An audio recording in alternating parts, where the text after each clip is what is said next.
Okay, so we should now be live according to Streamlabs, and once again, I am joined with Carl Benjamin, formerly known as Sargon of Akkad. Formerly. I believe, according to the British press, it's the notorious Carl Benjamin. Oh, Thank you really? very The much. infamous, the The legendary. infamous. Yeah.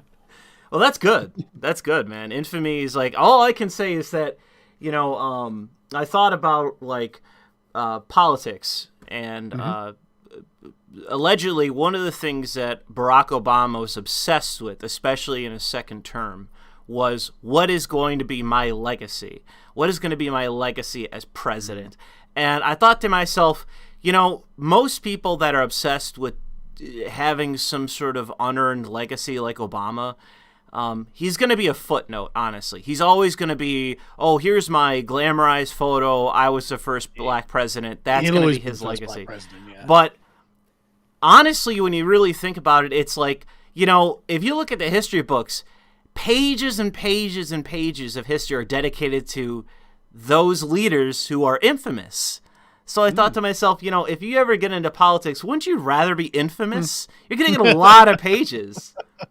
I don't know if I want a lot of pages, to be honest. I mean, all I can say is this: Barack Obama is going to get like about a paragraph, but Adolf Hitler, I mean, he's going to have quite a few pages dedicated to him.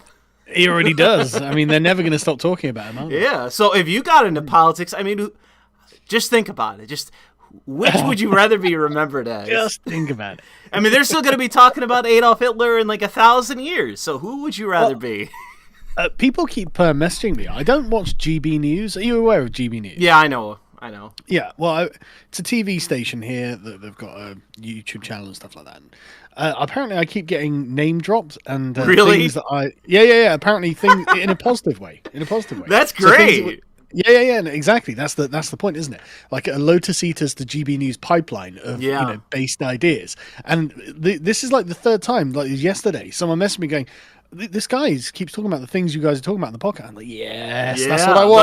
That's good. It's excellent. And things people are like, well, are you going to go on there? I'm like, no, because that will get the Eye of Sauron on me. Yeah, and honestly. I don't want the Eye of Sauron on me, but I want those guys to listen to what I'm saying. I would say that if eventually you basically are totally independent of YouTube and you can basically set up your own platform like Alex Jones has, or even Andrew Torba, where they can't touch you. You are basically impervious to any attacks. Then I would say go on there, because the thing is, even with GB News being like the kind of like bastard version of Fox News, where like Fox News is the biggest news channel out there by far. It's huge, and a lot of Republicans watch it and are concerned with it. Like Trump is obsessed with it even now. Like if eventually GB News morphed into that, then that's when I would say go on there and just be like whispering into the ear of like whoever's going to replace Boris Johnson, put it like that. Because I mean, you're never going to be able to out scheme his fucking scumbag leftist wife. Well, that's the point, isn't it? It's like slowly but surely filtering into the culture and changing the culture little by little. And that's the thing. The fact that my ideas keep getting name dropped on GB News, my name specifically, it's like, okay, good.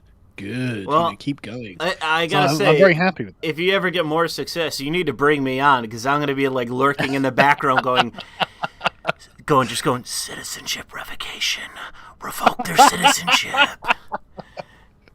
Well, I've honestly, I'm pretty sour on universal suffrage at the moment. No, it's I mean, honestly, I mean, I don't know. It seems like immigration into the future is going to have to be like, it's either like assuming that things can be reformed. Like, let's be idealist. Things can be reformed. It's not going to totally just fucking collapse. Well, yeah, that is idealistic. I mean, I know. I don't think there is any way out necessarily. I don't know. It's like I do. We have to pretend. It's one of the things you have to keep in mind is that the systems in place are still governed by people, and one of the things that you can see that is just painfully obvious with the powers that be is that the time of like a lot of the most competent people that are part of like the Biden administration and even like the Bush administration, like the neoliberal order, they're all old. They're all old. They're all well into their 50s and 60s, all of them. But the people that are young that are part of it, like the up and comers, they are all painfully fucking incompetent. All of them painfully incompetent. And that's one of the things that we have going for us is that the fresh blood of our enemies are just unbelievable. Like, they're good on getting you banned off of Twitter, but fuck all else. They're terrible when it comes to management. Yeah, that is the one thing that does make me more optimistic. It's the left has been incompetent when it comes to grooming their next ones, whereas the right, it's not that they're competent grooming the next people or anything like that. Well, it's mentoring, just, put it like that. Mentoring them, we'll say. But like, it's not even that the right has been good at it. What it is that these people are fucking desperate. Like, the situation is getting so fucking bad. I mean, who on the right, from the commentariat in the alternative space, takes cues from mainstream right-wingers? No one. No one gives a fuck. No one's looking at Ted Cruz for, intellectual instruction and moral instruction. What they're doing is like, Ted, say the thing we want you to say. Or else. Sorry? Or else they're going to lambast you. Yeah, or else you get grouped, Yeah. And so it's interesting because on the left, like, the intellectual thought leaders are all in the big spaces. They're all in academia. They're all in the media. The thought leaders have the platforms that they're looking for, but the right-wing thought leaders do not have the platforms, cannot get the platforms, and are desperate for the sort of like milquetoast right to start saying things that they know are true but are too afraid to say. And so it's making the right-wing commentariat hungry. Yeah. It's making them hungry and desperate. And like, the worse things get, the more hungry they become. So one of the other advantages we have is that, especially like the radicalization of the boomers and like the Gen X boomers with CRT, is that the Gen X boomers. That's me. Yeah. Well, you have become, like, it is honestly, you've become the boomers. But the thing is, the positive side is the CRT thing is actually really good because it's radicalizing these people to say, like, let's say that normally what should happen is in 2022, the right wing is going to curb stomp the Democrats. They're going to take back likely the House. It's very likely that's going to happen, and smaller chances of the Senate. But that is going to be a big thing for the right, and it's going to be like, hey, guys, we won. But I think that with CRT and things like that, with radicalizing boomers, one of the things that advantages us is the right's going to say, especially the neoliberal right, is going to say, okay, we won, let's all just sit back and bask in our own victory and do nothing. But the radicalized boomers are going to say, no, kill. We want things. We want things. And that is going to be the thing that will ultimately help us, because if the politicians and the people that are out there, the big commentary people, are forced to say, well, we need things, we want things, well, then politicians like Ted Cruz are actually going to be put to the task of having to do more than just talk. Yes. I mean, right, let me give you a great example of the conservatives in this country right now, right? And it's fucking insufferable. It's just the most insufferable fucking thing in the world, right? So Boris Johnson, I don't know whether you're aware, he's in a lot of fucking trouble at the moment. And because people went to parties. Now, I just want to be clear. I don't give a fuck. I don't give a fuck. I was doing exactly what I wanted all the way through all of these lockdowns. I didn't pay any attention to them. I'm not wearing a mask now. I don't care. I don't wear masks, blah, blah, blah. I do what the fuck I like because I don't think the government has any legitimacy on this question, right? And essentially, the entire country has arrived at this position. The government doesn't have any legitimacy on this point. Okay, great. Why are you listening to them? Why did you ever listen to them? And everyone's like, yeah, that's a good point. Yeah. Why did we ever listen? And so now there's, a lot more people who are just open like, no, I don't have to do that. Shut the fuck up, right? And so good. That's what I like to see. Okay, so now everyone has arrived at my fucking position, and Boris basically came out and bullshitted everyone, going, well, I mean, I didn't know, I didn't go to a party, blah, blah, blah. I don't give a fuck. I do not give a fuck. What it is you should be completely sidestepping this by doing something. Yeah. Right? doing something hard and fast and brutal, like really getting yourself stuck in. And the Conservatives have been like, oh yeah, we should do that. And so they've done something, right? They're like, great, we're going to defund the BBC. Brilliant. That is something that the British public, despite what the mainstream media will tell you, is very up for. They are very fucking up for defunding the BBC. Because everyone can see that it's just non-stop woke propaganda from here on out. And it's like, yeah, okay, no one wants this shit. Get the fuck out, right? All great. But they said, oh yeah, we're going to defund the BBC. In 2027. Yeah, I know. that. Yeah. What? 2027? When we lose our majority. Do you mean 827? Like, is this 24-hour clock that you're referencing? Because I want it done by the end of the fucking day, you know? Yeah. But they're like, no. How about 5 years or whatever? It's like, no. How about now? How about yesterday? Yeah. You know, so they throw out this red meat, and essentially, this is so far in the future that is exactly as you say. You know, like saying, well, you're gonna have to vote for us next time. It's like, I would vote for you next time if you do something based. Like, what would be the option? Yeah, if you sat there, and it's a sign that they don't want to do it. That's the thing. It's a sign they don't actually want to do it. No, I don't even think it's a sign they don't do it. I don't think they care about doing it or not. I don't think they give a fuck about the BBC. I think what it is they're so afraid they won't win the next election. But it's like, look, if you build yourselves up a really solid reputation by doing the right thing now, then when the time comes for the election, there just won't be any other options. No one's going to be looking at the Labour Party that's like, oh, we're going to fund the BBC even more. We're going to allow more migrants in, and be like, yeah, that's an alternative. You know, people will just be like, you know, the Conservative Party have been actually doing what I want. I can trust that. I'm going to vote for them. And yet they're so stupid, they don't realise that that's the key to victory. Yeah, it's one of the terrible aspects of the right that made Trump so different is that one of the reasons why Trump was, you know, celebrated and still is celebrated, and according to polling, it's like him and that's it. Like, who are you going to vote for in 2024? Well, if it isn't Trump, fuck everything. You know, fuck the world. Yeah. Like, that's people's opinion. It's like barely double digits the next person down. That's it. Yeah. And the reason is, in my opinion, is because Trump, who is compared to Mussolini, it's like, well, it's not even that wrong of a comparison, because Trump is a strong man. Trump gets on television, says whatever the fuck he wants. Trump's like, well, I'm going to do what I want. You know, you don't like what I have to do, well, then fuck you. I'm going to do whatever I want. And is it actually how we govern? No. But people like that aspect to a politician. Yeah, absolutely. But Trump is very much a democratic politician. You know, he's very much within the, he's an American. Yeah, we've already discussed it, that he governs as a moderate. That a lot of the posturing that he does is just for the sake of posturing. But the reality is that if you are a politician and you want to be successful, and you're especially in the position of someone like Boris Johnson, I mean, it's pretty obvious that he doesn't have it within him to actually do anything. But if you were worried about the next election, you would be doing things that would inspire your base.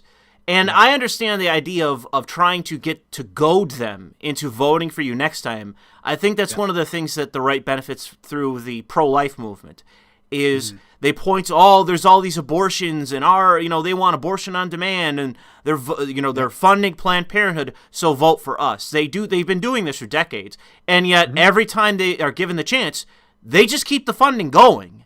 And the reason is that, next election we want something to run on, and it's going to be that.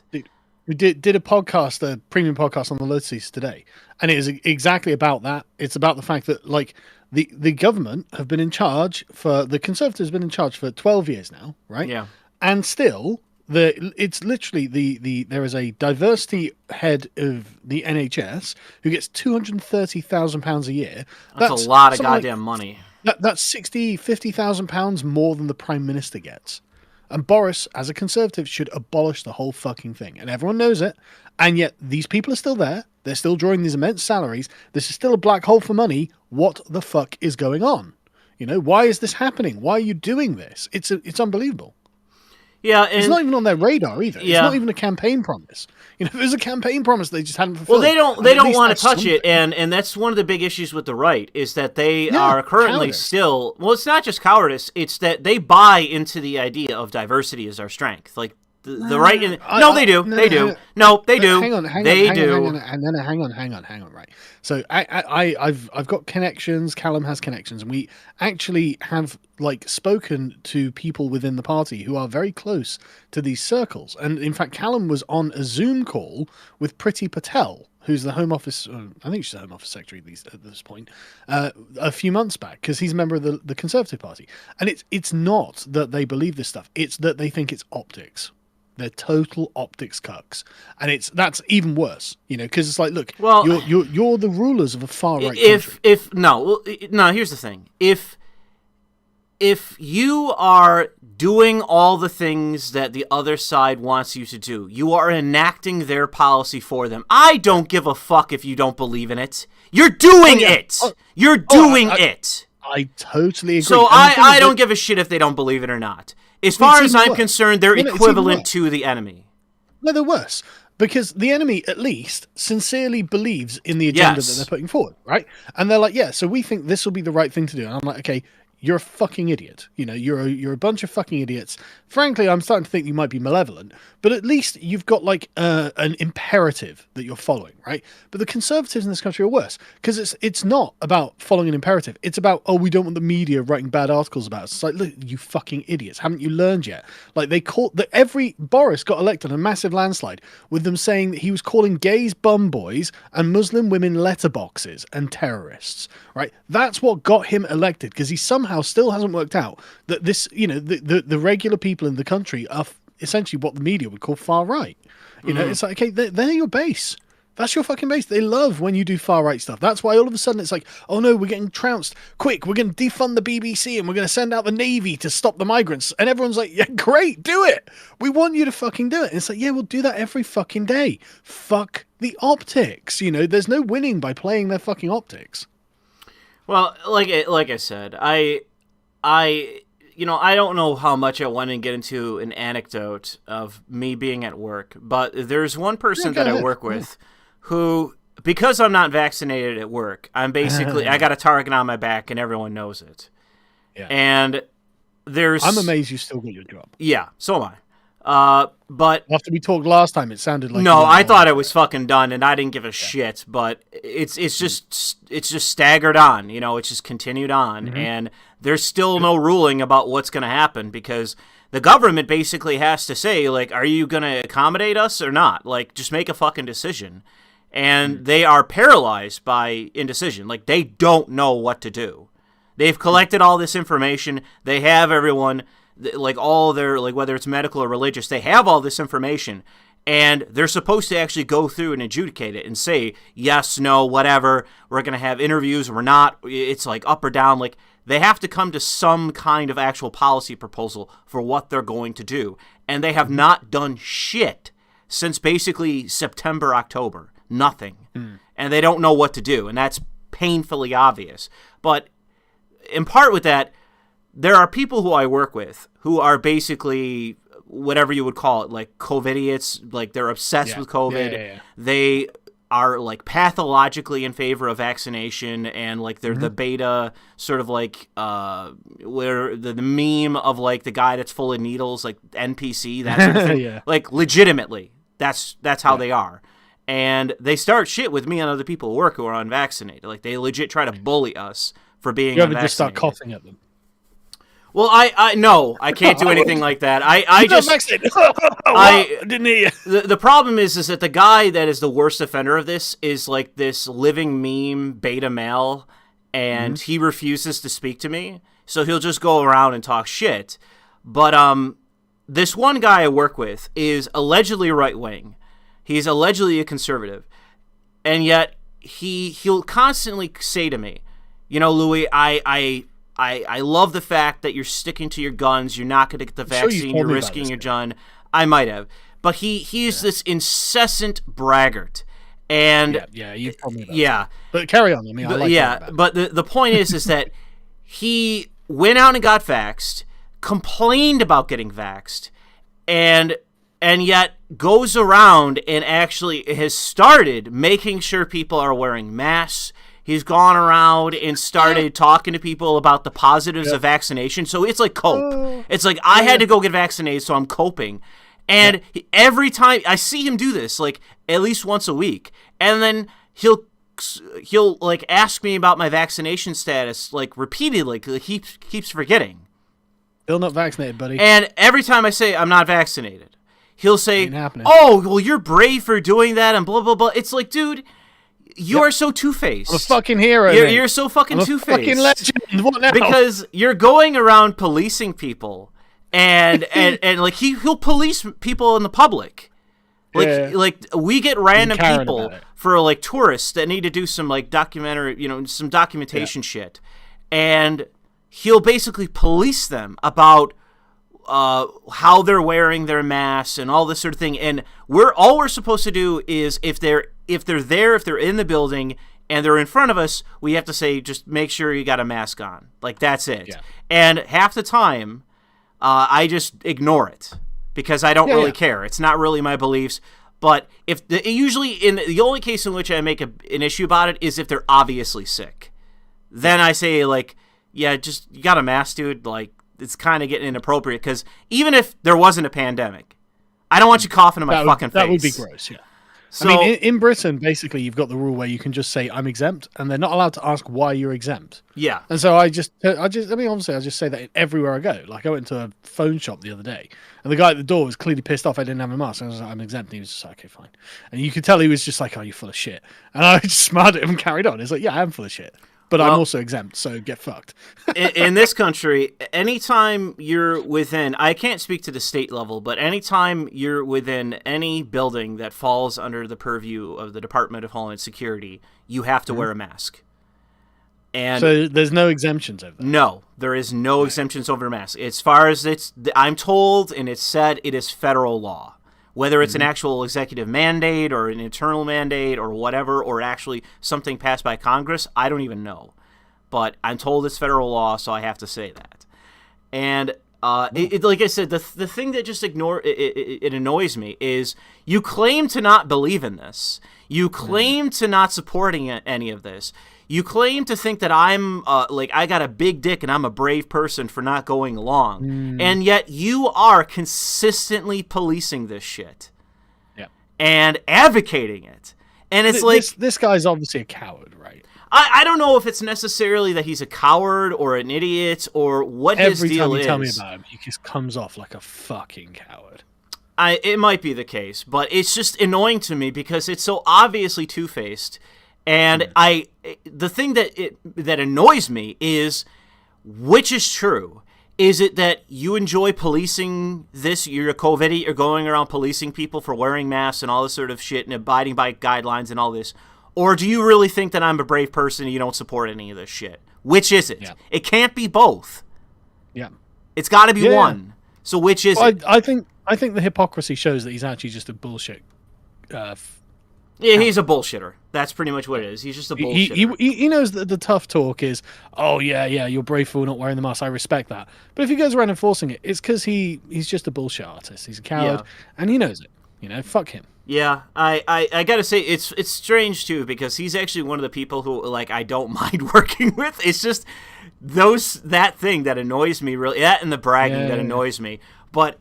in any case, I guess we can move on from that because this is going to get me banned off of YouTube talking about this shit. That's fine.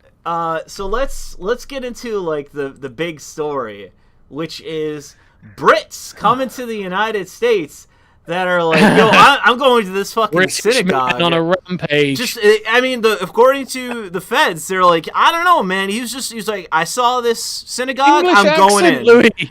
English accent. Yeah.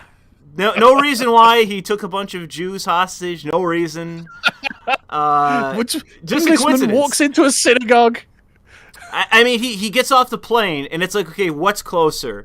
Supermarkets, gym, a restaurant, or a synagogue? And of course, it must be literally, it's just a synagogue attached to the airport.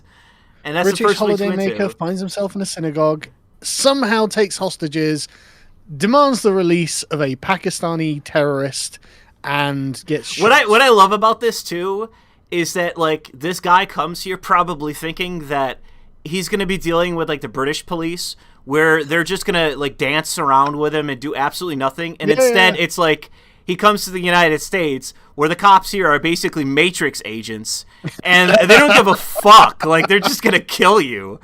I mean, honestly, I totally respect the police's position on British men holding up synagogues. I wish that our cops had that position too. I want to see the body cam, because it's just going to be like some fucking Chad cops roll in and just lighten this cocksucker up, and then that's going to be it. Boys, we're getting I gotta say, I'm waiting for your government to to send out a denunciation for the violence against a British citizen. Oh, this beautiful British citizen that was gunned down by the white supremacist American police force. I mean, I can only assume that this guy found himself in this synagogue, reenacting the Revolutionary War. He was screaming. Whoa, there's some red pills right there. He was screaming, "This is for King George" on the live stream and whatnot, and that was it. It was like, well, how could you revolt from the Queen and the King and country? And of course, your brutal, terroristic policeman just shot him. Exactly. I was going to say, you totally sidestepped the joke I was making. That it's like I didn't realize I had like Nick Fuentes in the call. That he's like, by the way, you know why we really rebelled in the American Revolution? The monarchy are fucking Jews. That's what it was. I didn't even get that. Yeah. But no, I didn't know that our monarchy were Jews. Oh yeah, I guess gotta be. I assume so. New revelations every day. But yeah, no, this whole thing, I loved going through the media coverage because it was so funny how it came up in my timeline. Because I'm following all the news outlets, obviously, and so I get the news as it's breaking, and it's just like, it was man with English accent takes a synagogue hostage. With more details to follow, and I'm like, yeah, okay. I love the new descriptions, because it used to just be, gender, race, age, location. I mean, it could say that, British-born man, whatever. Like, they could actually include the fact that he was a foreigner. But they didn't know at first. That was the thing. So it was just like, right, because this was before he got shot. So it was like, right, so there's a guy, he's got an English accent, he's yelling and stuff, and then you start getting clips from the live stream where he's just like basically complaining that America isn't like England, and I'm like, okay, that's pretty English. Like, what the fuck is all this shit in America? Well, and then he's yelling, get my sister, and then he gets shot. And it's just like, okay. I read it on another article that according to this cocksucker's brother, he was on the phone. He was like on the phone with him, talking with him. Yeah. And it's like, I really want to hear that phone call. It's like, Salam Alaikum, and then you just hear, just a bunch of fucking automatic rifle fire in the background from the police. This guy getting fucking taken out. Oh, man. But I still don't know what he was using to take the hostages. Yeah, that's the thing. I haven't seen them say whether he actually had a weapon or not. And what I really hope is that, I think you joked on your own podcast that he had a spoon. I unironically want that to be true. And when people start saying, "Oh, he didn't even have a gun. The police killed him." I want the police force to come out, yes, and we're gonna kill anybody else that fucking tries anything like this. And they're like, "Yes, this is the country I want." Yes. Anyone else who's trying to restore the monarchy gets to die. Yep. That's the joke. I just mean, anyone who's chipping away at the foundations of order in American society, they're gonna fucking die. 100%. But what about his trial? Well, he's getting it. It's in the shape of a bullet. But that's the beautiful thing about this. It's like such a stupid fucking story. It's like, really. So this guy, have you ever seen the film Four Lions? I've seen clips of it, and I know what you're talking about. Oh, it's so fucking brilliant. Right? It's a parody of Islamic violence in the UK. Islamic terrorists, yeah, and but British ones, and how utterly incompetent they are, right? This guy, what was his plan? Right, I'm going. So the Pakistani terrorist that he's trying to free is in jail in Texas. And so he's like, so I'm just going to go to Texas, take a synagogue hostage, and they'll just release them. It's like, that's not going to happen, is it? They're not going to do that, are they? Well, they're not going to just... That's not going to happen, you fucking idiots. Honestly... they're going to shoot you. In all honesty, with the current government that we have, it isn't out of the total realm of possibility of happening. The government of Texas isn't. Well, no, but that's the thing, is even if he somehow... let's say he had a full... he had parishioners or whatever it would be for a synagogue. He had a full building, a building full of people. and he had bombs. He had like 10 guys helping him. Like, it was a total clusterfuck of a situation where if they acted all, that a lot of people, like 100 people could die and all this and that. So it was a serious standoff situation. Honestly, with the Biden administration, I could see them actually trying to release this woman.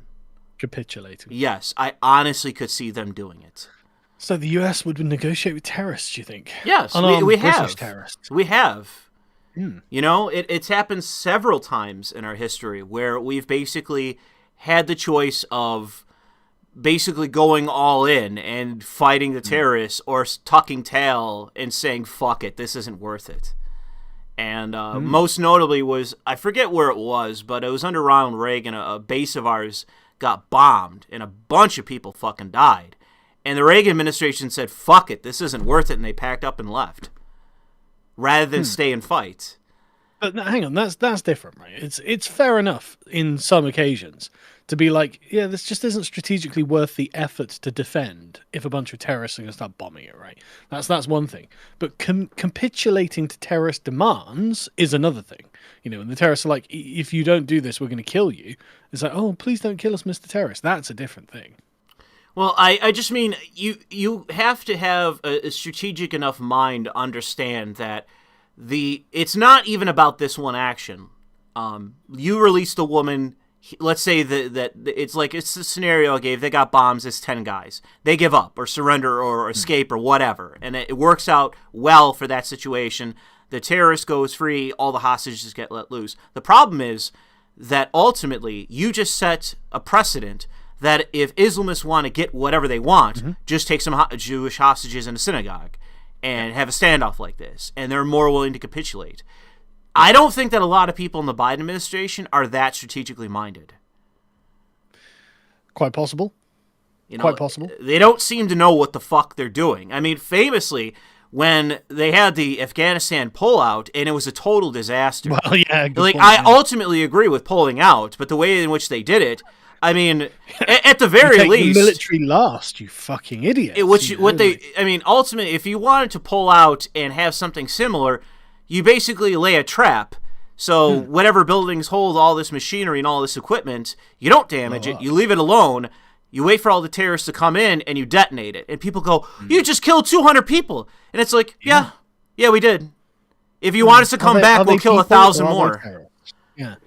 And so even if you're pulling out is a sign of weakness ultimately in politics, but if you go out by being brutal and not leave and basically taking the position of total war where you are leaving a salted earth behind, that is still a sign of strength, and it will ultimately inhibit your enemies from taking billions of dollars worth of machinery. Oh yeah. It's fucking ridiculous. That they're either going to sell off or eventually learn to use. You know, and that was what happened. And so with the Biden administration, I could see them making a misstep to where it ultimately, really damages the United States. And talking about this topic, it gets into the thing that I think I mentioned on Gettr and that ultimately I need to do a video on, where... Wow, you can do a video? Yeah, I know, right? Fucking hell. I know.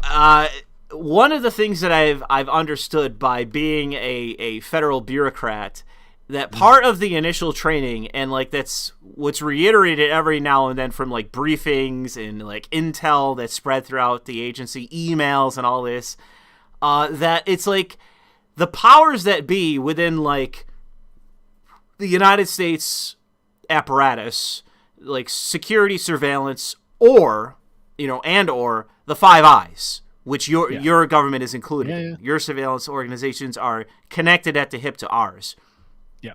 They know that, I said on Gettr, I corrected someone. They said, "Oh, it was a meme," and it was the people are talking about January 6th, but they're ignoring Islamist terror, foreign Islamist terror specifically. That was the wording, and it's no. Our governments know that the true threat in terms of terrorism is domestic Islamist terror. Your government knows this. My government knows this. And they say absolutely nothing about our immigration policy. They say absolutely nothing about it. And the entire reason the DHS exists, and the DHS and a slew of other agencies that were created after 9/11, the reason they exist is not because of, white nationalists and militiamen and all this phony baloney fucking... It's not because of the fucking Klan. They would have been around in, like, the 1800s if that was the case. The reason they were created after 9/11 and the reason that they justify their existence now is because of an actual threat, a real threat that does exist, posed almost exclusively by Islamists that are here, that are in your country, that are in my country. They're here. They're quote-unquote citizens. Bro, they're just like you and me. They're Brits, and they're Americans. That's who this multi-trillion-dollar apparatus exists to surveil. Are you saying that they're not, Louis? Am I saying what? Are you saying that they're not Brits and Americans? No, I'm not. Is there anything more British than the name Malik? Oh yeah, it's just the common. I remember that there was some founders for the United States named Malik, Abram, Muhammad, or whatever the fuck this is. John Quincy Adams, George Washington, Malik Muhammad. Yeah, it's just so British, It's just so traditional. What's hilarious too is if you go back to the founding fathers and hey, what do you think about the Muslim men or Muhammad men or whatever they call them? And it's like, whoa, guys, take a step back. It's like you're gonna have Nick Fuentes saying like, whoa, hold on there, guys, hold on, oh. You're going a little too far, guys. Weren't fans is a way of putting it. No. But in fact, didn't you guys fight a war against the Barbary pirates? Yes, and that was where it came from. That was like half of the reason of that, like the pathological fucking hatred of like there's a famous quote they're enslaving Americans, they're enslaving Englishmen. Yeah, there's a famous quote from Thomas Jefferson about it because they asked the Barbary pirates, "Why the fuck are you doing this?" And they were just like, "Well, our religion allows it because you're infidels." And they were like, "Right, okay, good to know." That's that like question settled. You're fucking savages. Got it. Well, it's just the real paradox that exists when it comes to like the security apparatus is that there is a genuine threat that exists. There is a genuine threat. And I am briefed on it usually about once a month of like, well, this is what we're looking for now. This is what exists now. Watch for forgery. Watch for this. Watch for that. Like, there's an incessant, and there are like, and the other thing is too is, and I know this from working in security, working in when I was a private investigator, working now. There's all of these ways to get around things, and I'm just looking at all these loopholes and ways to get around things, and it's like, oh my fucking God, why do these loopholes exist? And it is always 100% of the time. It's not bureaucratic, what would it be? Just laziness or indifference or incompetence. No, it is literally political correctness 100% of the fucking time. You have no idea the grip that political correctness has on this country. It's why the Conservatives are just constant optics cucks. And if they all just came out at once and were just like, yeah, we're just not going to do this now, and we're just going to make base decisions, then the entire edifice would collapse overnight. The pretense, the media, the whole thing, like no one would care because the public are not politically correct. They don't like this stuff. Yeah. And so if they just came out and said, yeah, fuck it, then everything would go great for them. It'd go absolutely fucking great. But they're just cowards. Total fucking cowards. Yeah. I mean, I don't really... it's one of the sad parts of it is that, like, honestly, it's just so amazing that if you really look at immigration policy, it's just like all the bullshit of like, oh, we are vetting people and you better speak English before you come to America, boy. It's like none of that is fucking real. None of that is real. And there is this massive parasitic apparatus that exists all around immigration that exists to basically facilitate these people being here. Translators, lawyers, activists, it's all... And the thing is, too, is that there's all these church groups and pastors and rabbis and all these fucking people that are... It's just this massive... It has to be $billion apparatus that is all, like... It is all NGO shit. It is all these charities and NGOs and whatever the human rights lawyers. Yes. We've got exactly the same stuff. It is all about facilitating, like, legit, like, they don't even care. Criminals, murderers, rapists, terrorists. They don't fucking care. And they get paid. And the big thing is the people that they want to be here, the people that they are frothing at the mouth to bring here. It's not New Zealanders or Australians or Englishmen or Germans or Frenchmen. It's not any Europeans at all, unless their name is Muhammad. Then those are the people they want to bring here. Then it's a British man. I had this one guy come into the building because we had ICE dump off a bunch of fucking illegals. And this happens every once in a while because it's a whole bureaucratic shit you have to go through for processing these people. Yeah. And they dumped off a bunch of, it was like 5 guys that just got taken out of some ICE facility that I don't even know where it is around here, but there's an ICE facility around here. They were coming from the Canadian border. They came from Canada into the United States, got caught, got sent to ICE, and were getting processed by me in part. And there was this fruity, faggoty, fucking piece of shit advocate that was with these guys, who is this malignant cocksucker of a dude. The lefty human rights. And he was speaking to me in such a derisive tone. And I was like, okay, I said to him, okay, stop. Just stop. Stop speaking to me in this manner. Like, you are being unbelievably fucking rude to me. Stop speaking to me this way. Because I told him, like, there is a process that we have to go through. I have done nothing but just be a professional in this situation, and you are being nothing but utterly, like, insanely hostile to me. It's because he knows the rules are on his side. That's the thing. He knows the rules are on his side. Yes. And he basically got upset with me about that, and so I basically stopped everything. I said, okay, stand here, stop speaking. And I went up to the supervisor who was there, and I said, "You're gonna talk to this guy. I refuse to talk to this guy anymore, because I'm gonna explode on this guy. I'm not the most, I'm not the calmest person in the world. I know how to maintain my disposition, but the fact is that I know that I have a boiling point. And one of the things that really gets under my skin is not when you're necessarily rude to me, but when you are just incredibly disrespectful to me when I'm trying to be respectful to you. That gets under my skin very easily." And so my supervisor goes up to this guy, and this guy was so rude to him, he's ready to snap on this fucking guy. And so basically what happens is that in the building, there's at least a few cops that are around, because there's a station nearby for the police. There's a police hub near us. So we had to get the police to deal with this fucking guy, because he was such a fucking rude piece of shit that we were all ready to explode on this guy. And all we were trying to do was process like 5 illegals. That was it.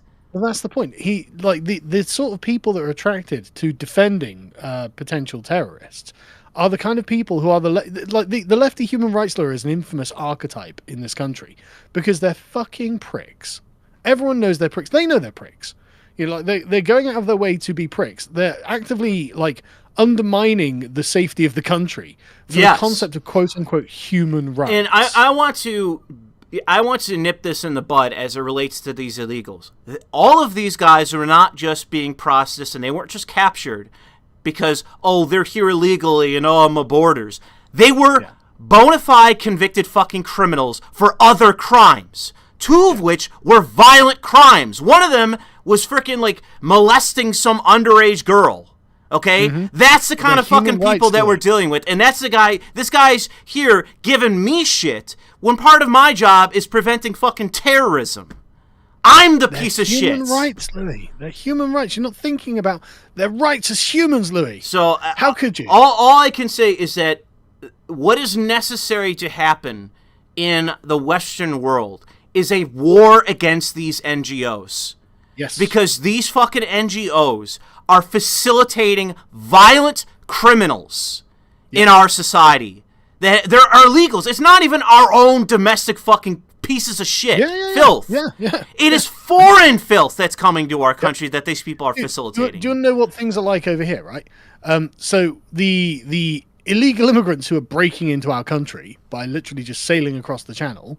They're being put up in hotels all around the country. There are some in Swindon. So in one of the local hotels near our office, there are just these obvious good-for-nothing scoundrels who just stood outside drinking and smoking. Yeah. That's all they're doing. They just stood around outside of this fucking, and they're obviously from like Somalia or something like that. You know, they're not fucking people who should be here. Yeah. And they've just turned up. They've just got, they've got on these rafts. They've chanced it across, and now they're just living off taxpayer money as they just drink and smoke and like leer at girls as they go past. I see them when I go out to lunch, and it's like, why the fuck are you here? Why do you think you're here? You know, what do you think that we, the British, are doing by suffering you? You know, because they're thinking, well, shit, man, if this were my country, you wouldn't get shit, for a start, but also you'd get deported if we even have a government. And so why the fuck are they doing this? These people must be looking at us and thinking, wow, these guys are idiots. Fucking idiots. And we are, that's why. Honestly, the only reason why that I can see the government facilitating this is because the only thing that they're upset by is the fact that the government itself isn't facilitating this. They're looking at these NGOs and they're like furious, like, oh, we should be doing this. It should be the government doing this. And that's the only thing I can think of for why things are the way that they are. Because it's like, I can't imagine that half these pieces of shit could even be part of your voting plantation. They're not going to vote. Yeah, exactly. You don't think for a second these guys are voting, do you? Like, they're not going to bother. They're just literally leeching up the money.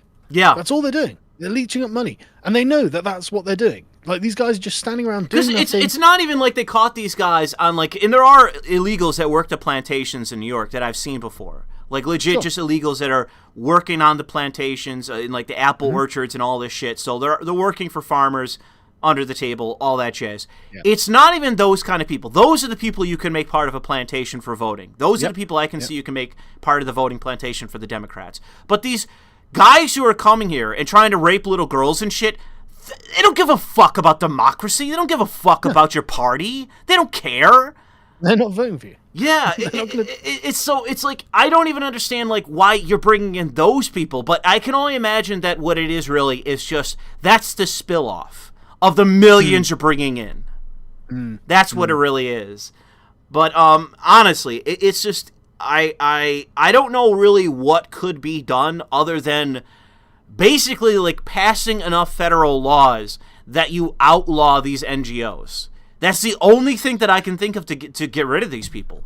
Because it is a billion-dollar fucking industry. It has to... Because you have to keep in mind that there are tens and tens and tens of millions of fucking illegals in the United States and tens and tens of millions of legals in this fucking country. Yep. So it has to be a billion-dollar industry. Hungary just kicked them out. Hungary kicked out, like, George Soros and stuff like that. Just no. Well, that's, I mean, that's part of the academic aspect to it, but No, the NGOs as well. They just banned them.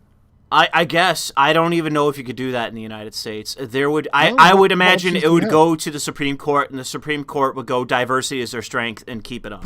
Keep it going. Yeah, probably. Because the Supreme Court that we have in the United States is so dickless and pathetic that, unfortunately, it's just something we're stuck with.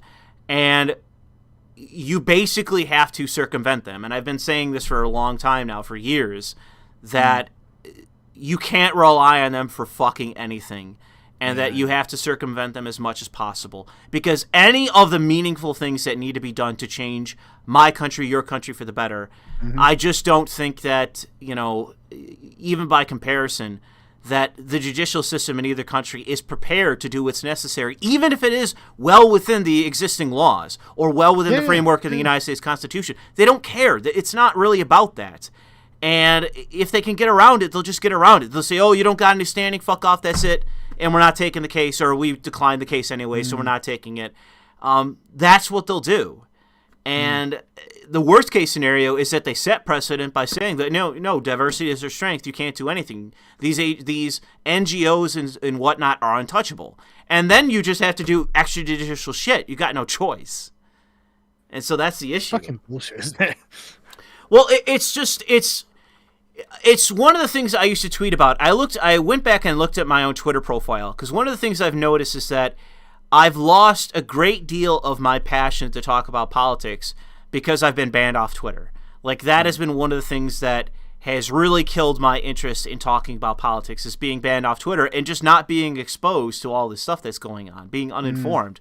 But the reality of the situation is that one of the things that I talked about, and other people, small fraction of people talked about, was comparing the United States as a power to China.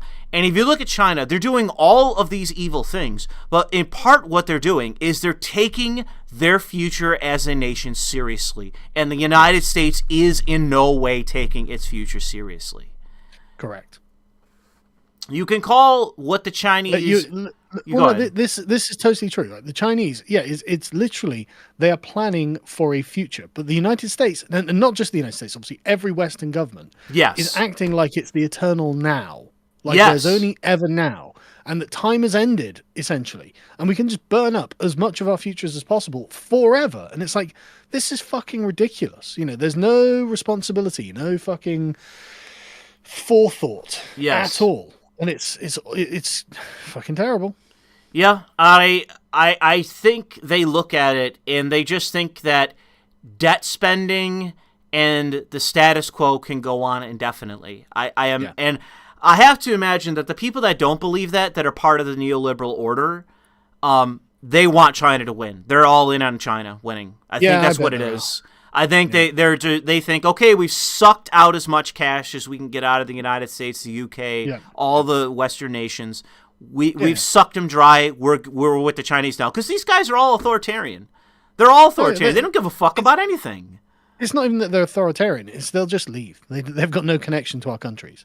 Well, if America became, like, let's say America became, like, more authoritarian to what it already is, like let's say that people like myself, who they've compiled information on, that, you know, I'm a non-compliant I'm technically compliant according to their standards, but I'm not a vaccinated person, and I'm on record with the federal government for not being vaccinated and resisting it. Let's just say tomorrow they just say, okay, executive mandate, these people are enemies of the state, they should be shot on sight. Like, the people that are part of the neoliberal order, they'd support it. Yeah, I agree.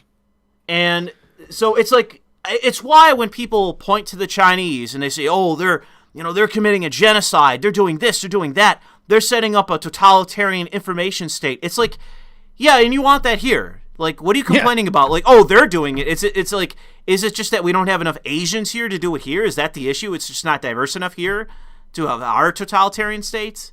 Because what is it that they're doing that you don't support? Just, like, name the things. That's what I'm curious about. What are they? No, I agree. It's embarrassing, if anything. Because, I mean, like, you've had people like Trudeau who have openly praised China and their ability to, what does he say, turn on a dime or whatever it was. Yeah. You know, and move the entire civilization. It's like, okay, but that's not good. Like, why are you saying that's a virtue? Oh, well, it's because it's something they envy, ultimately. Like, I think that, you know, I think we've already discussed it, of, like, the Rousseauian liberal, like, what they're after, what their vision is. And it is just like it's no different to the Chinese state. It's just, it's like the Chinese state, except for black people can do whatever they want. Like, that's the difference. Oh, man. So I saw a video the other day. It's just a dude driving through Chicago at night. Oh, Jesus. And it sounds like a war zone. He's just driving down a straight road, and all you can hear as he's going past is gunshots. Just gunshots, off in the distance, some closer, some nearer, but it's just gunshots. And I'm just like, who the fuck can live like this? How can that be allowed to happen? Yeah. I there's this black guy who I work with who's from New York City, and we were discussing, like, my area, Buffalo, which is a shithole and very diverse. And we were discussing Buffalo. He's like, bro, Buffalo is so safe. It's so comfortable. There's nothing wrong with it at all compared to New York. And he just he spent the next 30 minutes telling me about how awful New York City is, how awful of a place that it is. And he says to me, Louis, imagine yourself at night walking the streets, and you want to go into a corner store, you want to go into a club, you want to go into a bar, you want to go into a restaurant, you're out with your girlfriend, whatever you're doing, you're out with your friends, and you got 30 niggas standing on the block. What are you gonna do? He goes, you just walk away. Yeah. And it's just like, I mean, it's like I just sit there listening to this guy, and it's like, honestly, that is like one of the things that is going on in American society is that like people like myself are tyrannized, and black people in the United States can literally do whatever the fuck they want. There was another video I saw that was just a bunch of like, you know, white flight attendants standing around in this airport as these two black women just beat the shit out of each other. They're just leathering each other, and everyone's just standing around like, are we supposed to intervene? And it literally seemed like the consensus was, well, they're black, you know. Yeah. I don't think we should intervene, should we? You know, is it our place? We're white, you know. And it was just like, dude, that is just monstrous. That's just monstrous. Well, like is it like literally, and the caption that on the tweet was, "America is a PvP zone for black people." And it's just like, I couldn't live like that. Oh man.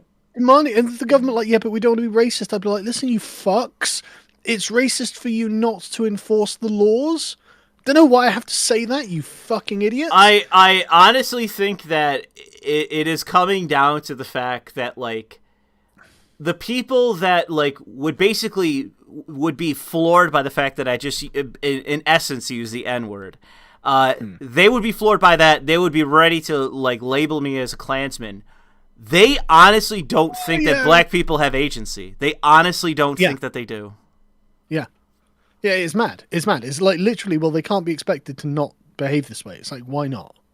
They haven't always behaved this way. I don't know why you don't know that. You know? I mean, well, then you're asking them to act white.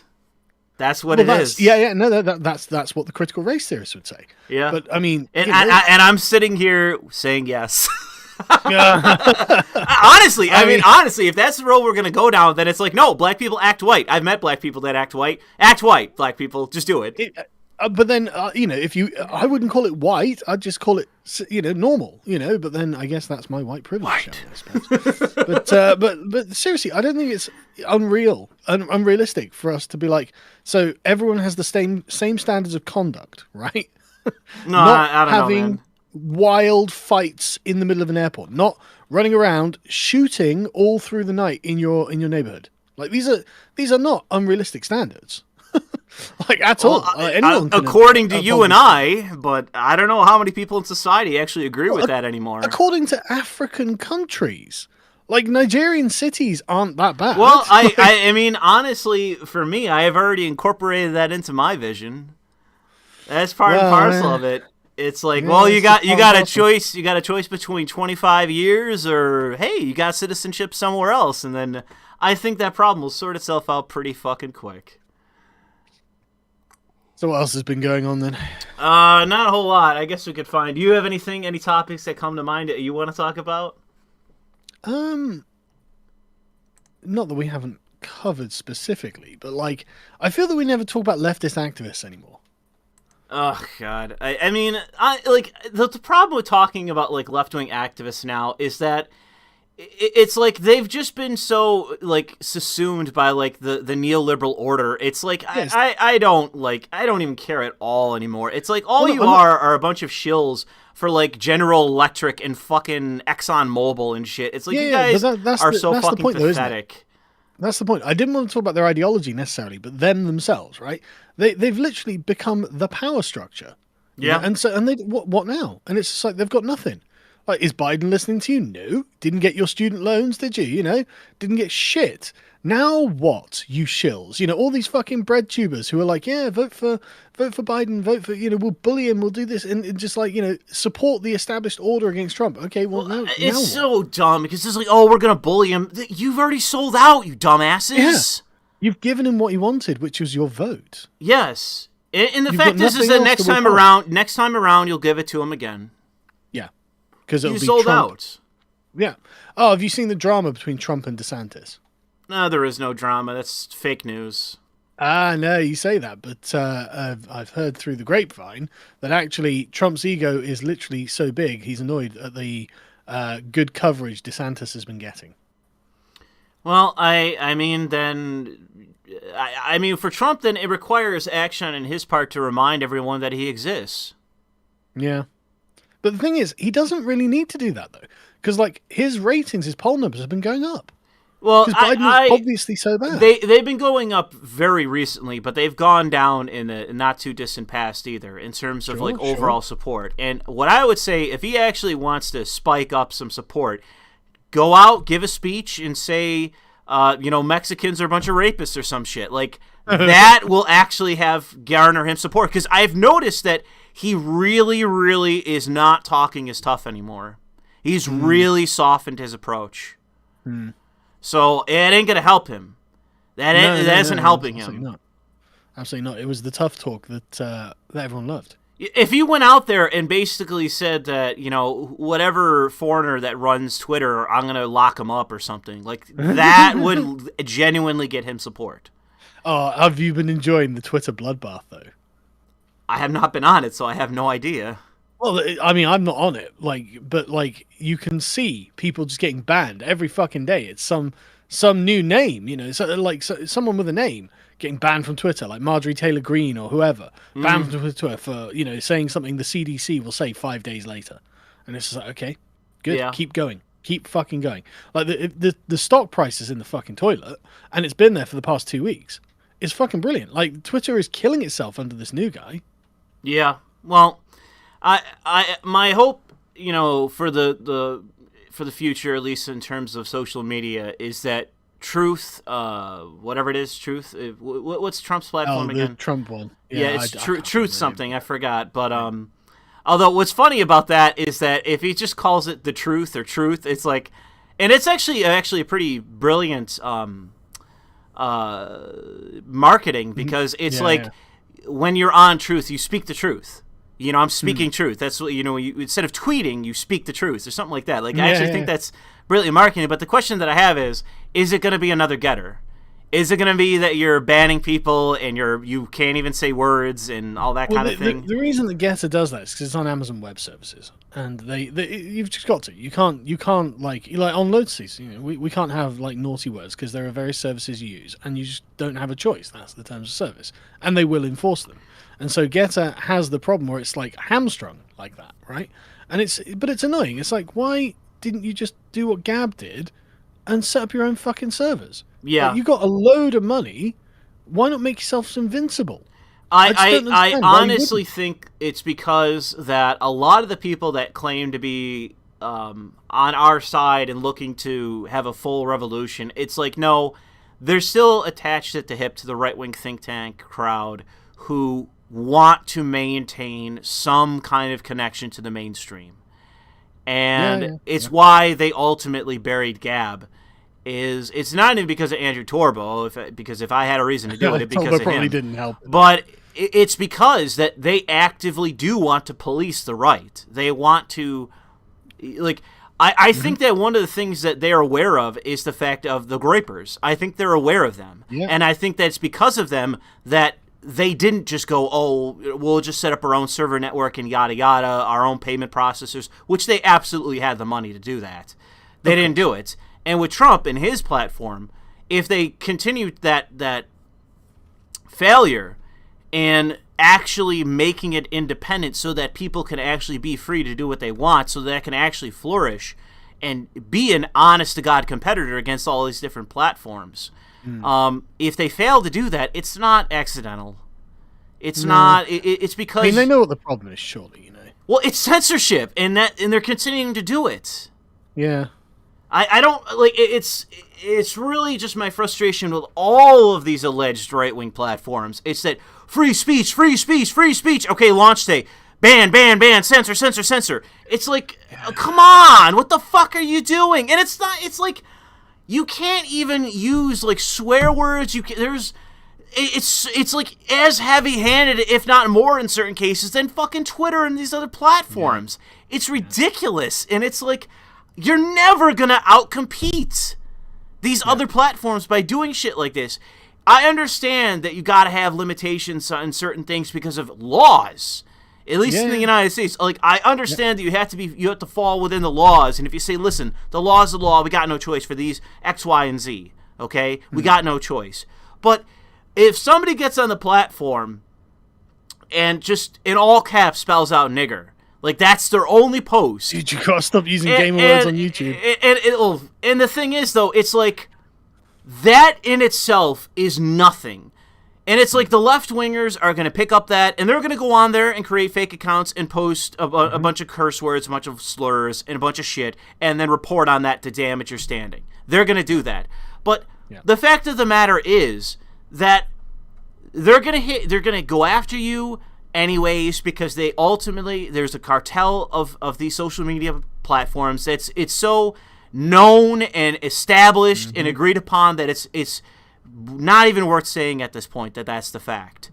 So your choice is to either create a competitor or simply be this fucking non-entity that kisses the ass of the cartel. Those are your fucking choices.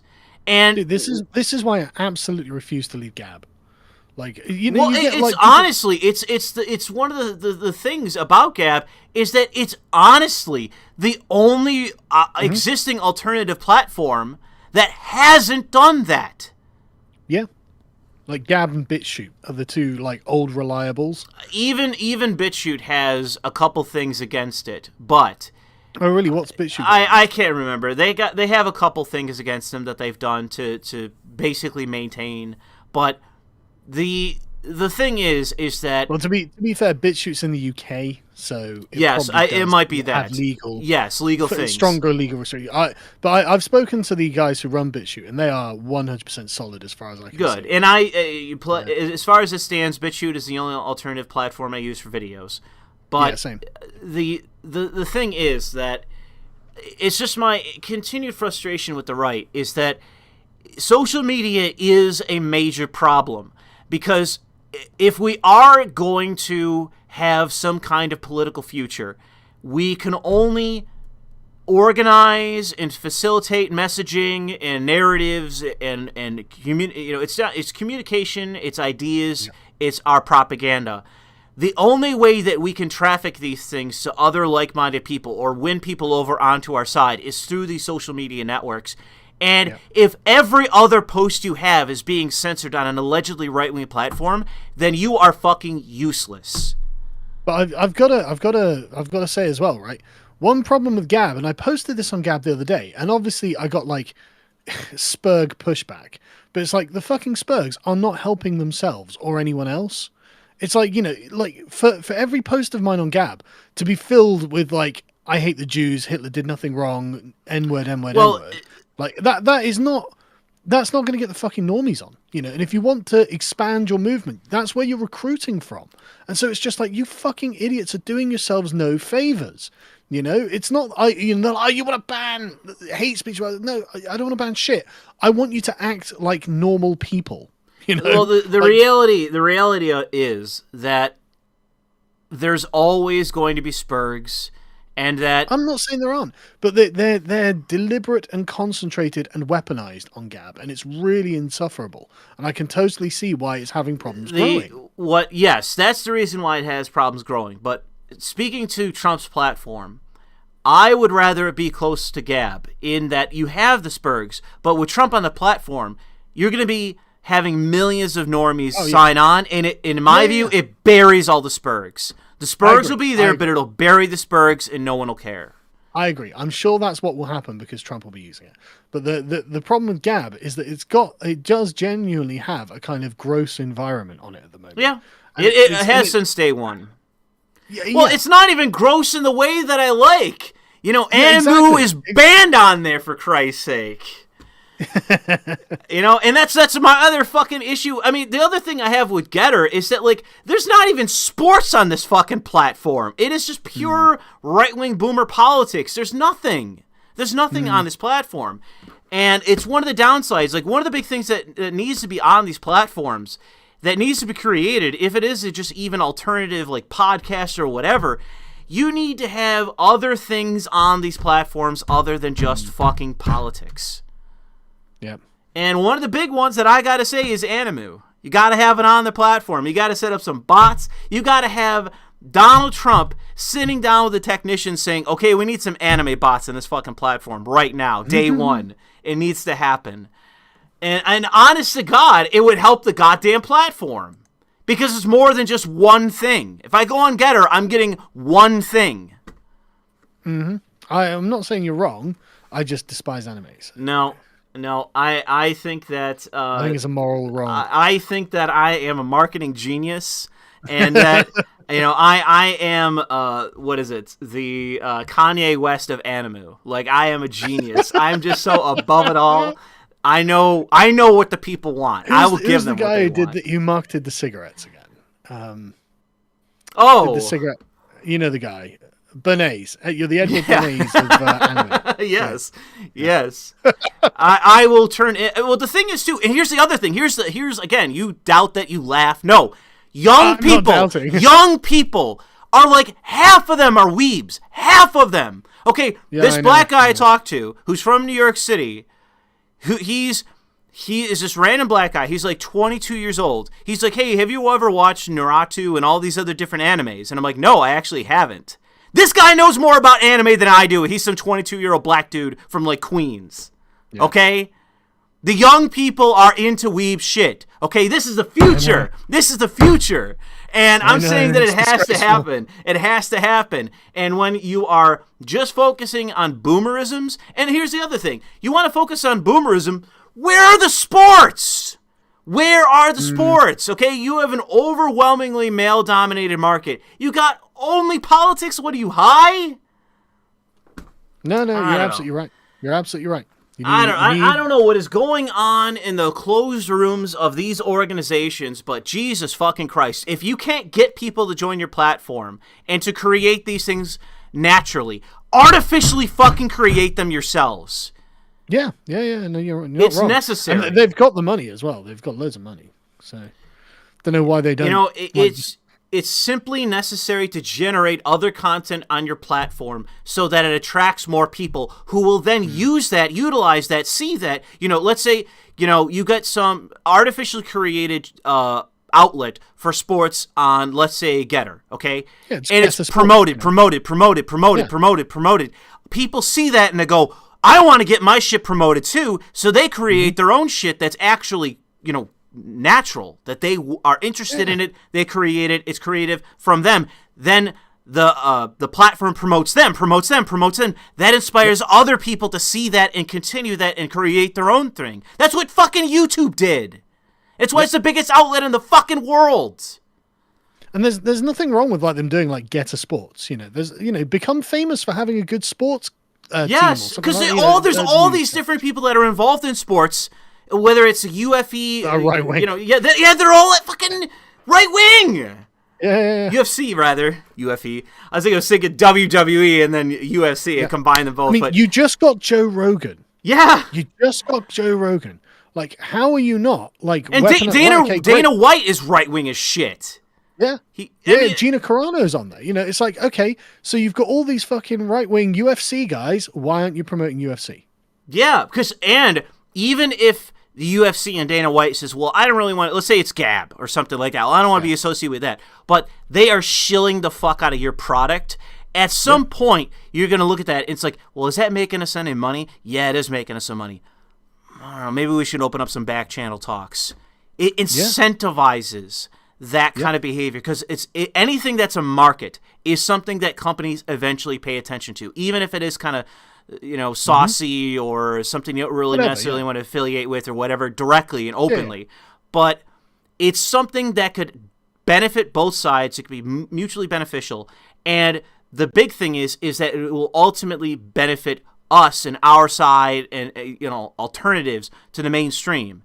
And I just really wish that the people that are ultimately claiming to be on our side and fighting the good fight and all these things, They really have to think about these things. And I think you're totally right about attracting normies. I think that's totally right for many reasons. For many reasons, that's right. For growing a bigger base, winning over more people to our worldview rather than the neoliberal paradigm, making money. There's all these reasons why that it's a good thing. And I really wish that these people that are like, well, we're going to make like, even with Gab, well, politically speaking, you can say whatever the fuck you want, but if you got any anime shit on there, it's getting banned. And it's like, well, you can't act in that that's manner. A base policy. Fuck off. But it's just not beneficial, because ultimately you want to attract as many people as possible. And one of the benefits, the only real benefits of Trump's Truth Network, whatever the fuck it's called, is going to be that there's going to be a ton of leftists that follow him on. They're going to be signing up day one. They're going to be pre-signed up, pre-registered to join this network because they know Trump's going to be there. And they're going to spend all their time watching every post of his. Reply guying, reporting on everything, writing stories, all this shit. And by extension, that's going to attract more people from that side. And so there are going to be arguments, there's going to be drama, there's going to be spats, there's going to be all this, but that's good. Conflict is good. You want people to be interested. You want people to go on there, and is there going to be downsides? Is there going to be the same sort of Twitter issues and the same kind of like cesspit of like moronic posting and awful things and all that? Yeah, but welcome to fucking social media. That's why people use it. Yes. Like, come on. Well, it's not, I mean, that's why a certain segment of people use it. That's why people get addicted to it, honestly.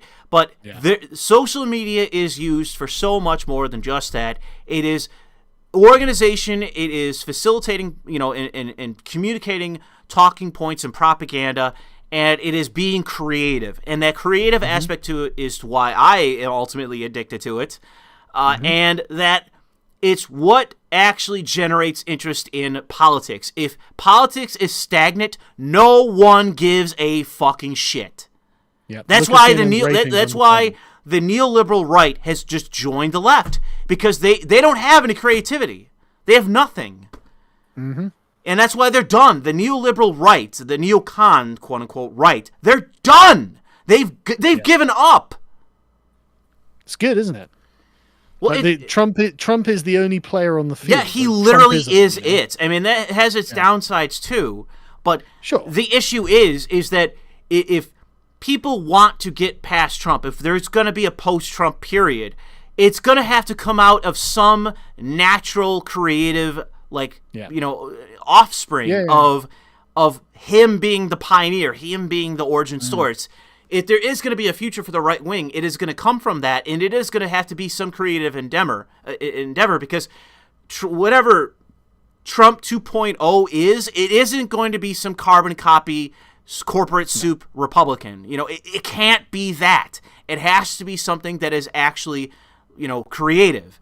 And the only way that can occur is it can't. It's like, I mean, I'm sorry to dump on Gettr on this because I have been doing it. It's never going to come from Gettr. Never. Because they censor, they limit, they curtail. There's all these boundaries, and they straight up ban. They ban people. And it's not for any good reason. There's people, they have a blacklist. They have a blacklist. It's Amazon Web Services. Whatever reason the Amazon Web Services. Well, they can come up with whatever. They can use that as an excuse all they want, but the fact of the matter is that's a choice. It's a choice. Yeah, no, of course it's a choice, but they're using that service, right? So they literally don't have a choice when it comes to that. And I'm not saying this, I've got to defend them or anything like that. They're not paying me any money or anything like that. Go suck the dick of Peter Thiel, get another $25-30 million, and then create your own fucking servers. I wish. All these people that run Gettr are insanely connected. Yeah, I know. I have no idea why. I spoke to Jason Miller, and he was just like, "Oh, we're just going to moderate," and it's like, okay, why? But he didn't have an answer for it. So I was just like, okay, well, whatever.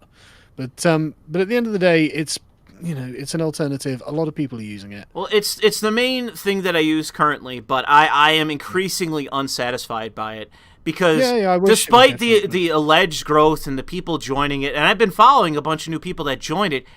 It's still just it is nothing but politics. There's no memes, barely any memes. There's some memes, but it's like there's nothing to it other than just straight politics.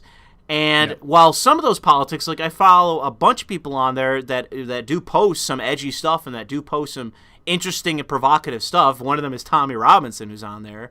Oh, yeah. But it's like, that isn't enough. That isn't, I mean, it's good that that's there, but it's not enough. It's not enough to be a meaningful platform.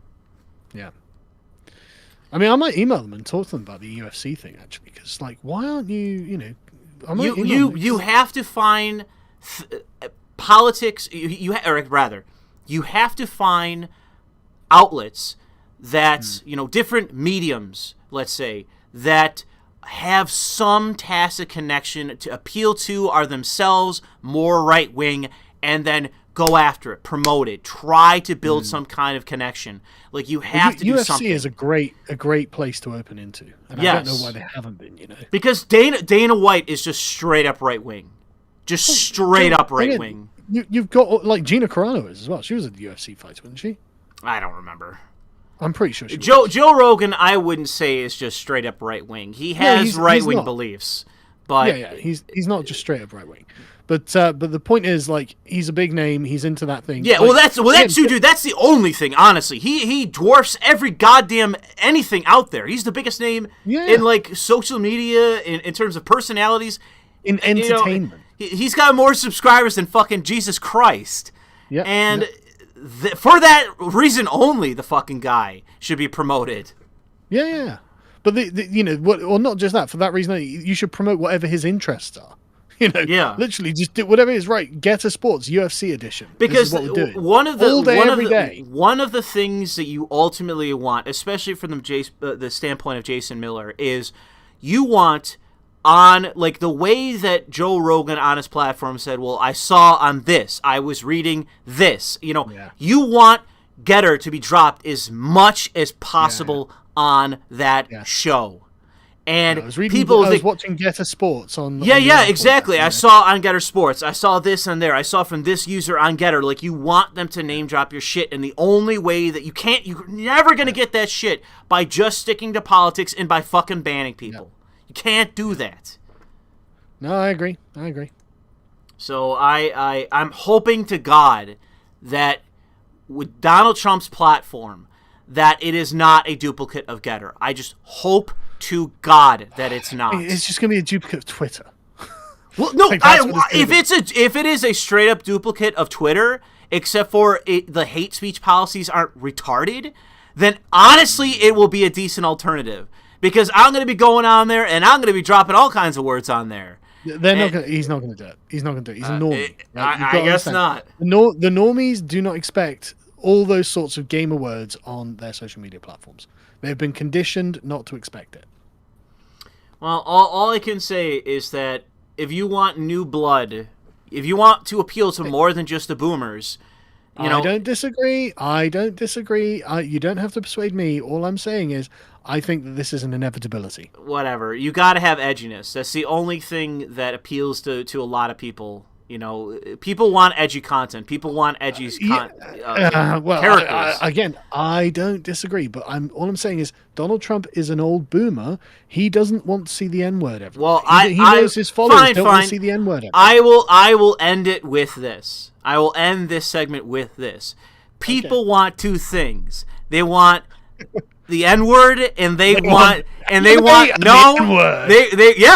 Animu and the N-word. Make it happen, Trump. Stop being a fucking cuck. All right. and honestly, if you wanted me to sit down, like, get me on your podcast face to face with Jason Miller, and I'm gonna be staunchly defending the N-word and Animu, because again, young people are into fucking Japanese culture, including anime. They're into it. I see young people every goddamn day of the week. In the dozens, people come in with their kids constantly, and half of these fucking kids are wearing Japanese material. They're wearing shirts with Japanese characters, kanji on it. They're into anime shows, and it's like, these are the young people. These are the breadwinners, the people with disposable incomes, the people that are creative minded, that attract all this talent, and because they're there, they're going to attract corporations, they're going to attract, all these personalities, because they know there's eyes and people to, garner audiences, which even attracts more people. Like, what the fuck are you doing? Oh no, I agree. So yeah, I these people are into their bubble of pure politics, of political autism, and it's like, listen, there are political junkies that are into, you know, nothing but politics 24/7.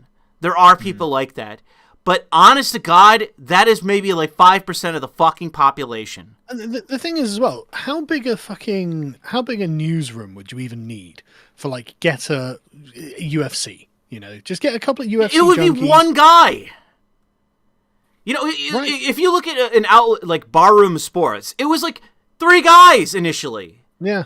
And now they're huge, major. They have name recognition all over the place. Like, and half the people there are fucking right wing. And it's like, I just don't understand why the people on our side are just so pathologically opposed to any creative goddamn endeavor. To success. Well, there's that, but it's just like this. They dislike, like, because they can't control you memeing. You might have some spicy fucking memes, and oh man, optics, we can't have that. Therefore, ban it all. It's like, why? What the fuck are you doing? So man, optics cuckery will be the death of the West. Yeah. It's insufferable. Be the death of the fucking right wing having any meaningful chance against the goddamn left. Yeah.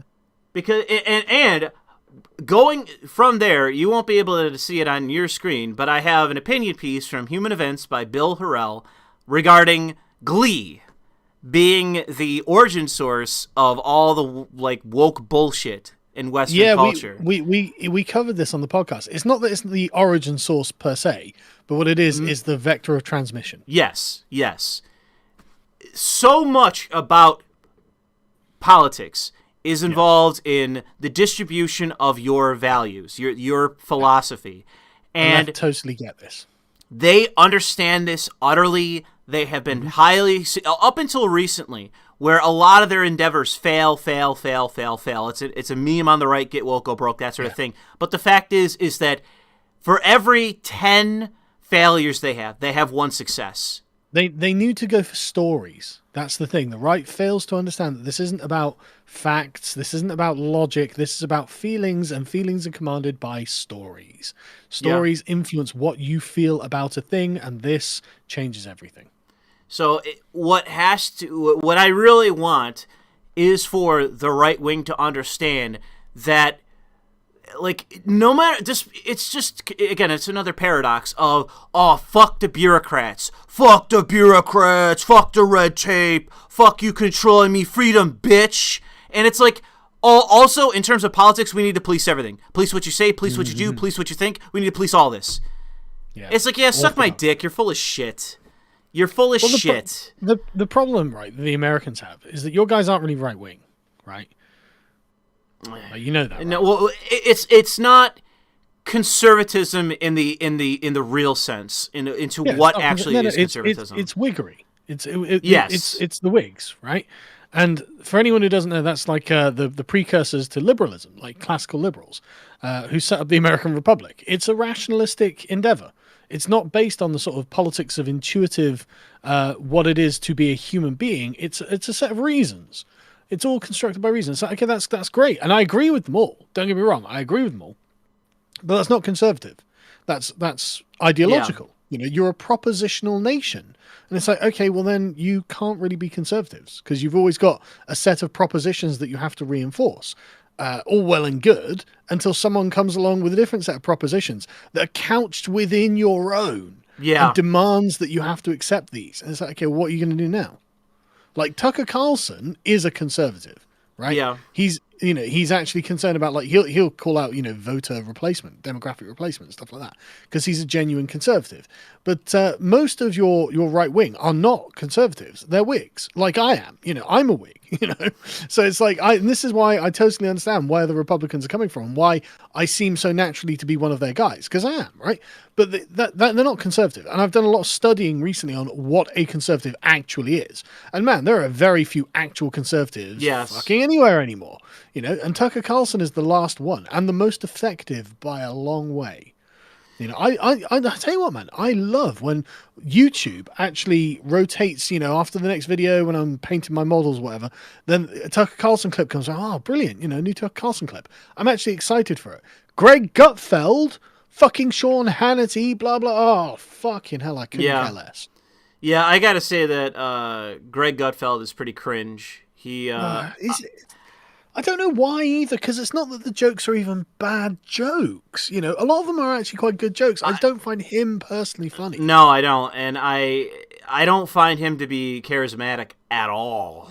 And No. I don't know why he has a show there, but I don't know. It's just I've listened to him several times. I understand why, like, certain elements of the Boomer, right? Like Sean Hannity, because he is basically like the right wing stock character. Yeah. I could see why there's the appeal there, but Gutfeld is somebody I just don't get. I don't even hate Sean Hannity, you know, like... Neither do I. I'm just indifferent. I don't hate Joe Scarborough, you know? Like, these are stock pundits for the partisan right and left, you know? And they do their job, they're paid to do their job, and it's not that I don't think they believe what they say either. I think they do believe what they say, you know? I do think that they are... you know, true believers in the stock punditry of the right and the left. Fine. That's all and good. But I'm just totally bored by that. Yeah. And there's no interest there. It's just Boomer Tube. That's all it is. Like, it's got to be just that. It's like oatmeal for the Boomers. I know every one of their positions already, so I don't care what they have to say. Well, and that's the thing. It's the upside of Tucker when he's coming out questioning legal immigration. Yeah. It's like... that is so, like, Boomers have no concept of that. Like, they have no, like, only, like, very red, very right-wing Boomers understand it. Like, totally. You know, there's, like, a general perception that the Boomers are, like, very much against immigration. But honestly, from my own experience, a lot of allegedly really right-wing Boomers, they're on board with diversity as their strength shit. They're a they agree with the proposition. Oh, you can just come here and be an American. Well, they're not. Yeah. Like, you know, and what's worse is that England and Britain, we're not a propositional nation. And we've adopted the attitude of the Americans and the propositions. And it's like, why have we done that? We're not that. Like, you get people in England saying, oh, well, what about separation of powers? And it's like, separation of fucking powers? Are you a retard? Are you some sort of fucking retard? The Queen is the head of state, the head of the church, and the head of the fucking courts! We are not a fucking republic!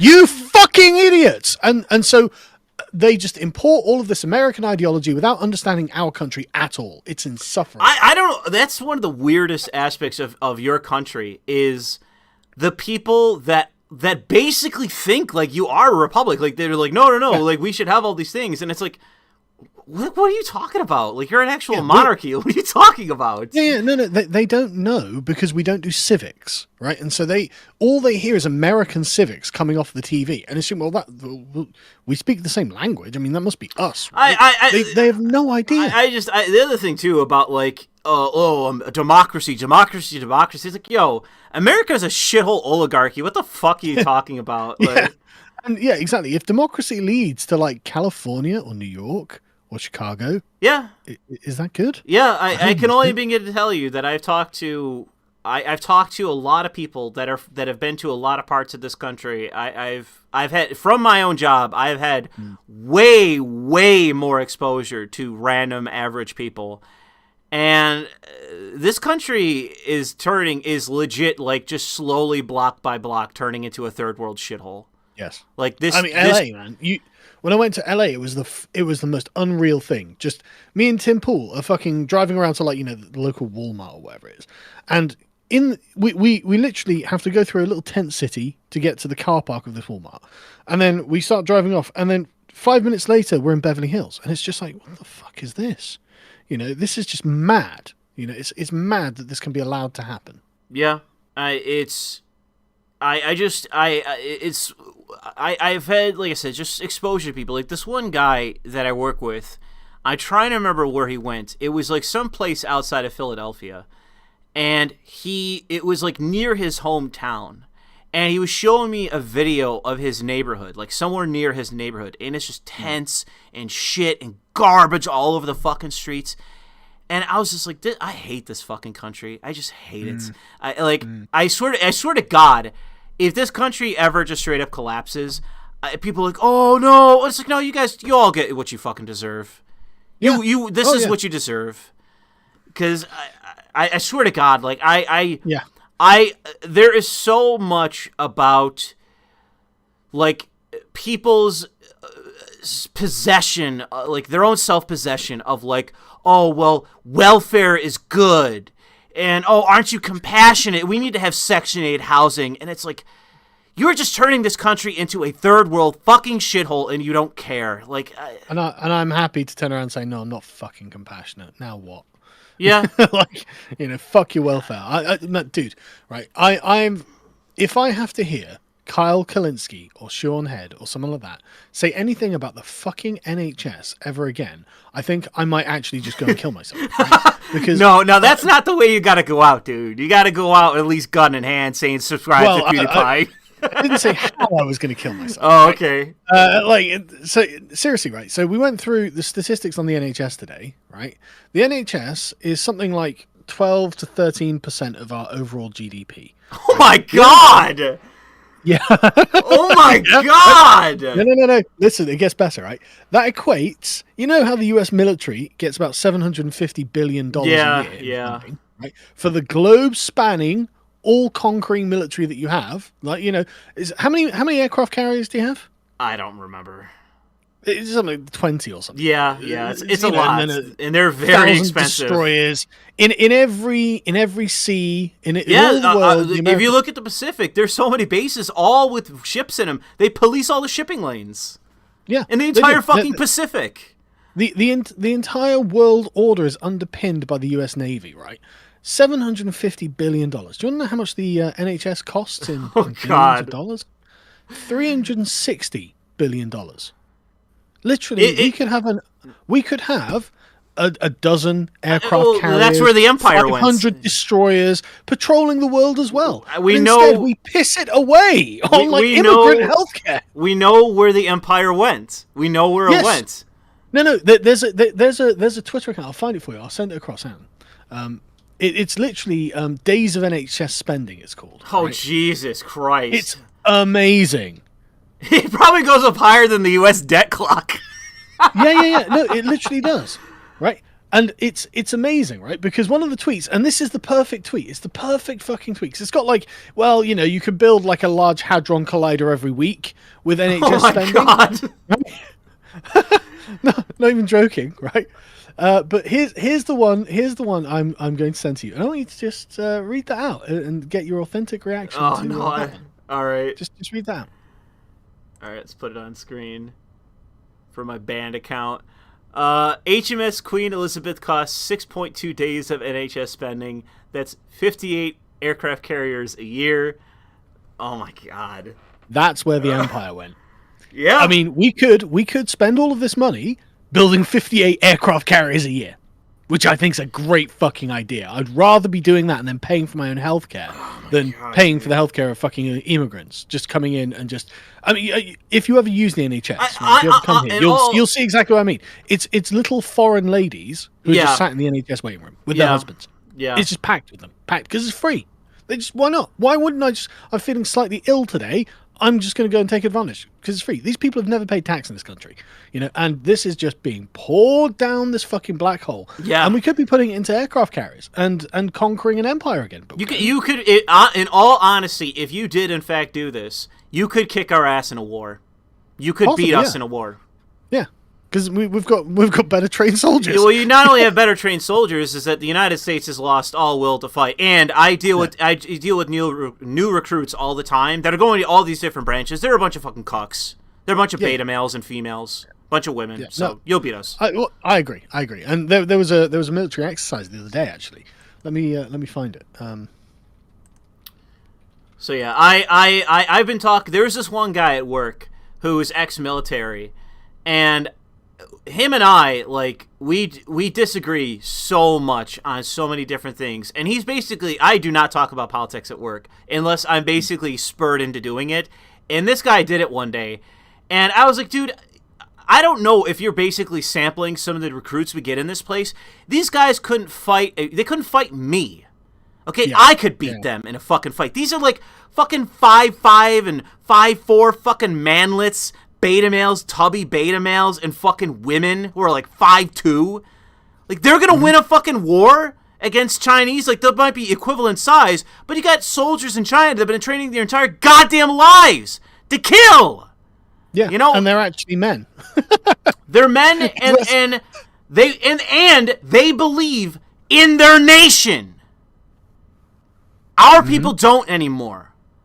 Our people don't. The U.S. Army would do better if it told people it was fighting for communism. Yeah. At least it'd be something to fight for. Yeah, exactly. Give them something to fight for. But instead now they're fighting for racism. No, they're fighting. They're fighting for the pride flag. That's what they're fighting for. That's American values. Yeah. Is underage boys dancing in gay cabaret clubs. That's what they're fighting for. And unironically. Yeah. Were you sending something? Yeah. This thing. This is a Cope article. This is the only one I could find off the top of my head. But apparently, the Royal Marines decisively defeated the American Marines, and you asked for a reset of the match. This is from last year. I remember this. I mean, don't get me wrong. It's understandable. I mean, if the Taliban can beat you. Yeah.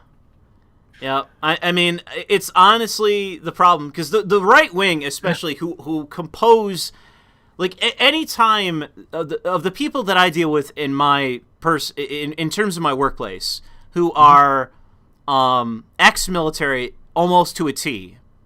A lot of my coworkers and a variety the cops that I deal with, the variety of the people that are making up the security state, basically the security apparatus in all its forms of the United States, they are overwhelmingly right wing. Yeah. And all of them are fucking demoralized. Yeah. All of them think that, like, yeah, we're this nation sucks. We're gonna fail. This is over. They're blackpilled, and I was getting to an argument with this guy saying, like, no, the new generation of the people that are being brought into the military are a bunch of fucking beta males and women. They are not going to win a war against China. Wake up! And if your drones can't win the war against China, that's it. Yeah, because, like, legitimately, I'm dealing with people who they come in 4-eyed, 5'3", fat, and they're 18, and they hand me their shit, and I realize by the documents they give me that they are a new recruit because they carry with them, like, recruitment papers, and it's like, you're a new recruit, you've joined the Navy, you joined the Air Force, you joined the Marines. Oh, by the way, you know who have fallen through the fucking floor? People say the Army. No, it's the Marines, dude. The Marines have lost any semblance of fucking standards. That's awful. And they're supposed to be the tip of the spear. It is nothing but manlets and fucking women. So I laugh. It's only because it's something that I'll cry. You give me an AR platform and my house gets raided by the Marines, I'm gonna win the fight. Man, I tell you, right. Go back when I used to live on military camps. Right, there were Americans there. There were shared bases like on JHQ in Germany, right? And the Americans always had incredibly high standards. And my dad was in the military. We knew lots of military people, obviously. Yeah. Everyone on there was a military person. And the British military would speak very well of the American military. Very well. The institution itself produced excellent soldiers. It was competently managed back in the 90s. And, everyone thought well of it.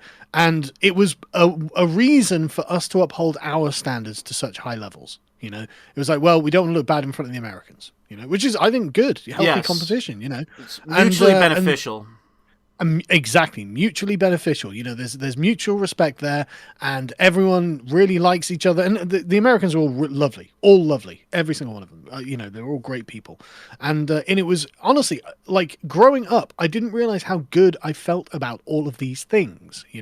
I felt good about, the relationship we had with America. I felt good about the way that our own people comported themselves. I felt that things were going well. Looking at it now, I mean, I'm going to have to ask my dad what he thinks of the state of the militaries at the moment, because he's probably just going to shake his head and be like, well, I don't want to talk about it, Yeah. But it's embarrassing watching how things have gone in America. honestly. Well, And I say this as a concerned foreigner. There's people in the chat contesting me. You sound like my coworker. Shut the fuck up. I'm meeting these recruits on a daily basis. Shut the fuck up. Go live in nostalgia. Go Semper Fi and salute the flag. We're gonna fucking lose to China. Shut the fuck up. Go watch the propaganda. Go watch the diversity propaganda another time and kiss the ass of some fat woman that's going to be a Marine. Just ask yourself, who is this attracting? Just ask yourself, is it your best?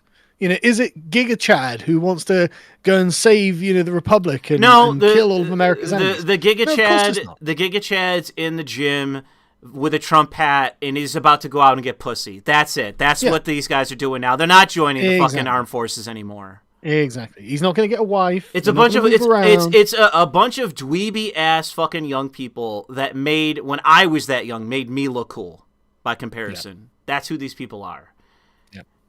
And a lot of them are trans and gender confused. Yeah, that are mentally ill. And embarrassing. It's the issue is that under the Bush administration, they lowered standards for several elements of the government because they had problems with recruitment. So they lowered the standards. And the issue is that since basically the 2000s, the standards of all these different aspects to the armed forces have been dropping like a rock. Mm-hmm. They've been non-stop. They've been in free fall, total free fall. And the issue is that it's done over and over and over again because they can't find bodies. They can't recruit people. They can't meet quotas because you got all these boomers, these Gen Xers retiring, and no one to replace them. And the reason they don't have anyone to replace them is because literally the idea of patriotism in and of itself is dead. Has been demonized. It's not just, it's not just dead. If it was just dead, it could be revived. But no. Now it's evil. It has become evil to be patriotic. The British Army has exactly this problem, right? I think it dipped below like 80,000 men the other day, and there was a thing on the news about it. They were like, "Well, we're a bit concerned because we literally aren't able to recruit people into the army." It's like, well, why not? Why not? Why? Oh, is it because the BBC has been calling us a racist country for the past 3 years? What's hilarious about the apparatus of the state is that it's part of the reason why they've been bringing in all the millions of gibbers, is that they think that they were going to make up for it. They thought they were going to join the fucking military. Honestly, it has to be. That has to be what they were thinking. But there is no way they could think that a bunch of immigrants from Bangladesh are going to be like, yeah, I'm going to fight and die for England. Why the fuck would they care about England? Because they're fighting for the neoliberal order. Because they're going to fight for the neoliberal order, the paradigm. But they don't like the neoliberal order, and they're literally just here to leech off our resources. What can I tell you? It is what it is. No, seriously, I was talking to Callum about this, right? So we had to go down to London for a live show a little while ago. And we're sat in a pub, just sat outside having a drink. And I'm just watching the people on the street go by. And it struck me that not a single one of these people will fight to defend this country. As soon as shit goes south, right? If the Germans were to invade again tomorrow, right? All of these people just get on a plane and leave. Yeah. Like, not one of them is going to fight for this area of London in which they live because they don't own anything. They don't know anyone in it. They're transients. They're nomads, And that's how they see themselves. They're just here to get some money while the money's good. As soon as it dries up, they're just going to go. As soon as there's trouble, they're just going to go. Yep. And it's just like, why the fuck are you relying on these people? There are people in the Shires who would still gladly die for England. Yeah. Or if only you gave them a reason to do so. Yes, if exactly. Told them it was worth their while. Exactly. If you weren't going to tell them, oh, by the way, also you're not going to get any kind of pension or compensation, and you're a fucking racist. So maybe you should check your fucking privilege. Like, I mean, it's embarrassing. If you look at the past in the context of, I'm sure this is true for literally every country in the world, but in the case of the United States, the propaganda that was created was all based around the concept of not just fighting for your nation, your land, your family. There's also the other. They're the other. We're going to do a racist caricature of them. They're the other. These rat-like men are trying to kill us. It's also for the sake. It's also aspiring to heroism. You can be a hero, and they don't even do that anymore. But the Russians do, and the Chinese. Yes. And and honest to God, I'm sure in China it's a bit different, but I would like to know: is Russia having problems with recruitment? You know, are they having problem with recruitment? And with all the downsides of that particular country, that they still have issues, like so many issues in their country domestically. You know, that's the question. And a better question would be the Hungarian forces. Do they have a problem with recruitment for whatever ceremonial force they have? You know, I mean, Russia's got demographic problems anyway. Because yes. I mean, like, you know, people leave Russia because they don't want to be there. Yeah. But so like I don't know. A country like Poland, a country like Hungary, do those countries actually have problems with recruitment into whatever armed forces they may have? Poland does. I'd be shocked if Poland did. Right, so I found nationalinterest.org.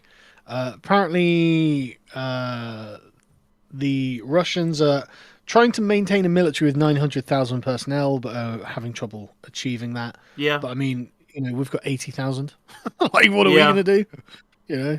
I don't know. Maybe like you take those 80,000, you send them out with some more boats and facilitate more fucking Muslims coming into your country. I guess they can do that. I mean, that's what's going to happen. Yeah. Like you know, when Boris is you know, to throw everything out, the red meat out, he's like, we're going to send the Royal Navy out to the channel to stop to help them along. Well, that's what the Navy said. There was a bunch of responses to this from people in the institution. They were like, we don't want to do that. It's like, oh my God. Just, oh my fucking God. Yeah. Yeah. We're just fucked. Yeah, I mean, it would be no different to the United States, honestly. Sure, but like the second that the shit really kicks off, like it's going to be the second it all just collapses in on itself. You know, it's going to be awful. General Milley is going to just turn up, having hacked off his own genitals, and be like, I joined China. I think China are right. This is white male rage is why we oppose China. And in all honesty, him becoming a eunuch would actually fit well within the framework of the Chinese. Yes, it would.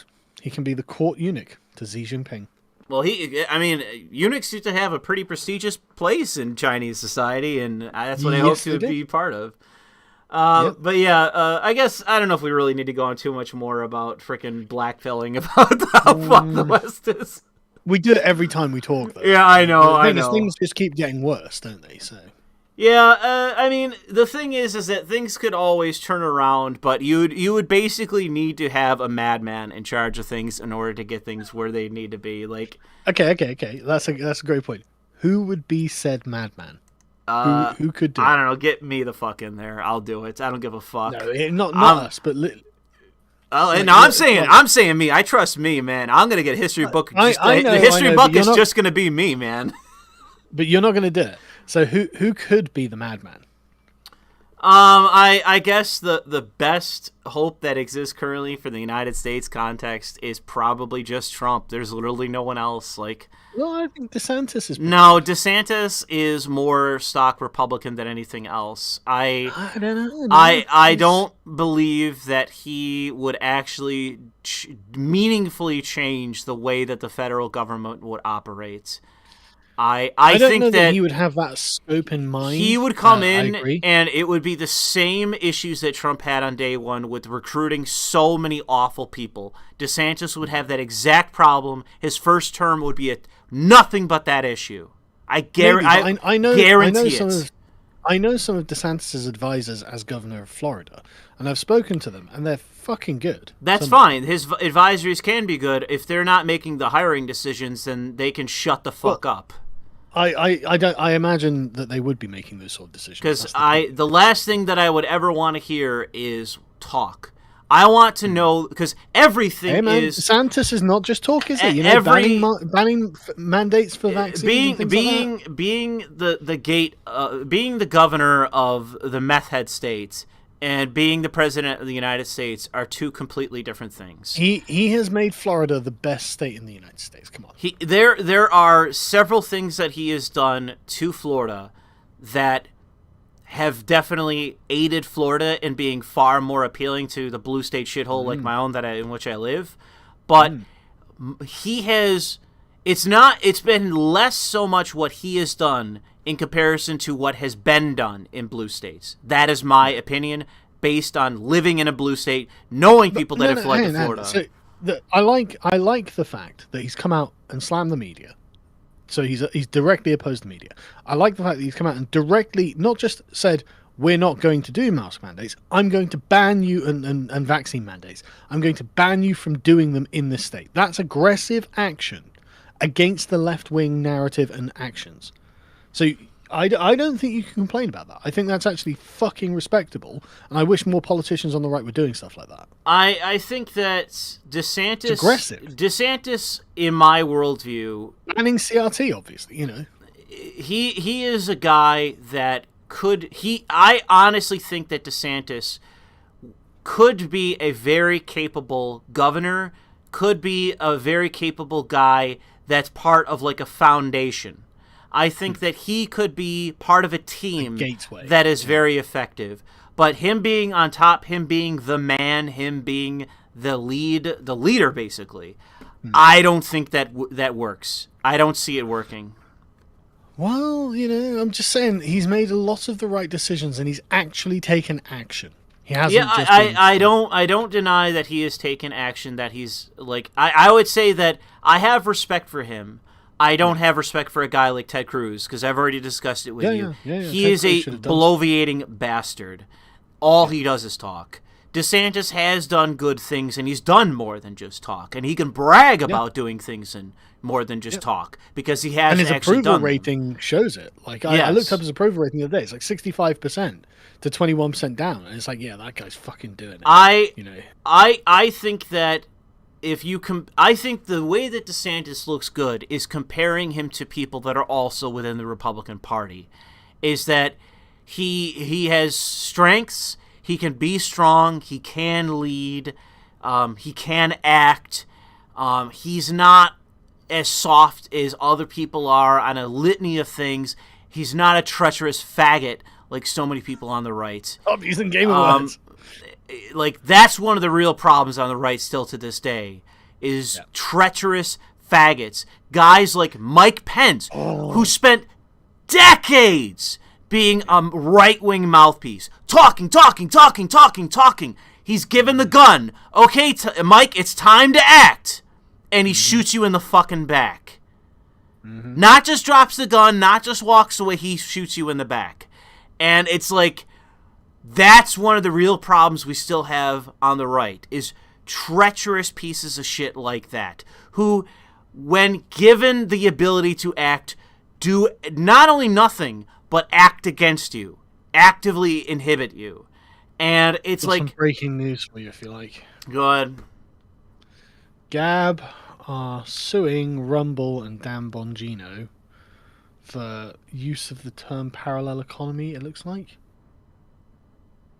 Did they trademark parallel economy? Yeah, it seems that they did.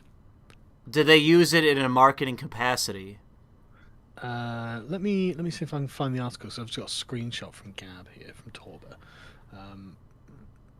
Because if they did use it in terms of marketing, Rumble or Dan Bongino's podcast or whatever, then there could be some kind of actual lawsuit. But if it's like they use the word, like I just used the word parallel economy, you can't sue someone for that. No, I agree. But again, you know, if it is that, which honestly... Oh, it's literally called parallel economy. What is? Okay. The payment processor that they're using, like they've created. Who did? Dan Bongino. Oh, okay. So they created a payment processor called Parallel Economy. What does Gab own? The trademark to the term parallel economy. Well, in all honesty, then that's a meaningful lawsuit. Yes. Then Bongino was stupid. Yes. In all honesty, hopefully, like that looks meaningful. Hopefully, Torba went to them and said, "Listen, you're taking our trademark. We need to settle this." Yeah, I'm hoping they at least did that. I would like Torba to cut a deal that wasn't about money. You know, like I mean, obviously, you know, Gab gets a share of whatever, blah blah blah blah. Right? Well, that might be honestly what Torba's doing in that situation. He's saying, "Okay, we're going to sue you then," and hopefully, you know, it may have been the case that that Torba said, you're using your trademark, I could see Bongino and Rumble blowing him off and not willing to come to the table for that, and that's him forcing them to the table. So if they did, in fact, violate Andrew Torba's / Gab's trademark, then they ought to pay up or settle the case. See, yeah, well, exactly. It seems that they have, which is not smart. But I mean, people are saying in the chat, I'd rather bring Torba into the fold. Torba has done a great job with Gab. Well, I use Gab all the time. I was browsing Gab as we were talking just now, which is how I saw it. You know, like Gab works well, and it's got all of the infrastructure is not mainstream. So like, it would be fucking silly. This is another thing I hate about the right. Oh fucking hell. Oh, everyone's got their own little fucking kingdom. Yeah. It's like, team up, you fucking idiots. The left do this all the time. They're always in each other's fucking pockets. They're always promoting each other. They're always in bed with one another. Because they're all on the same fucking mission. You know, and they know they're on the same mission. They look at the patriarchy, the imperial white supremacist structure, and they're like, okay, well, I'll just work with them, because they're all fucking commies. And the right won't do it. And it's just, there's so much wasted effort and time. Yeah, I can't think of a single fucking person on the right that isn't like that, like the king, like the kingmaker. I know. I can't think of anybody. What about you? What about you, Sargon? What about you? You're the king. You own your own domain. I'm happy to work with Gettr. I'm happy to work with Gab. I'm happy to work with any platform. I know. You've done it in the past, I'm a team player because I know that we've got a mission and I want to win, you know? Yeah, honestly, you are absolutely right. You could not be more right about the right in that capacity. Fucking insufferable. Yeah. Egos. It's all egos. It's like, look, yeah. the left at least, right? If there's one thing these eunuch cuckolds don't have, it's big egos. Yeah, they don't. They're at least they're humiliated. They've got nothing to lose, so they may as well brown nose Ezra Klein or whoever else is next, right? Yeah. But the right, they still have self esteem, and it's like, okay, that's great, but it means you can't work with each other, you fucking idiots. Yeah, it is frustrating, but.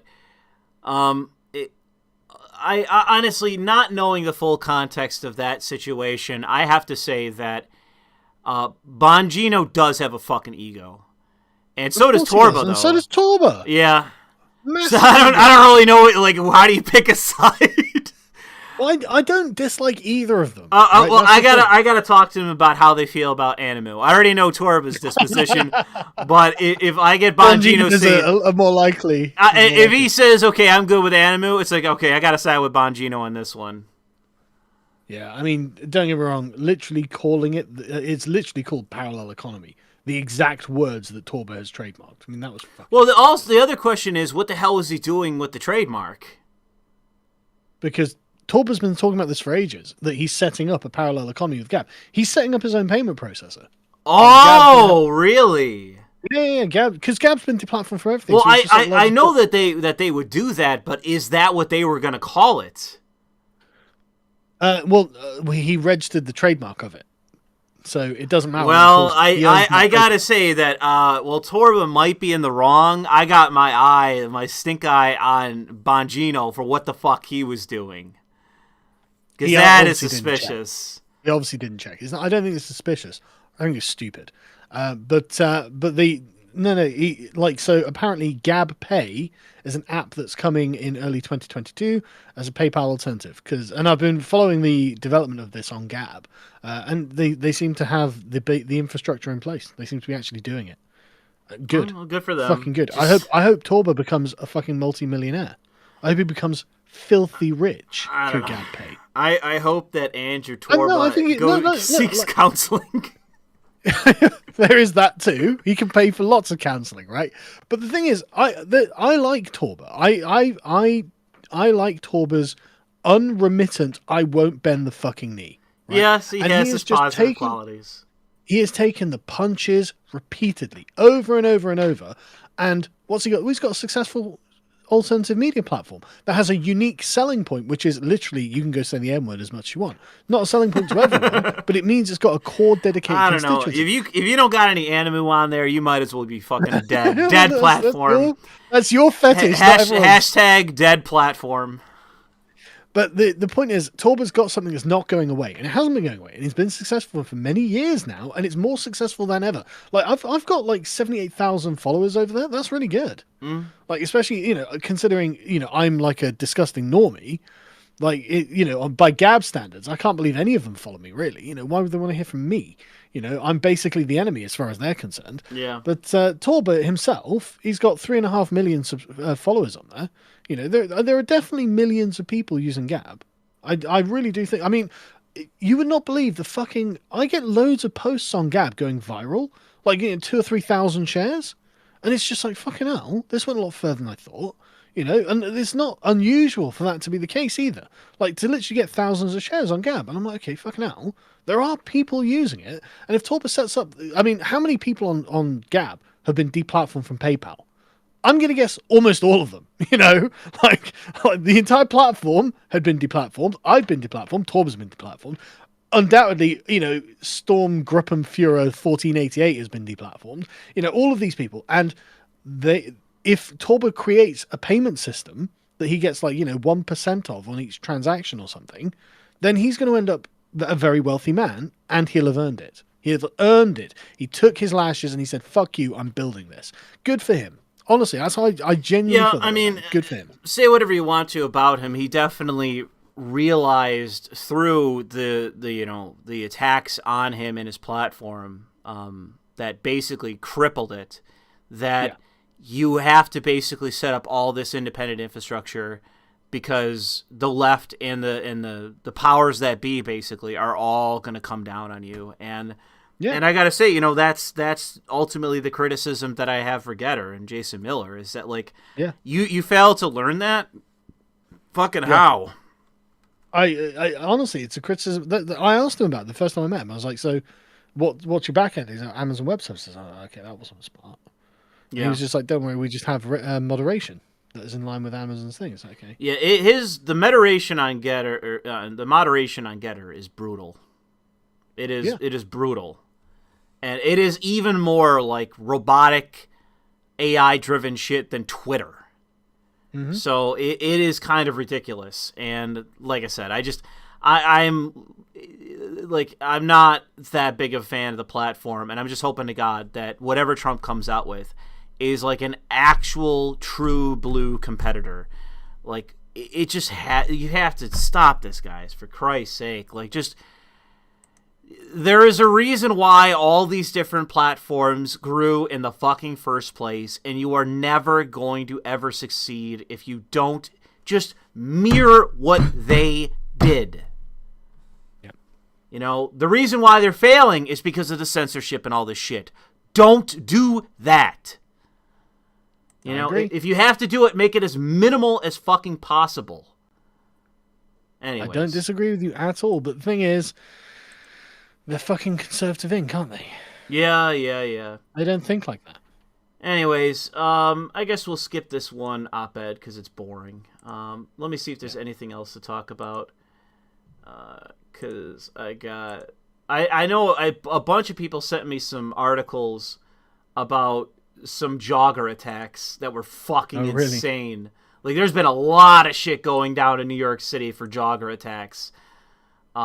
Including some anti-Asian attacks that are fucking brutal.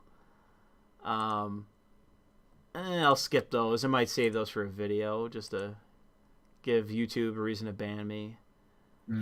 I'm not really sure if I have any more articles. I guess we could read some super chats. I think you should. Okay. We already covered this, so I'll get rid of that.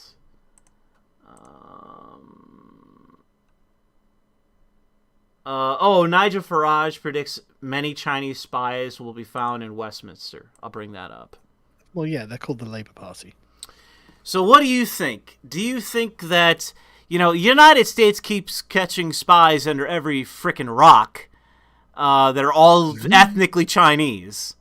Do you think that in the UK you're going to happen to find some Chinese spies in your government? You think it's possible? Or is Farage just a fucking racist? So there's a guy called Richard Burgon. Like, our Chinese spies aren't going to be Chinese. Like, we don't have very many Chinese people over here. No, listen, I'm not joking, right? Our Chinese spies are just doctrinaire communists. Oh, So okay. there's a chap called Richard Burgon, right? He's a Labour MP. He's been Labour MP for a few years. Heavy Corbynista, right? Heavy Corbynista. And he was on one of these BBC News things, and they were talking about China, and China was doing stuff, and every word that came out of his mouth was a defense of China. And I think I remember comical. this. But yeah, it got comical because he was literally essentially defending or obfuscating the Uyghur genocide. He was, all of the imperialism, and literally all of the other panel members were looking at each other perplexed because everything they would say would be a totally reasonable, straightforward, normal thing to say, and he'd be like, actually, and it's like, well, hang on, you don't have to defend the CCP. No one's asking you to defend the CCP. Why are you defending the CCP? And he basically didn't have an answer. And he looked like a paid shill. He looked like he was a fucking shill for the CCP. It's like, what are you doing? Why are you doing this? No one's making you do that, buddy. Okay. And so, literally, I think that, Jeremy Corbyn, the Soviet Union in the 80s, treated him as if he was a spy because he was an ideological ally. I mean, he wasn't actually a spy, but they basically thought he was such a fucking idiot that they could get stuff out of him, and they did. And it was just like, you moron, And it's like our spies are literally the Labour Party because they're a bunch of midwits. They're a bunch of really stupid people, and the CCP are not stupid people. So, well, I mean, there's still bureaucrats are bureaucrats, even in China. I honestly think that you have a low ceiling, so to say, when it comes to intelligence of bureaucrats. Oh yeah. I even through my own experience, none of them seem particularly bright. But the thing is that if they actually have a mission and some of them believe in it, there's a good chance they're going to be more successful for the people that are just mercenaries who don't give a fuck. Sure, but our people are really dumb. Yeah. Is what it is. I mean, it's not even going to be a Swalwell event where they're like, oh, well, I slept my way into giving away secrets. They're just going to give them away because they don't realize it's wrong to do so. Yeah. I know exactly. Oh, well, what you mean, Britain is a racist imperialist project. I mean, of course we want to support the glorious regime of Xi Jinping. That's basically what they're going to think. All I will say to that is that the ultimate thing is that if anyone was gonna be fucking falling for Fang shit, it probably would be me. But all I can say is, thankfully, I'm paranoid enough, just independently of that I would be suspicious of that in the first place. You're an elected congressman. You got Fang, coming around you. It's like, what do you want? What are you after? Yeah. I mean, I'll still fuck her, but I'll be very suspicious of it. I'll be very quiet about what I say on the pillow.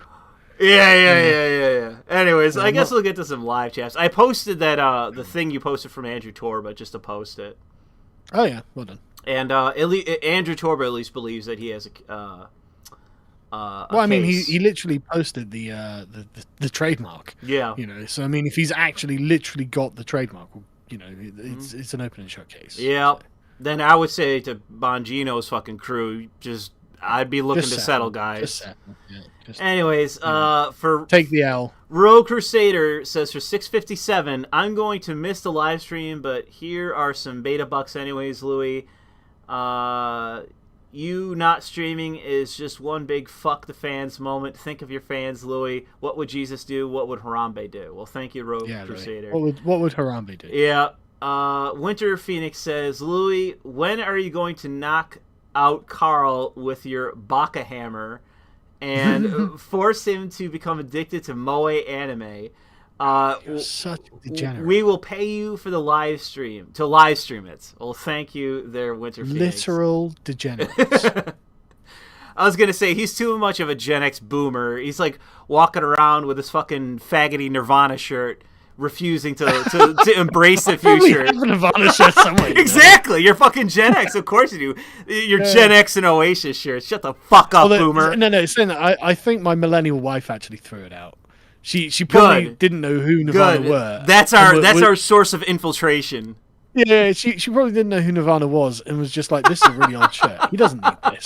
I'm like, that's a fucking heirloom, darling. Oh man, based waifu right there. Anyways, Hunter Count says, "Fuck you, Louis. How dare you make us wait this long? Now take my money, you faggot." Well, thank you, Hunter. Geth says, "Do you think the alt-right died because they were terrible or because censorship worked?" I think it's because they're terrible. Also because censorship works.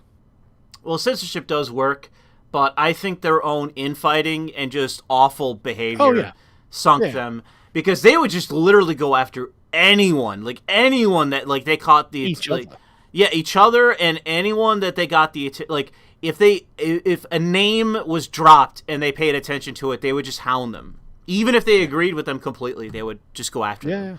So the alt-right was terrible. And probably in whatever form they still exist, they probably still are terrible. Like, they're just full of, like, legitimately awful people that just can't contain their fucking... This is the problem with Gab, though, because essentially all of these people are on Gab now. And it's like, okay, yeah, I understand you're a Nazi, right? I understand that doctrinaire, you are a Nazi. I don't even know if these people believe half the shit they claim they do. It's just spurgery, edgy posting bullshit. Who fucking knows, right? But it seems that a lot of them do believe, right? And they say they believe, and they've got all their arguments. It's okay, whatever, But you have to be such a fucking bunch of retards about it, Like, stop spamming me with your bullshit. I don't agree with you. You can spam all day, every day anyway, so just go away. Be normal, for the love of God, The shit that used to piss me off about that crew, like that side of things, is that it wasn't even just as bad as that they come in and they start spamming the N-word. That's one thing, okay? That's one thing. They meme, whatever, okay, whatever. It's... They flagged videos. They would flag people down. They would mass flag people. They would raid people. They would try to get accounts banned and suspended. And it's people that even agreed with them ultimately that they would do this to. So it's why I really never liked the alt-right, because it's like it was nothing but friendly fire, and they were as bad as the SJWs when it comes to flagging shit and doing all kinds of awful things. They were abysmal in terms of their behavior. And but like I said, I would be fine with them on Trump's Truth outlet, because they join, then millions of people join because of Trump, and they'll just get smothered. They'll be there, they'll be cringy, they'll still do what they do, but they will be smothered and totally irrelevant. Yeah, no, I agree. And some would stick to Gab because they would have relevance there. Oh yeah, a lot of them will stick to Gab out of loyalty, actually. Okay. Anyways, the Get says, "Have you been listening to 12-year-old game soundtracks and sat down and thought about just how culturally stagnant we are, particularly the game industry?" Yeah, no shit. No shit. Culturally, we are going nowhere. Like I said to my one friend, who's a total normie, we're in the movie theaters together, and there was another girl power spy movie trailer. And I was like, how is there more of these I literally shouted in the theater. Like, how are there more of these fucking movies? This is like the fourth in a row that I heard of. It's like Atomic Blonde, the one, the Girl Spy League, whatever the fuck it's called. I forget what it's called. There was just the most recent one that I think Critical Drinker or somebody else talked about. Another girl power spy movie. And it's like, this, I don't even think was that one. It was another girl power spy movie. It's like, why are there so many, like, wannabe Jason Bourne fucking girl power spy movies? They're literally all the same fucking movie. None of them make any money. And they're all as unbelievable as the previous one.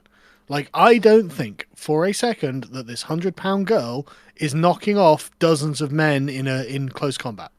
I don't think Charlie's Angels, that was the other one somebody said. It's just I've seen loads of adverts for them, and it's like every single one is bullshit. They're all bullshit. I don't believe them. I'm not watching this crap, Like, I wouldn't believe it if a man who's of the same build as these women was knocking off all these guys. I'm like, no, why would he be able to do that? The only time that it was ever believable that any of this was remotely possible was basically like Trinity in the fucking Matrix. Like that was it.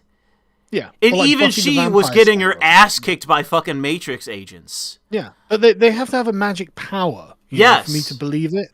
Like, that's the thing. It can't be just, I'm a secret agent. Oh, big fucking deal.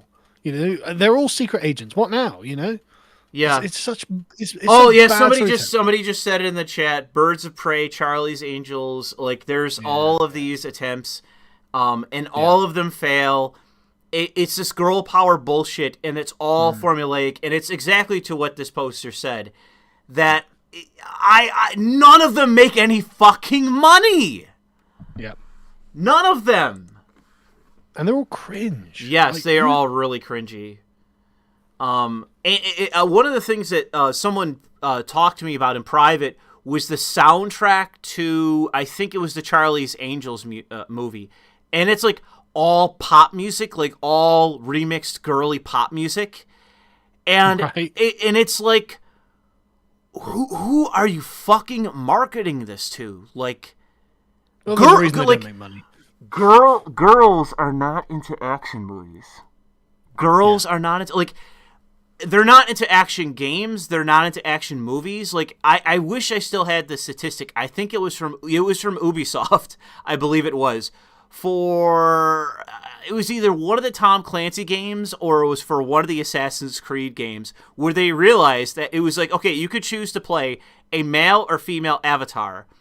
And it was overwhelmingly male. And the people playing the female avatar, which were like 15-20% of the people playing the game, were heavily male. So the people playing the female avatar were overwhelmingly majority male. And it's like, there is no fucking female market for these genres. Why do you do this? Why? Well, you know why.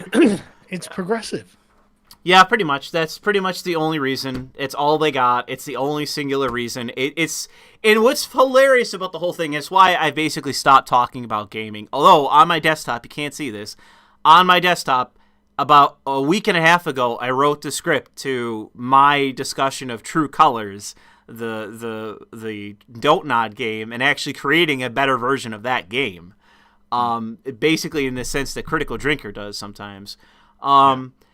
That, like, it's just so much to do with understanding what you're creating and understanding, like why are we creating this thing? What is the point in creating this thing?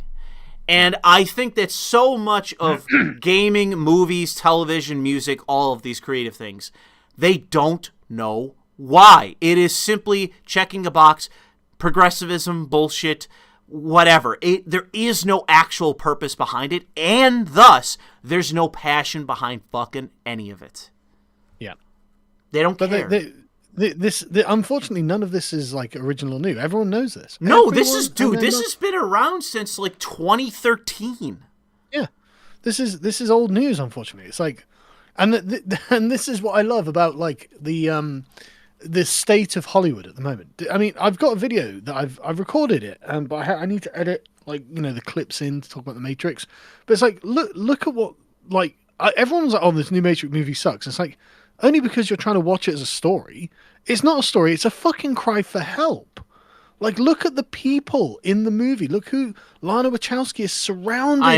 I know. These fucking shills who just live in these glass towers, who never have any kind of stimulus that isn't from like their phones, you know, like that. They've got nothing in their lives. They don't love anyone. They don't know anything. They're not sincere about anything, and they just exist and they try and theorize about what's made the Matrix great, and they have no fucking idea. And it's like, how can this be Hollywood now? But that's what it is, and that's what she's telling us. Yeah. It's like, okay, well, I'm glad that's not me. You know what I mean? I'm glad I'm not a part of this. Yeah, I mean, look at. I mean, there's no greater example, honestly, than Todd Phillips going from making like dude bro pot comedies and shit, like college comedies, you know, to making like a serious drama movie. And why did you do that, Todd? Is it because you just got bored? No, I can't do those comedies anymore. Just straight up, I can't do those comedies anymore. Just said it. And is he the guy? Which is the guy who made Joker? That's Todd Phillips. Yeah, that's him. Yeah. Just making sure I was on the right guy. Yeah. Yeah, exactly. And the fact that he literally, look at what he made. Look at the point of Joker. It's literally, fuck this world that they've created. Fuck it. It's like, don't blame him. I'm going to take the perspective of the guy on the very bottom who hates all of this and is being driven mad by it. And like, I'll never get over the fact that he won. Yeah. He won over, and it's allegedly going to have a sequel. Yeah, apparently. Yeah, that he won over Quentin Tarantino in the most dramatic fashion, where he's like watching the movie, hating it, only to then turn and say, "No, this is fucking brilliant," because you make everyone in the theater sympathize and empathize with a fucking murderous psychopath. And everyone loved that film. Like, and it cost them nothing to make. The return on that fucking film must have been godly. Yes. Like, in fact, let me it was like something like $10 million to make the movie, and they made $1 billion. Yeah, exactly. They must have been like, it made more money than the one Star Wars movie, for Christ's sake. Yeah. So let me just pull up, because I want the actual number so we know, right? So really quick, Aiden Paladin in the chat referenced something. I think it's what I was talking about, female avatars. Let me see, strategic. All right, let me copy that and paste it, see what comes up. It's a PDF. Oh, do I have to pay for it? When is this dated? 2014. It might honestly be this. Oh, I think this is in reference, wasn't it to World of Warcraft? That Joker film, right? It's the most profitable comic book movie of all time. Most profitable. Oh man. So it had $62 million as the budget. Oh, okay. That actually was a decent amount. Okay. Yeah, it's a decent amount. But to rake in over $1 billion, man, they must have been fucking thrilled. They must have been like, oh, wow. Well, I mean, Todd Phillips can at least hang his hat on that, but the theater, or the studio, God knows what the fuck they think. Well, they must be kind of annoyed. Well, isn't this an incel film? Yeah, it's just like, exactly. I'm going to make you $1 billion. Anyways, where were we on the super chats? We got hung up on that one. So thanks to the Geth for $1 super chat, man. That had some longevity to it. King Spectre says, Carl, Pastor Louis' pulpit column section on Lotus Eaters when. Also, I love. Well, if you're prepared to write under your real name. I mean, if I got fired from my job, then I'd have no other. I'd basically say yes, because fuck it at that point. Because I guess so. Yeah. I don't know. I honestly, like, when I'm at work, it is like I'm very hot and cold on my job, because there's certain people at my job that I've gotten along with very well, and we like the handful of people that I get along with at work, like, we're getting in deep. Like, we're coming up with like code words, and we're doing all kinds of crazy shit at work. So it's great in that sense. But there are days at work where I am just fucking miserable. And unfortunately, that's the one side of it. I think at some point, dude, I'm not gonna get enough sleep. I'm not gonna be able to get coffee in the morning. One of my coworkers is gonna say some faggoty shit to me, and I'm just gonna snap. I think that's what's gonna happen one day. Well, make sure you don't go in armed or anything. No, I don't mean like that. I just mean just basically tell them what I think of them, and we'll see what comes of that. Unfortunately, in my workplace, like, among certain people, I have a bad reputation. But do you? I can't believe it. No way. No, it's true. Oh, it's true. Okay. And and the thing is too is that, like, I've never said, like, well, fuck you, I don't like you, or don't talk to me, or I've never really given them a reason to just straight up dislike me. But the only thing is that, like, there's people where I work who, like, they want me to kiss their fucking ass, and I just don't. And it's like they tell me something that I should do, and I go, oh, okay, sure. But that's what annoys them. It's not fawning enough for them. Like, this one fat faggot who I work with, said something to me one day about playing with my phone. Like, I was just looking at my phone because there was nothing to do when I was bored. And he comes up to me. He goes, well, listen, man, don't play with your phone out here. Don't ruin it for the rest of us. I was like, oh, okay, sure. Sorry.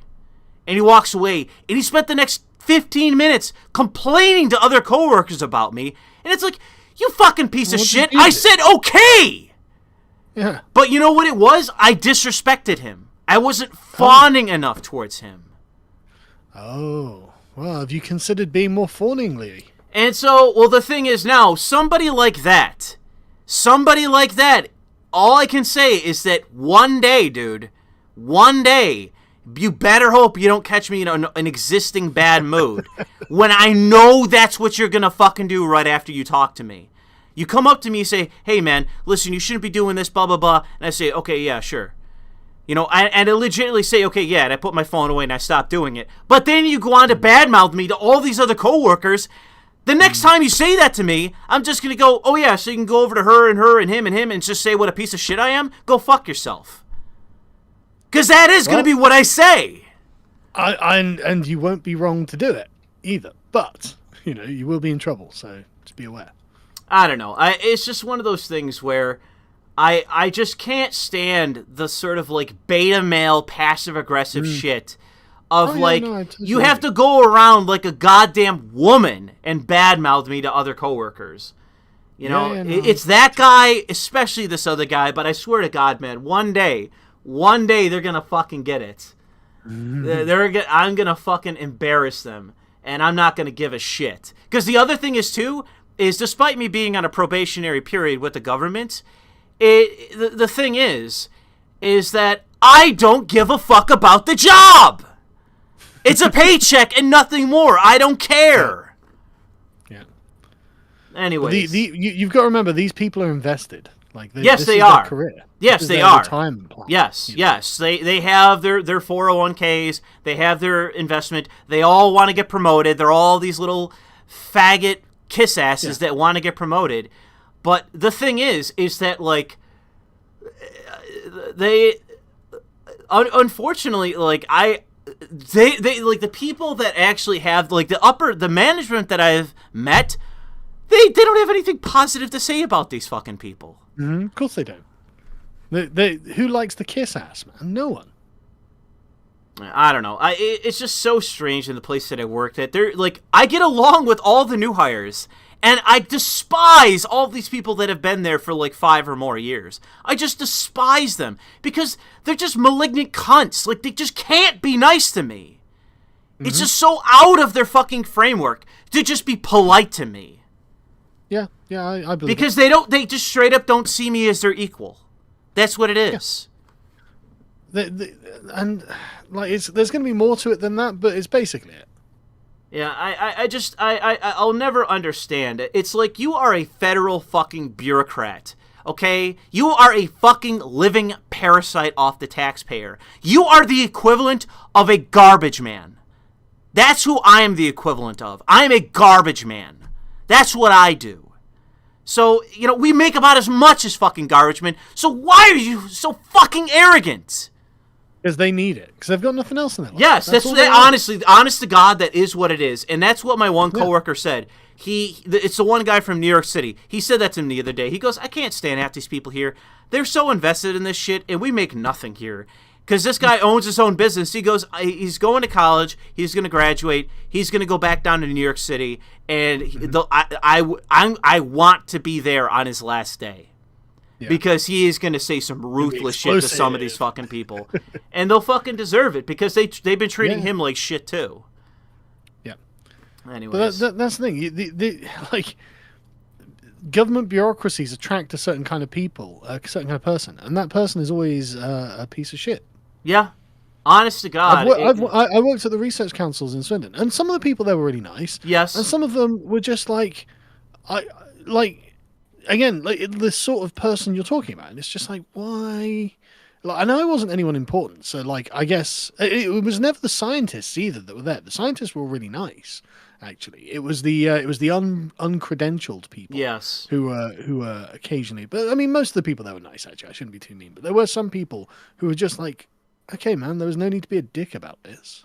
Yeah. I just, it's just something that I, like, it's just day by day. You know, and one of the things that I do realize is that for whatever reason, early on in the week, it's fine. But the day that is the worst day, because for some reason it is just, I came in, and this is an example, on Monday.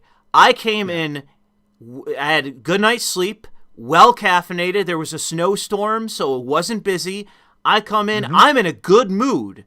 Sounds like a good day. And these people just sucked the life out of me, and I left there utterly fucking miserable. And it wasn't dealing with the random strangers that were coming. I'm dealing with the public, the evil public. It's my fucking coworkers. They're just so miserable and awful. And I swear to fucking God, I said this. I said this. I might have said this to you already, but early on when I started this job, I had somebody be just really mean to me one day. And, like, the other coworkers just knew about it, and they just found it to be par for the course. And I said to my parents, like, I had dinner with them, and they said, well, how's work? And I said, how's work? I want one day for an armed gunman to come in and fucking kill half my coworkers, because I fucking hate them. And I said, it will make... How's work? Well, I'm praying for a school shooting. Yeah, how are you? Unironically, I was so miserable, because there's a certain people I work with who are just... Like you said, they have nothing else but the job. Yeah. And this is the sort of when we say nothing else, like they don't have friends or family, they're not married, they've got a cat, maybe they live alone in an apartment in the middle of a city, like, and again, this is why people like ragging on Matrix Revolutions. It's like, look, stop trying to watch it as a story. Look at these people. Look at the people who are being portrayed. That's what Lana Wachowski. That's her sensory perception. That's what she sees every day, or, you know, like these absolute hollow, scummy people that she hates. You know, like some of the people in the chat referenced it. I am talking. I came up with the Butterball Brothers, the Super Butterball Brothers, and it was Ham and Potato. I am referencing one of those guys. But the thing is that it went from me getting along with the one guy to that's the guy I'm not talking about. Whereas the other guy, whoever it was, Ham or Potato, I think it was Ham, I actually get along with him fine now. I get along with him fine now, totally. And the other guy is the one guy I can't stand, and it's because he's just this arrogant fucking cocksucker. And I don't know what is wrong with him. He claims to be married, but he macks on some of the girls in the workplace. So, I don't know. He is a scumbucket. And he's the self-described libertarian that I work with. So, that's another thing of which I dislike about him. He's a libertarian. Well, yeah, there's plenty to dislike about libertarians. Anyways. Well, honestly, though, right? I always see libertarian takes, and they're fucking terrible. And it's not that I'm unsympathetic to what the libertarians want. It's just that, look, this time has passed. You've lost the argument. You know, look around you. Look at what's happening.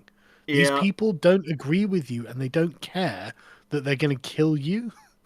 Like, they literally don't care. They're going to stomp you out of existence. Your existence is inconsequential to them until it becomes inconvenient. Yeah. That's what you're dealing with. You have to understand it. Yep. Anyways, moving on. There's another up-and-coming demographic that will fill our coffers soon. Young men with marriage prospects and no meaningful jobs. I will call them lost boys. Yeah, pretty much. The economy is not exactly doing great, so we're probably going to have a lot of men basically searching for something because they can't get a fucking job. Sure. Andrew says, good to see you again, Louis. I hope you're doing well. Yeah, relatively, I suppose. Both my parents are sick. Like, they go on for months telling me, Louis, get the vaccine, get the vaccine, get the vaccine. My father got COVID, he got super sick, and now my mother's sick too. Dude, I still haven't even had a test. Yeah, I've been making fun of my father. I've been calling him our family super spreader. I've been telling him, make sure you don't come over to my house unless you're wearing a face shield and mask and gloves, and stop spreading So I texted him. I was like, stop spreading COVID to my beloved mother. Periodically, Tim Pool will mess me and be like, when can you come over to the States? I'm like, well, when you stop needing a test to get into your country. Yeah. That's when. I'm not going. I'm not having a test. I'm not doing anything while there's any of this bollocks going on. I don't know what they're like everything is collapsing for them. They have basically thrown in the towel. Like, they just need to drop it. Just give up. They do. Yeah. You know, everyone's had it. Omicron has given everyone COVID. Well, honestly, I mean, I was not sick in 2020. I was not sick in 2022. I'm not sick in 2020. I guess it must have been fucking asymptomatic. It must have been that. Yeah, of course, absolutely. But like, there was a period just before Christmas over here where literally every person I knew was ill with some sort of sniffle, to some degree, to some extent, and it was just like a wildfire. It just ripped through absolutely the entire country, and it's like, good, fucking good. I don't know. It literally immunized everyone against COVID. Good. Right, now we can get on with our lives. As far as I'm concerned, I'm like one of the it's the zombie apocalypse, and I'm one of the few people that's not had it. Well, you're young and healthy, aren't you? I'm relatively young, I suppose, younger than you, I suppose, but I don't know about young anymore. But it's just amazing to me that it's like, here it is, like, everyone's screaming about vaccinations and all this shit, and I work in a filthy fucking place full of filthy fucking foreigners. And I don't understand how I have not gotten COVID. I don't get it. Because you're constantly exposed to it. That your immune system knows what's up. I don't know. A bunch of my coworkers have gotten basically forced out on sick leave because they've gotten tested positive for COVID. Like, a bunch of them got. Like, one of the guys I'm good friends with at work, he's out right now with COVID. I don't have COVID. Have you tested? Have you? No, but I haven't had any kind of symptoms. Like, you have to show, if you go in there and you show symptoms, management will basically roll up and be like, yo, go get tested right now. Get the fuck out of here. Go get tested. But I've not been sick at all in like 4 years. Good. So, I don't know. You guys are, you too, Carl. You're another fucking super spreader. You're all fucking super spreaders. Probably, to be honest. I like I said, I've never had a test, so I don't know that I've had it. But there's no doubt, it's I've had this. What I loved is that, like, a week before my father, it was like a couple weeks before my father got sick, he went out and got the booster and was like texting me about this shit, like, Lou, you need to go out and get the shot. I just went out and got the booster. Stop delaying this, blah, blah, blah. I'm super healthy. And it's like a couple weeks later, he's sick as a dog with COVID. It's like, yeah, shut the fuck up, Dad. What do you know? I mean, literally, what do you know? Yeah. Anyways. That's the thing, isn't it? Like, the fact that... I don't know if we can really talk about it, to be honest, because YouTube will come. I know. Well, there's an ongoing conspiracy right now about, like, whether vaccinations actually make you healthy or not. Wow. Or whether there's susceptibility. No. I know. There's one thing saying gamer words. What I'm talking about is what I'm talking about are the shots in State of Decay 2. That's what I'm talking about. The blood plague vaccines and State of Decay. I don't give a fuck whether you understand it or not. I'm just saying that for the sake of YouTube. I understand what you're saying, but I think that's what I'm saying. If you play State of Decay 2 and you get the blood plague shots, one of the questions that I have is whether getting those shots and getting additional shots are actually making you healthier, or whether that's actually in part making you more susceptible. Because it's very strange. The European Union has thoughts, but we can't say anything because it's literally against the terms of service.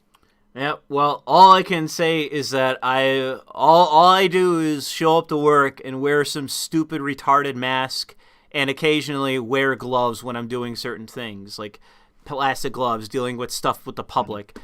And that's about it. And again, I'm not, knock on wood, I suppose, that I don't get fucking COVID.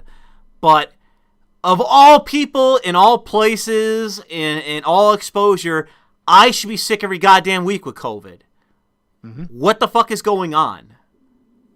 And the people who are getting... My coworkers that are getting sick are the people who are fucking vaccinated. Anyways. Whatever. No, I agree, but we can't talk about it. Where are we? Andrew says, good to see you again, Louis. Hope you're doing well. Mobile Crusader says, I am not vaccinated at a defense contractor, megacorp in the United States. Well, that limits it. I completely understand what you mean by having a target on your back hounded by the COVID idiots. Yes. They are legitimately trying to get us fired. Two of my coworkers just flat out said in front of me that they want us all fired.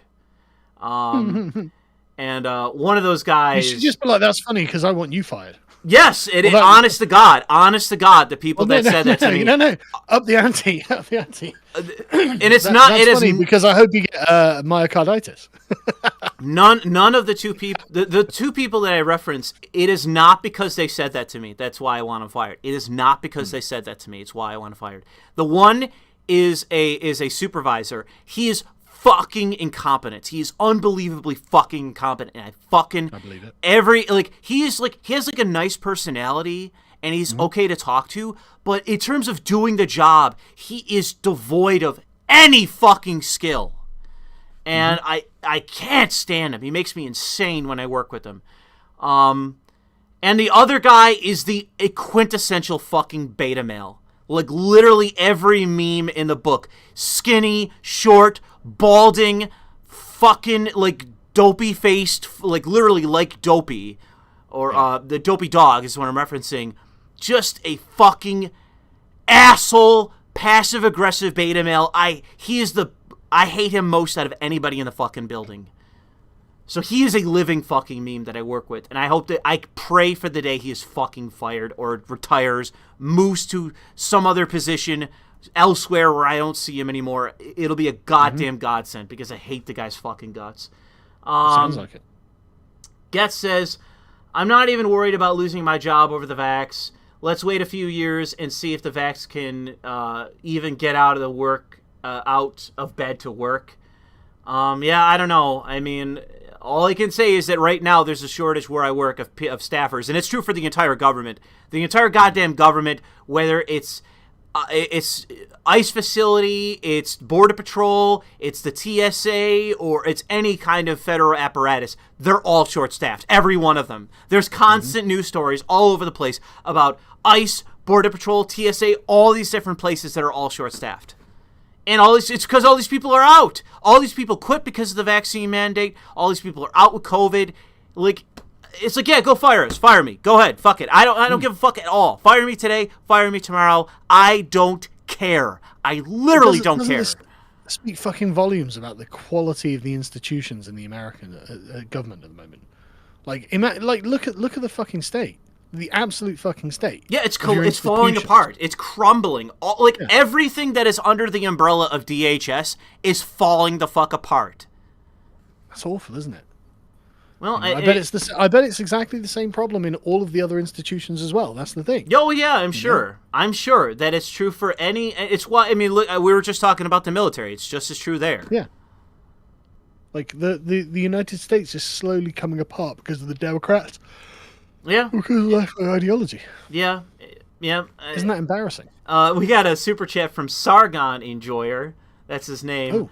The only reason why people tell you to put on a mask or get vaccinated is so they can participate in the hierarchy that enforces it because they lack any moral worth otherwise, and being a pawn is the most many people can hope for. Yeah, I agree. Correct. Yep. Objectively correct. Yeah, just a truism. Thank you for the $10 truism right there, because that's all it is. Yep. Okay, thanks for the gift again. Diddly Dooler for $20.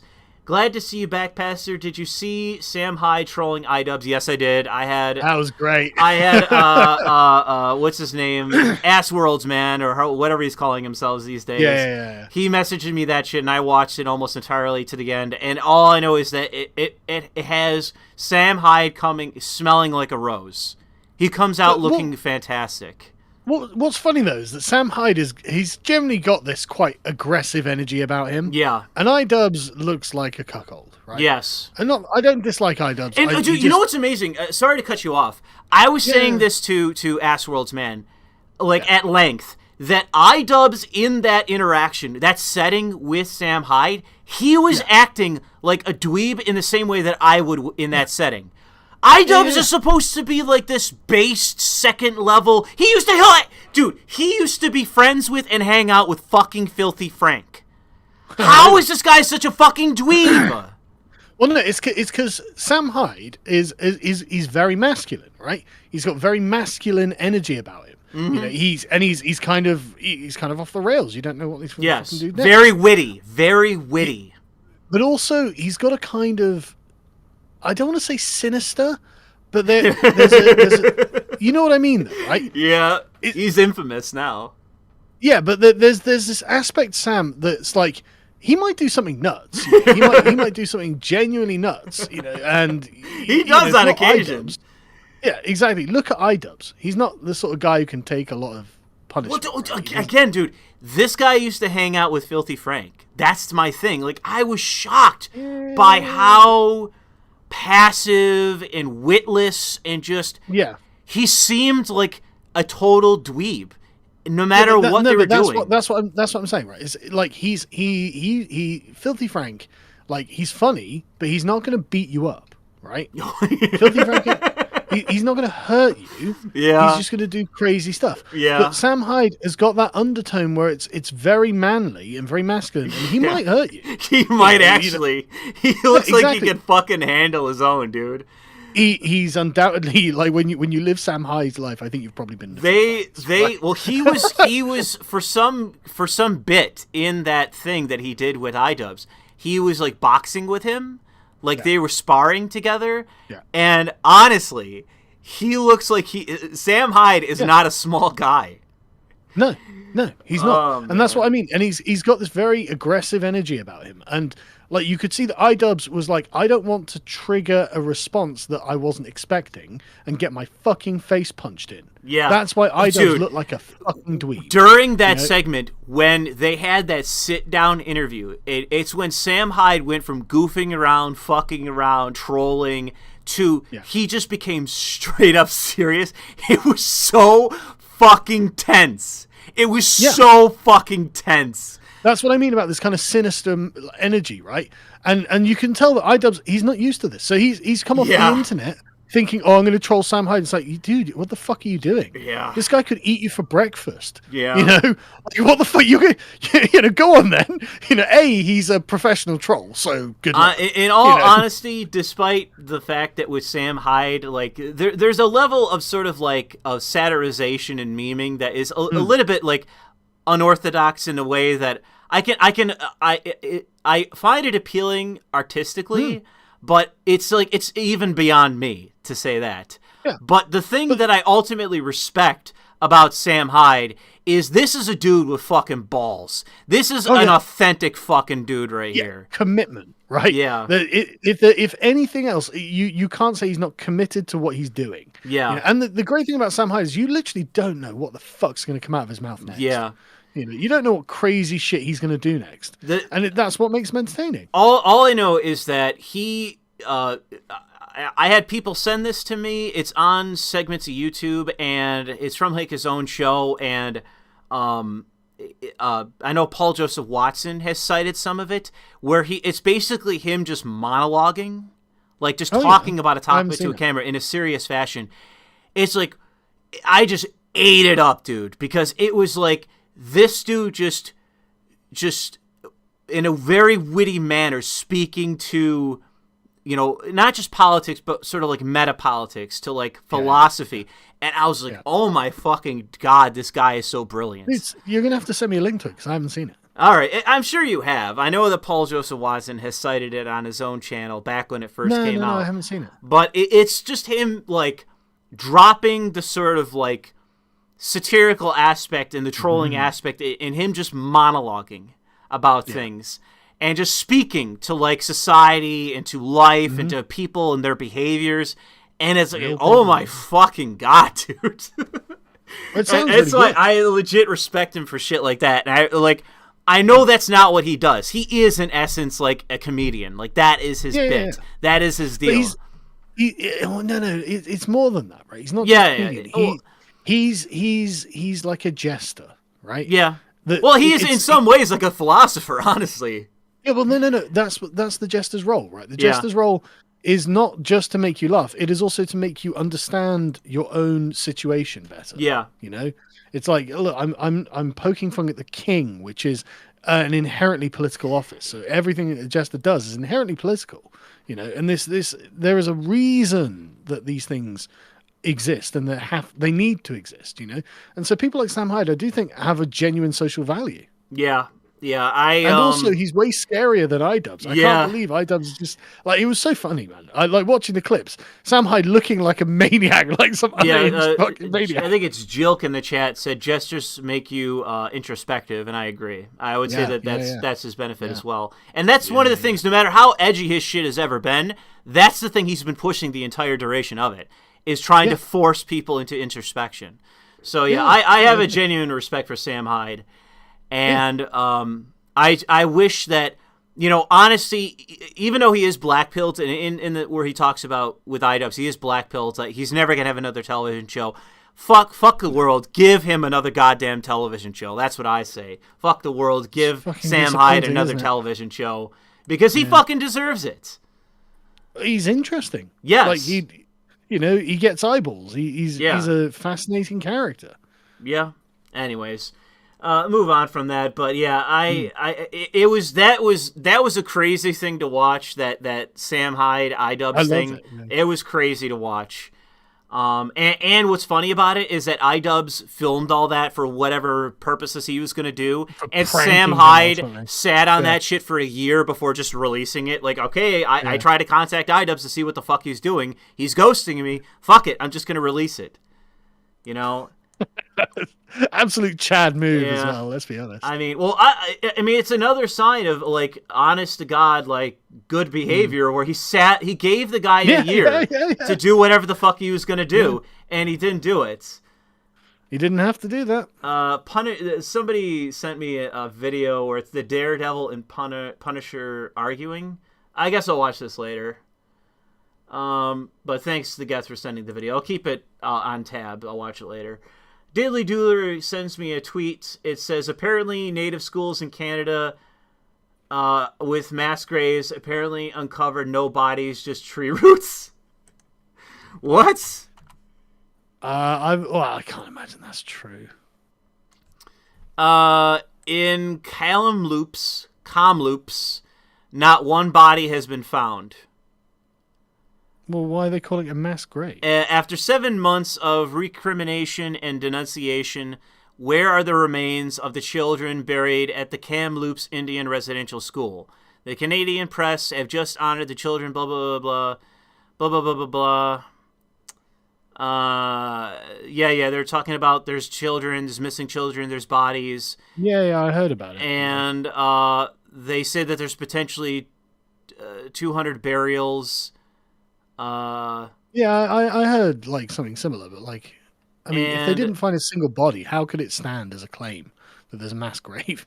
In the wake of the unsubstantiated claims by Aboriginal leaders, several media outlets amplified and hyped the story by alleging bodies of 215 children have been found, adding that thousands of children have gone missing, blah, blah, blah.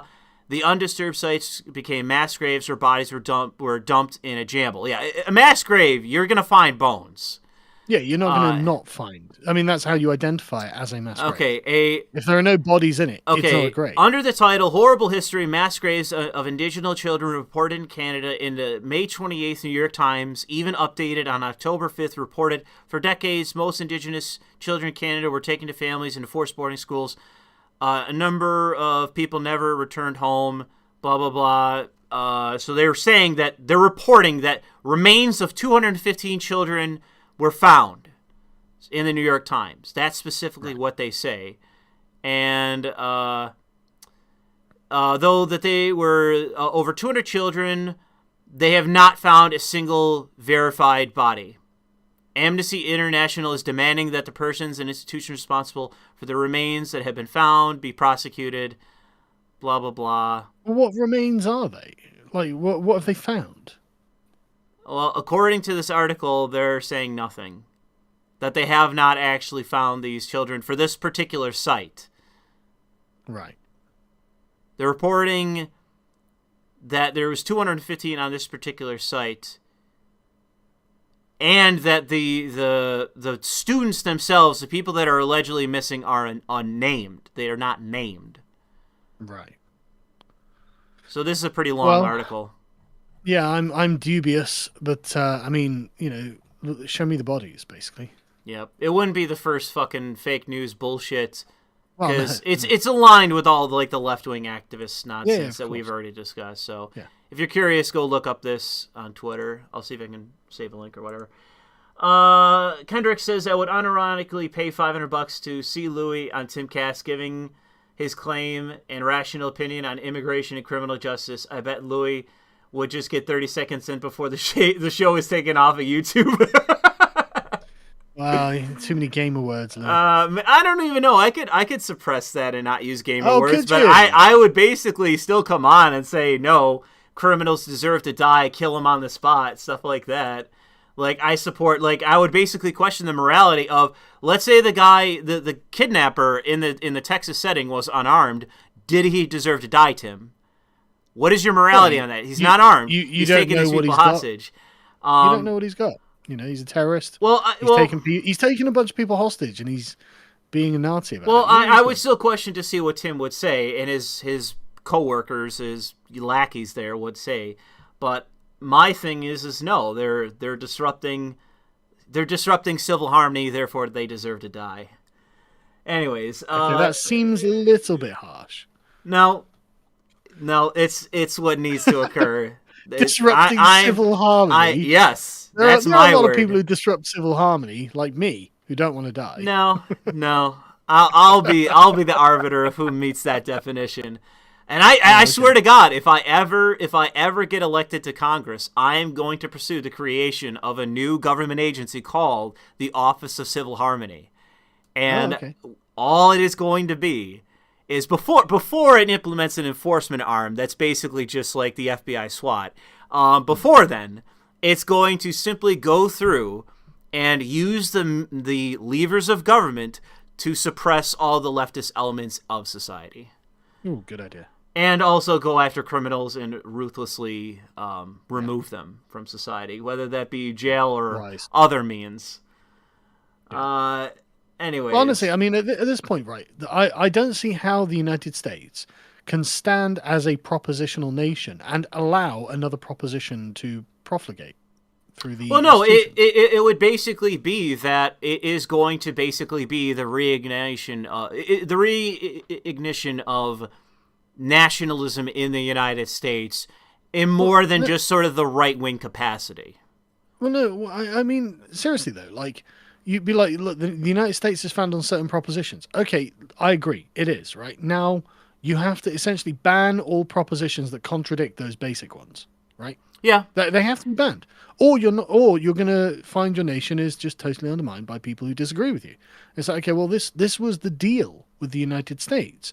So that demands that people who say, don't believe in the Constitution, don't believe in your right as laid down, those people are terrorists. Yeah. Those people are subversives. Yeah, well, that's good. That's going to be... I thought about this, and I thought, like, what would I call it? Like the enforcement arm. That would basically be like what FBI SWAT is.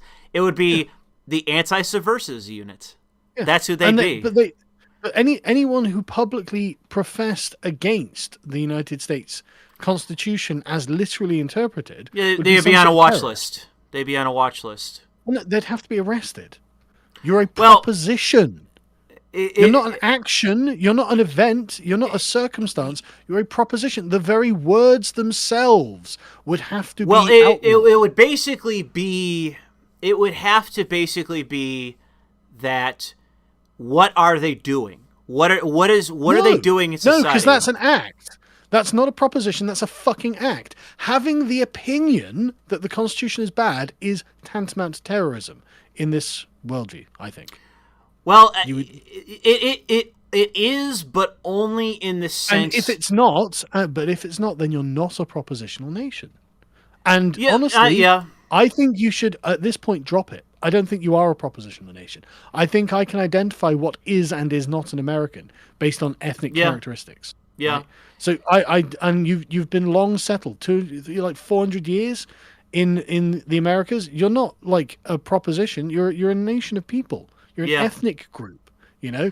But if they are going to insist that you're a propositional nation, okay, well then every communist in this country is an insurrectionist terrorist by definition, by professing the faith of communism makes them a terrorist. They should be dealt with accordingly.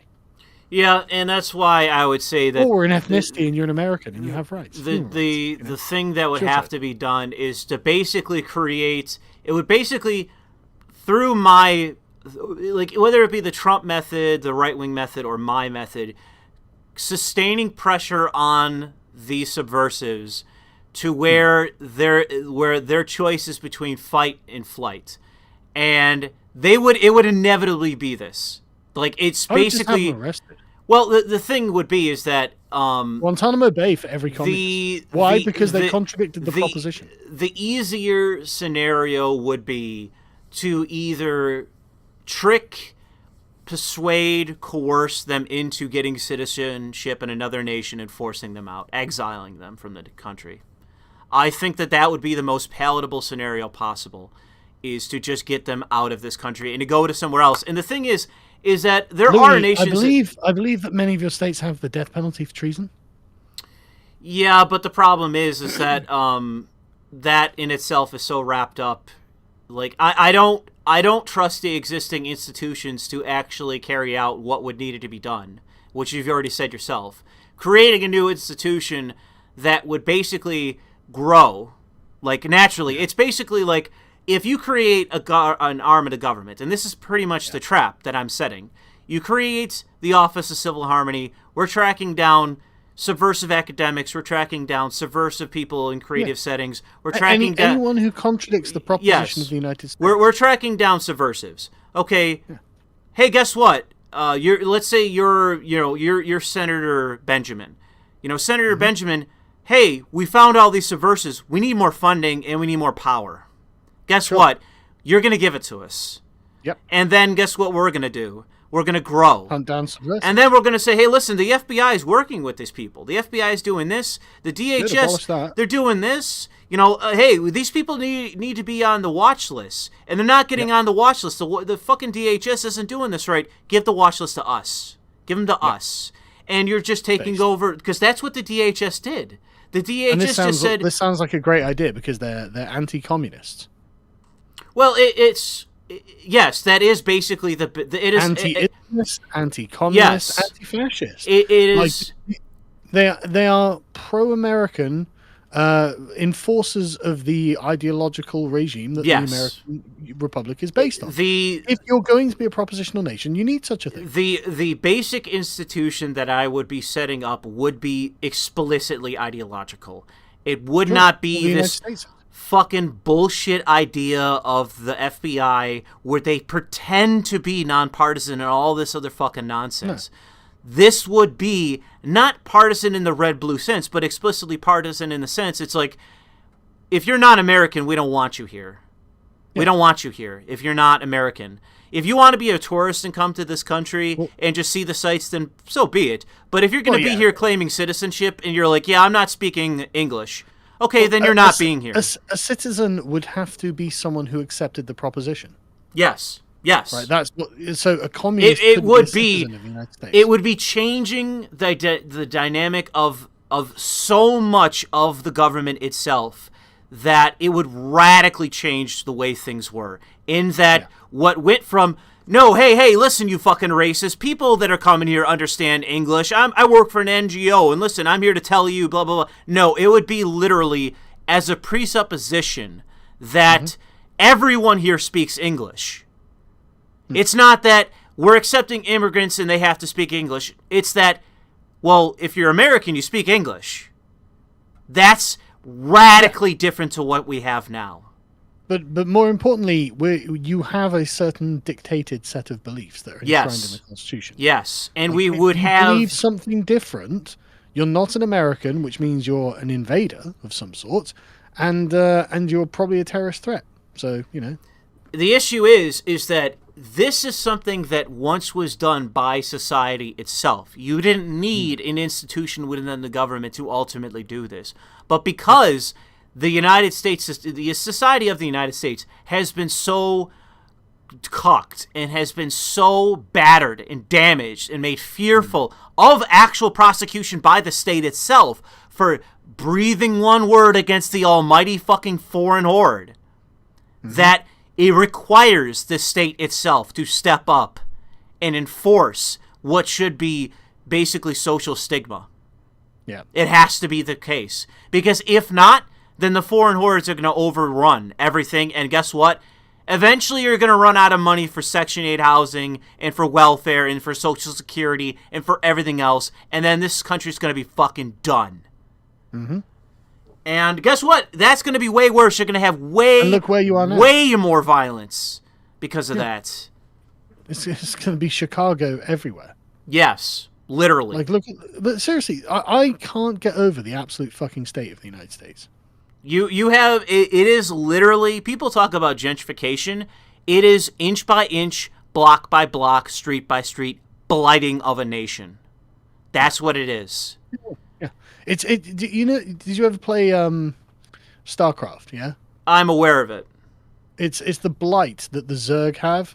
Like, there's this kind of, like, crawling blight that come out of the Zerg bases. Yeah, it's kind of like, another example would be, like, vampirism in Total War, where it just spreads out across the map. Yeah, exactly. It's exactly like that. And it's just wherever the Democrats get control of something, then it happens. Well, I would say that it's that and the foreign hordes we're bringing in. They don't. Well, but they don't really seem to be upscaling the places they're going. Well, obviously, but it's this blight that's spreading across the United States. It's genuinely changing everything, and it's really quite horrible. Yes, and the United States, like I've watched propaganda, well, not propaganda, but like, you know, TV programs and things produced in like the 1950s. Oh, sorry, it's freaking chaos in Warhammer. There you go. Chaos, right? Yeah. But like it's another world. You know, it's like you can tell this is a homely place. You know, the people that feel like this is their home. It's not just a social contract. You know, no, and the places these people are building, like people are saying in the chat, they're atomized fucking ghettos. That's literally all they are. Yeah. Everyone's atomized. No one trusts each other. No one knows each other, and it's a fucking disgusting, dirty ghetto. It's like London. That's what London is, right? Where no one's going to fight for anything and everyone hates each other, right? Yeah. And this globalist blight that's creeping across our countries, it's sad to see the damage it's done. Like, there used to be people and love, love in the community for the place and the people in it. It's like aesthetic. It's sad that it's gone. And it's honestly, it's the sort of thing that makes you cry if you think about it for long enough. Yeah, well, I would say that I'm beyond crying about it. I don't give a fuck. Well, I'm sure you are, but like a regular person. Yeah, some of my coworkers who are black-pilled boomers, they cry about it. But I bet they do. Because they remember. They remember when it was a country. Yeah. And I only had a brief glimpse in the fucking 90s, in the early 2000s, and boom, that was it. 2008 rolls by, and it is it's the neoliberal ghetto. But all I can say is that the way things are is that all I can say honestly is that if the enemy's out there, if you ever manage to get me fired from my fucking job, I am just going to become a fucking activist, and you will fucking regret it. That's all I'm going to say. all I'm going to say is power strides and compassion stumbles, which is a quote from Deng Shuo, and you can find out the hard way what that means for you. You traitors, all you traitors, you're going to find out what happens to you. In any case, where were we? Get says, no Giga Chads are harassing you over the mask crap. It's all soy boys and Karens. Yeah. Definitely Karens. I agree with that. I am the fucking Giga Chad as I'm walking around. Yeah, well, you're slowly turning into one physically. Well, thank you very much. I appreciate that. I'm climbing tomorrow as well. So good for you. Yeah. We obviously we took a break over the Christmas holidays. So everyone was ill and off seeing family and friends and stuff. But we went last week. Every Wednesday, like a bunch of us from the office go climbing. Everyone really enjoys it as well. And you know, got to look good, haven't you? Got to work on yourself. Yep. Oh, you know what's? And somebody said it in the chat, and I'm going to reiterate this.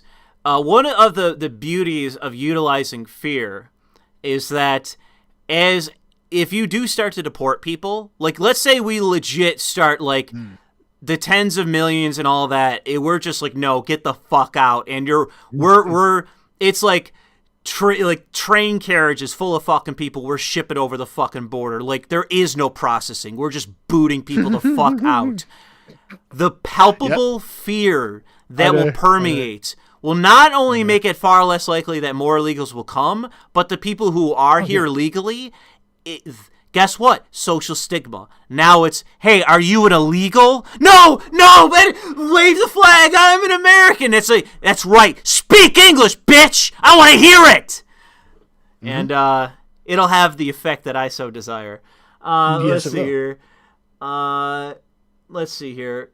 But the thing is that even if it's inauthentic with those people, the fact of the matter is the next generation will grow up thinking that they're actually authentic about it. Like, oh no, they actually believe it. No, yeah, wave the flag and all that shit. And guess what? Then you slowly build your way into actually becoming what is an American. Then you're indistinguishable from anybody else. Yeah. Yeah, they won't know any different. Like it'll be like inconceivable to not be an American to them. You know, if you grew up here, like let's say your grandfather came here, was in World War II, and you have several generations under your belt where it's like, America's great, freedom, guns, and free speech, you know, and if you don't believe that, pack your bags, nigger, and move out. Like, if that's your mindset... Well, I'm using the word generally. I'm not being race-specific about that word. I'm sure that's what YouTube's going to care about. I don't give a fuck. Whatever. Well, I do. I don't need to lose another toothpick. Another toothpick. It is what it is. But the reality is that once you adopt that mindset, you basically have become, from the position of our enemies, white. You are now white in that framework that they have. And it's a lot harder to take you out of that framework than it is to take some, young, empty-headed kid and then propagandize them into being a fucking lunatic, subversive, In any case, people in the chat are like, yeah, like, hey, man, I'm just saying that when it comes down to it, like, there's some fucking people out there that are not white who are, in effect, white. By this messed up framework. When you say white, what you mean is culturally WASP.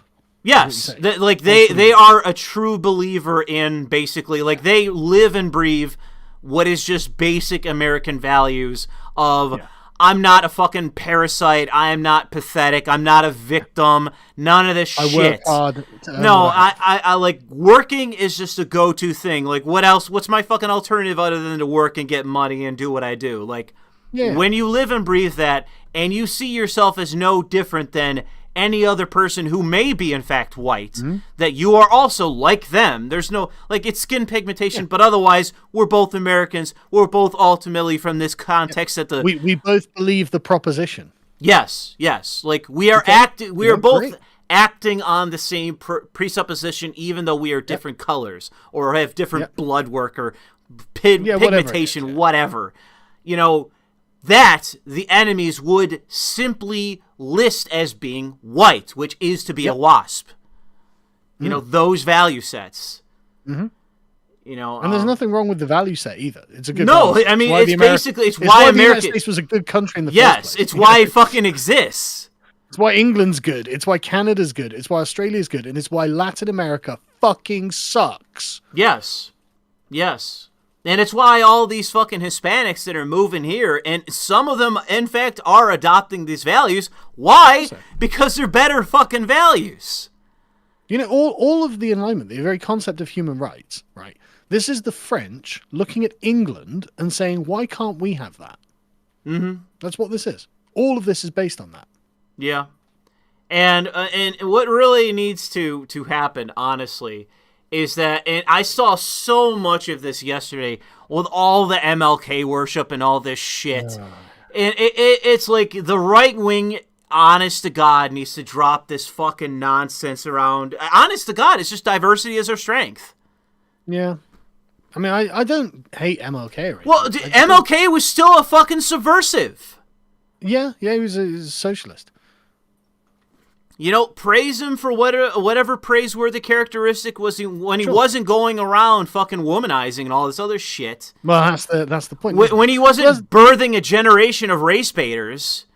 Yeah, but that's the thing. I don't hate MLK or anything. I just don't care about him. No, my thing, I'm tired. I've grown very tired of the myth. Very tired of the fucking myth. Because when you look at the next generation, like what sprung out of MLK's movement was all the race grifters. Yeah. It wasn't like it wasn't like the serious black academics that exist. Like what is it? Thomas. Yeah, what's his last name again? Soul. Yeah. It wasn't him. If MLK birthed a million of that guy, I would be sucking his dick morning, noon, and night. Sure. You know? But it isn't that. What does Thomas Sowell say about MLK? I've never heard him talk about him.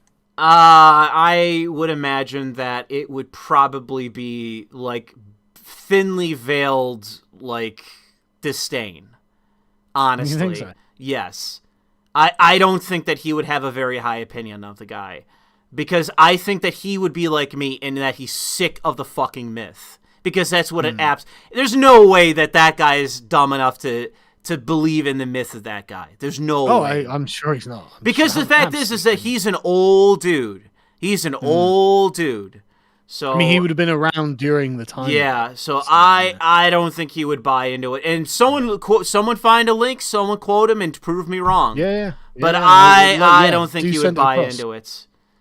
I don't think so. I'm interested to know what Sol's opinion on MLK So was. that is, honest to God, what needs to be done in the United States is MLK Day is a federal holiday, Black History Month. They gotta go. They gotta go. We can't have them. Because you're ultimately perpetuating the birthplace of critical race theory and everything else that is damaging our society. Because all these fucking subversives point back to guys like him for justification for why they do what they do. In MLK's defense, the critical race theorists aren't huge on MLK. No, they utilize him for their own ends, and that is that he is the useful tool for their own ends. They do not actually agree for what vision he espoused. No. They don't agree. But moreover, they don't lean on him much. No, they don't. In their Bible, there's only one essay about him, and it's kind of a warping of what he was saying, obviously. But like it's not like MLK is a genius. Yes, we love him. Someone in the chat just said it. Teaching the MLK myth in schools, it was the proto-CRT. Absolutely fucking agree. I'm not saying it's Absolutely not. fucking agree. I'm not saying it's not, and I think that that's true. If you want to praise black people in American culture, there are so many fucking important American musicians and artists and all these other fucking people that are black. Praise them. Do not praise the subversive fucking activists. I agree, but you're missing my point, right? Is that if you knock out MLK, the critical race theorists don't really care. No, but it is part and parcel of us damaging the foundation and the shield. People are saying in the chat, shield. Totally agree. MLK is the shield for CRT. They do use him as one, but if you take him out, they'll carry on. Like it's not gonna stop CRT. They'll carry on, but so will we. Oh no, I agree, and MLK. I'm just saying that if we're serious about getting rid of the race hustlers, then he didn't even write that "I Have a Dream" speech. Yeah, I only learned that the other day. That he didn't write it. It's really? That's fucking fascinating, isn't it? He was it's like you got to understand who he was. He was a figure. Yeah. That's what he was. Like he definitely had his like. I won't even go as far as to say like I've seen people refer to him as just a demagogue. I won't even go that far as to say that. Because I do think he actually intended to do things and change things. I think he actually believed in it. Well, after going through the CRT Bible, what the thing that struck me about MLK is that he's just a Rousseauian socialist, basically. Yeah, The innate goodness of man. No, bollocks. People in the chat are ripping into shreds. They're saying that MLK is the mot for the CRT Bailey. Totally agree. No, that's the thing is he's not. They don't lean on him like that. That's the point. That's what I'm trying to get across. I'm saying, but the media absolutely fucking does. Sure, the media does, but if MLK didn't exist, they would just carry on with CRT. It wouldn't stop. I don't know. I'm with the chat. I gotta disagree. I just gotta straight up disagree. I'm saying burn it all down. That's what I'm saying. Oh no, like I said, I'm not saying don't get rid of it. We can have an absolutely positive aspect that points to Black American culture. That it absolutely is positive. Warts and all, even in terms of the bad aspects to it, like some of the black artists in the 50s being fucking heroin addicts and all this shit, and having some lascivious fucking relationships with women. All I'm saying is don't pin all of your hopes on tearing down MLK because that won't stop. I'm absolutely not. I already said I'm sick of the myth. I'm tired of the fucking myth. I agree. I'm tired of it too. Yep. I don't. You're getting torn to shreds in the chat, dude. You're getting torn to shreds. I don't care. Yep. I'm with the chat. Down with Carl. Down with Carl. Stop buying into the boomer myths, dude. No, it's not. Look, this is very academic agent. This. It's not. It's not so easy as to just say, "Well, we'll get rid of the myth," and then that's it, done. Right? I don't think it's that easy. I'm just sick of the legitimately religious sentiment around the myth. I agree.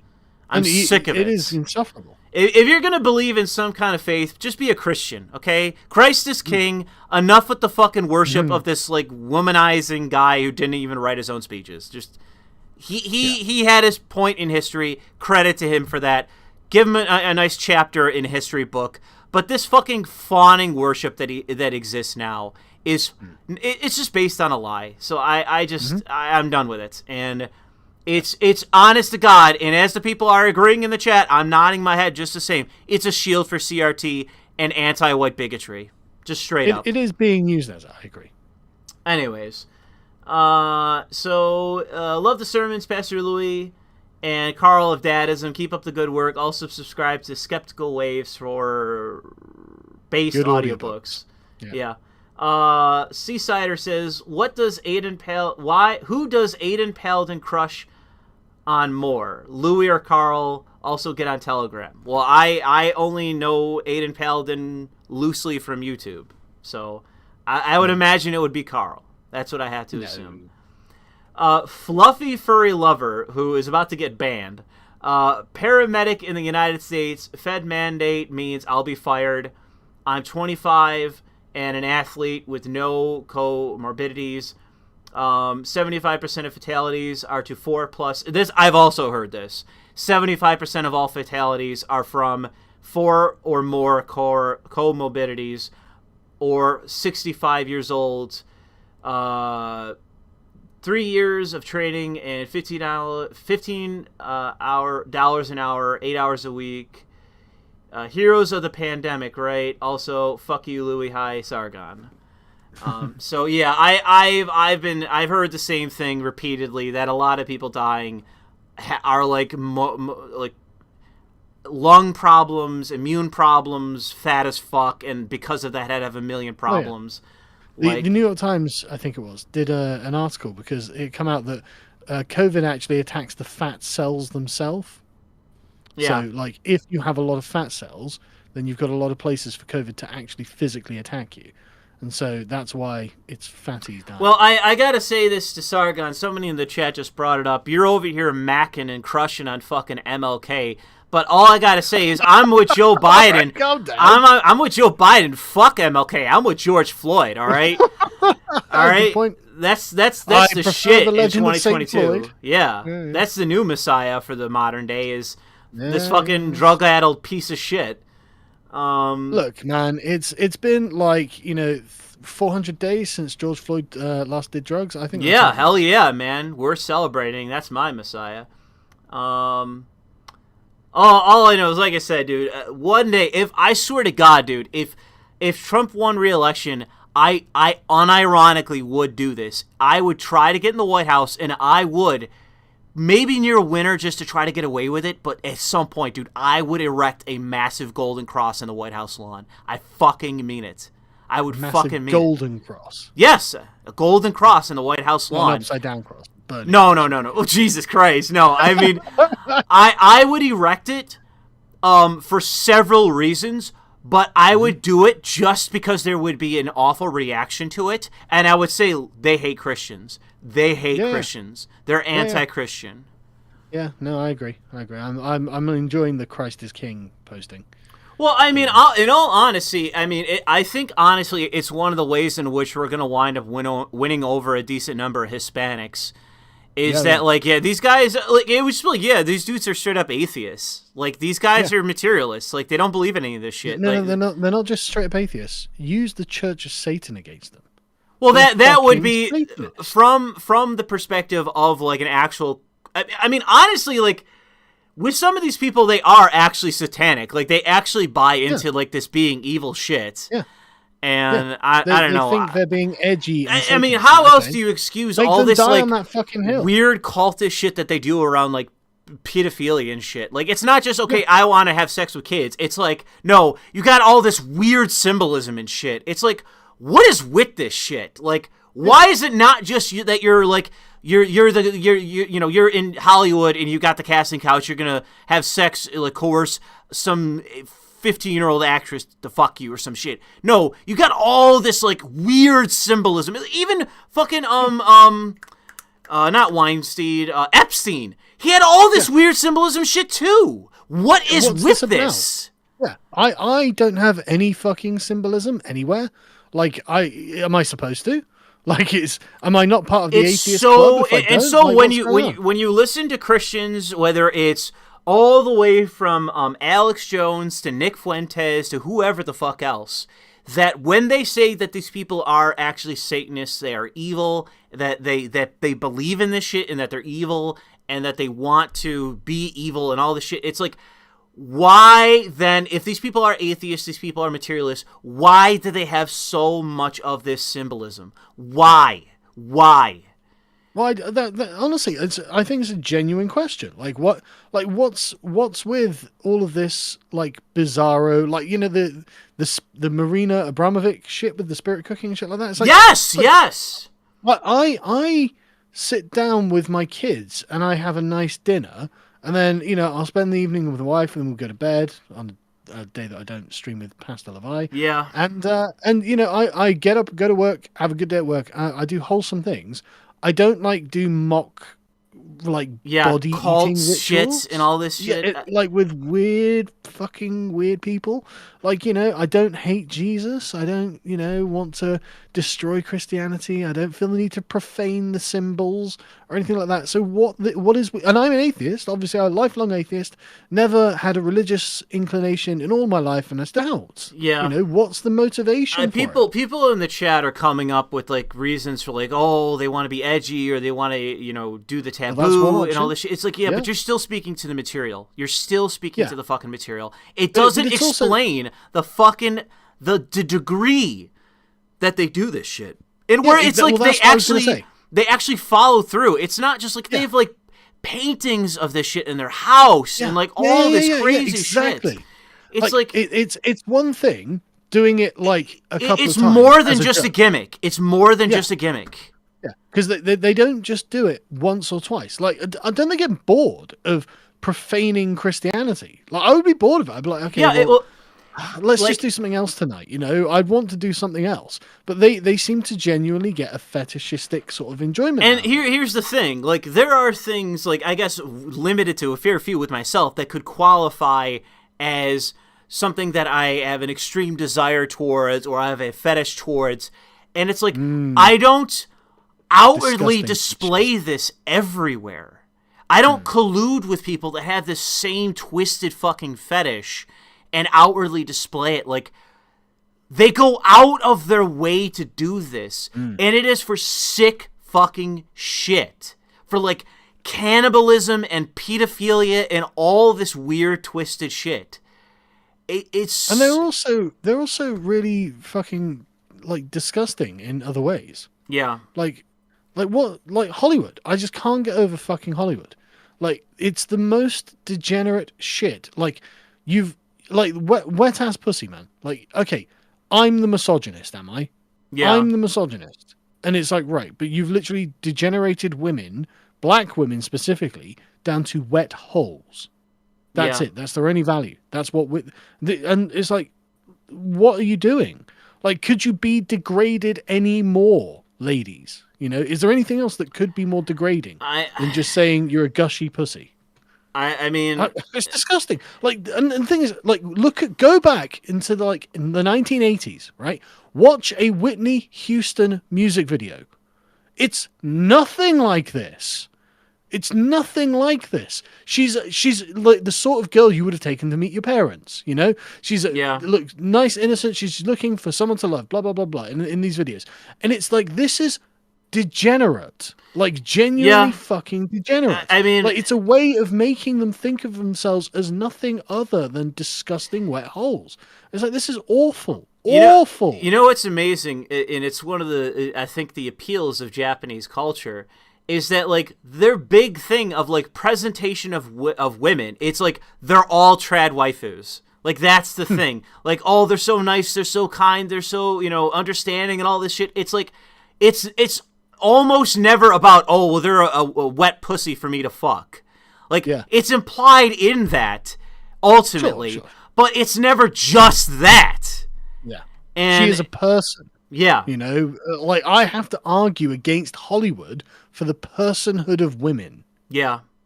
I know exactly what you mean, and I think that's ultimately one of the it's the decay and the stagnation, and in the decrepit, just totally decrepit nature of American culture, where disgusting. They got nothing left. It's something you couldn't even satirize ultimately. No.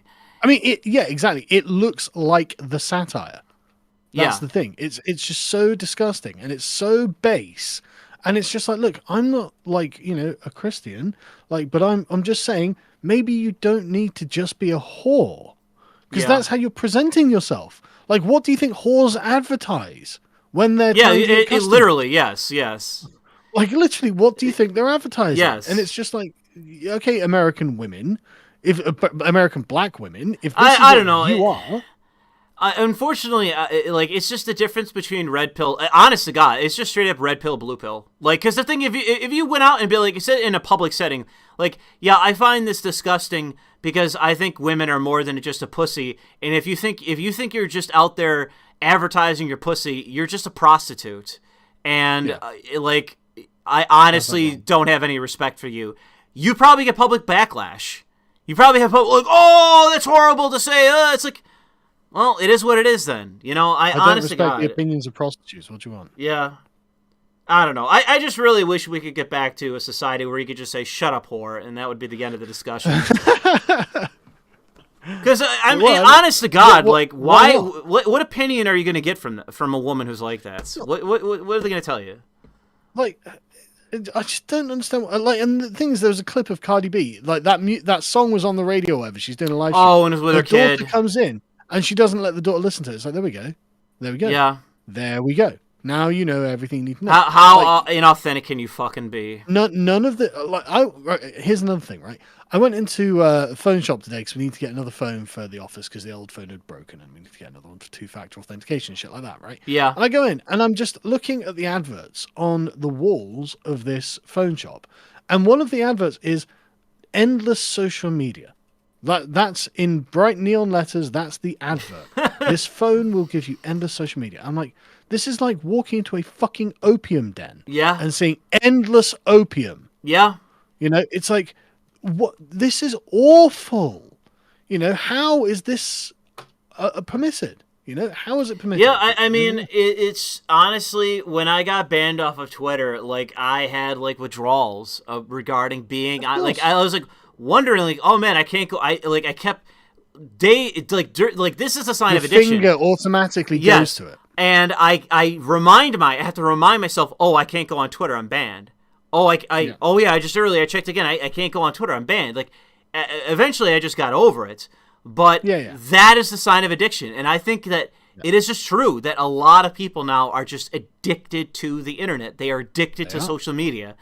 And, you know, it's just that thing that, like, I think, honest to God, that is in some ways a symptom of our decrepit shitty societies, that people like to say, no, that's making society worse, and that may be true in some sense, but I think, honestly, it is because our society is becoming, like, it's becoming more atomized, so people turn to the internet. I think that if we had better reasons to go outside and have friends and have fun and be happy and not be around undesirable people and that sort of thing, then... Well, if you didn't have the constant stimulus of the internet and social media, then you'd do that because you'd be bored. Well, you would find the stimulus of doing things outside, you know, doing That's things... what we used to do in the 90s before mobile phones existed. You know... We used to, you'd go out and knock on your neighbor. And, you know, all right, mate, what are you doing? Yeah. I mean, honestly, you could have, like, a neighborhood barbecue or something. That'd be fucking cool. Exactly. Do you want to come over this weekend? We'll have a barbecue. But, like, yeah, I'm looking forward to that. And you'd have a great time. It was literally, we had a society. Yeah. And the issue is that, unfortunately, I think that... I'm not saying we can go back there either. No, I think, honestly, that there is... Like, I think there is a chance that Ludditism could grow, and that more people leave your phone at home will view social media, the internet, as an evil, and that they will do things like that in a more neighborly fashion. But I think those people are honestly going to be, like, generally affluent, predominantly white. I think that those are going to be the people that do that ultimately. But the thing is that I think that we could make things more conducive in society so that people could naturally become less addicted to the internet and see less value in the internet and being addicted to it, because they'd have more. And I think that starts with basically, like, having broken windows theory in cities and just getting all the scum off the streets, wiping the street clean of filth. And then people going out in their neighborhoods and not worrying about walking around in the neighborhoods. Like we started the stream, the black guy I work with saying he doesn't want to walk around his own neighborhood, his own block in New York City and Queens or wherever, because he's going to walk into a bunch of niggas at night. And they're going to fucking beat the shit out of him. And what can he do? Yeah. So if you can't go out at night, you're forced to stay inside. I'm bored. I'm going to go on the internet. Yeah. You get rid of the scum off the street. Guess what? You go outside. Hey, this is my bro. Let's go to the bar or something. Let's go hang out or do something. Yeah, dude. Exactly. You know, and like, it's not that anyone's responsible for all this either. It's just these are natural confluence of forces that have built up over time, and it's become a vicious cycle. There's nothing.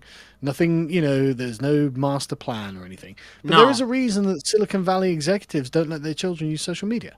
Oh yeah, well that's the red flag. That is the ultimate red flag.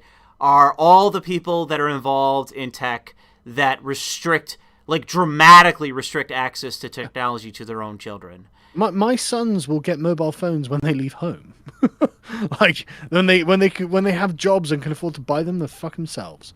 But I'm not having it. Not having it. Yeah, it's just the thing that, like, I think that, like, it may be the idealist in me saying it, but I do think that we could turn things around. But I do think that ultimately it can come from both the grassroots, but it won't be able to come from the grassroots unless we control the top. Yeah. You know, I'm not saying all top down, slam my fist, all top down. I'm not saying I know what you're saying. I know what you're saying. We can't have the top oppressing us. The forces of chaos will be doing everything they can to interfere with that if given the opportunity.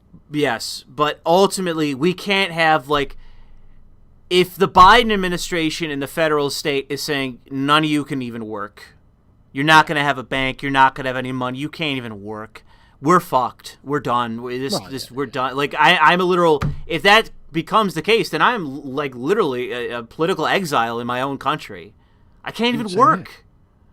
So, like, I mean, it's not all defeating, because ultimately I could just move to Florida or move to a freer state until you know, things become terrible there. But the ultimately, I think the thing is that the most creative things will spring from the bottom, they'll spring from the grassroots.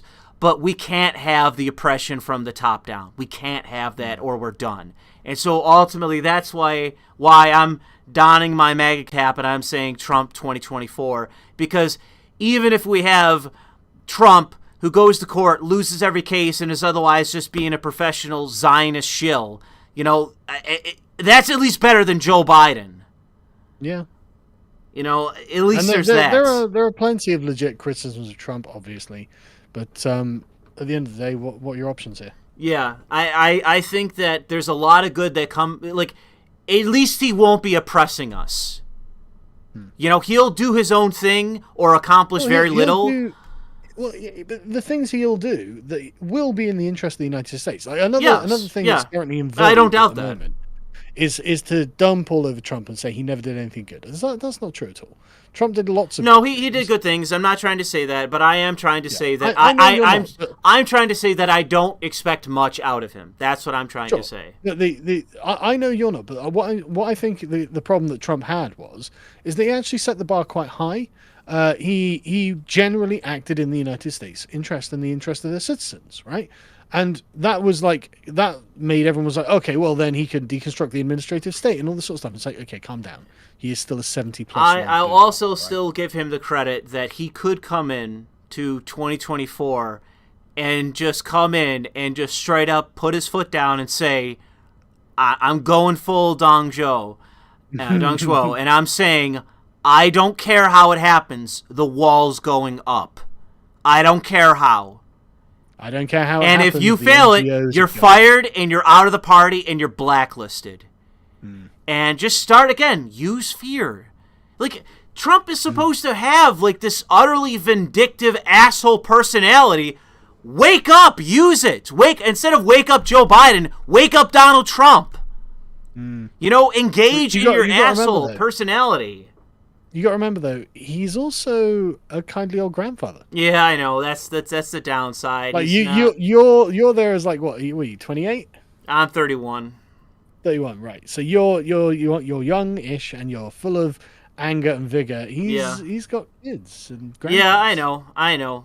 He's even like a relatively father of a young child with Barron, who's 15 now. Something like that. Yeah, so he still has a younger child.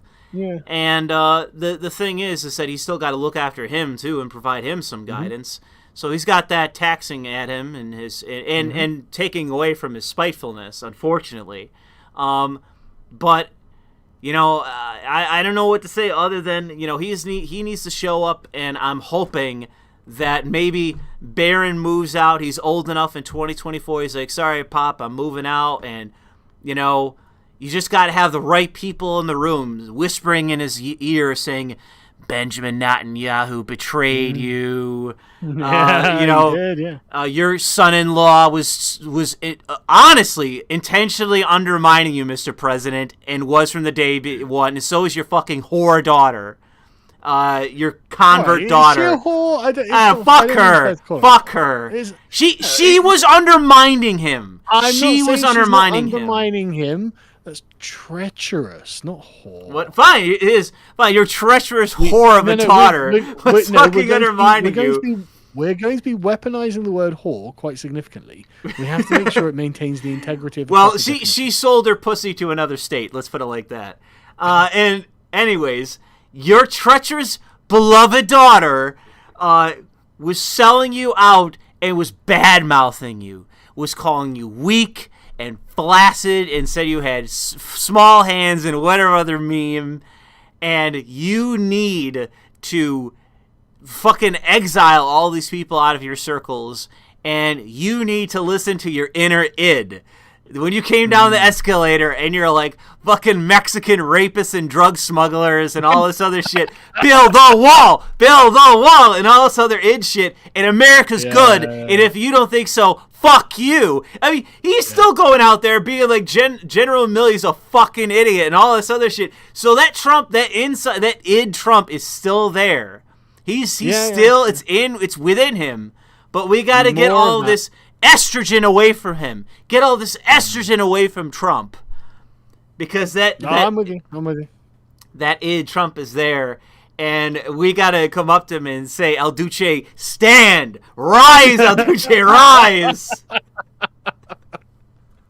We gotta give him the officer's uniform and put him on the high standing balcony podium and have him come out just silhouetted by just massive American flags and just have all the people in the in the audience saying Ave Trump, Ave Trump. Dear. Anyway, I better on that note, destroying my liberal credentials. No, it's necessary. All right, man, it's necessary. you. Anyway, you're the one that's coming out saying that no, Louis, you're right. We need to get the totalitarian system started for all the subversives. Being like, oh no, I didn't say that. The people who call America a propositional nation said that. All right, well, you better get on board or else. That's my opinion. Okay, let's take this seriously. Be the propositional nation that everyone claims you are. Persecute the wrong thinkers.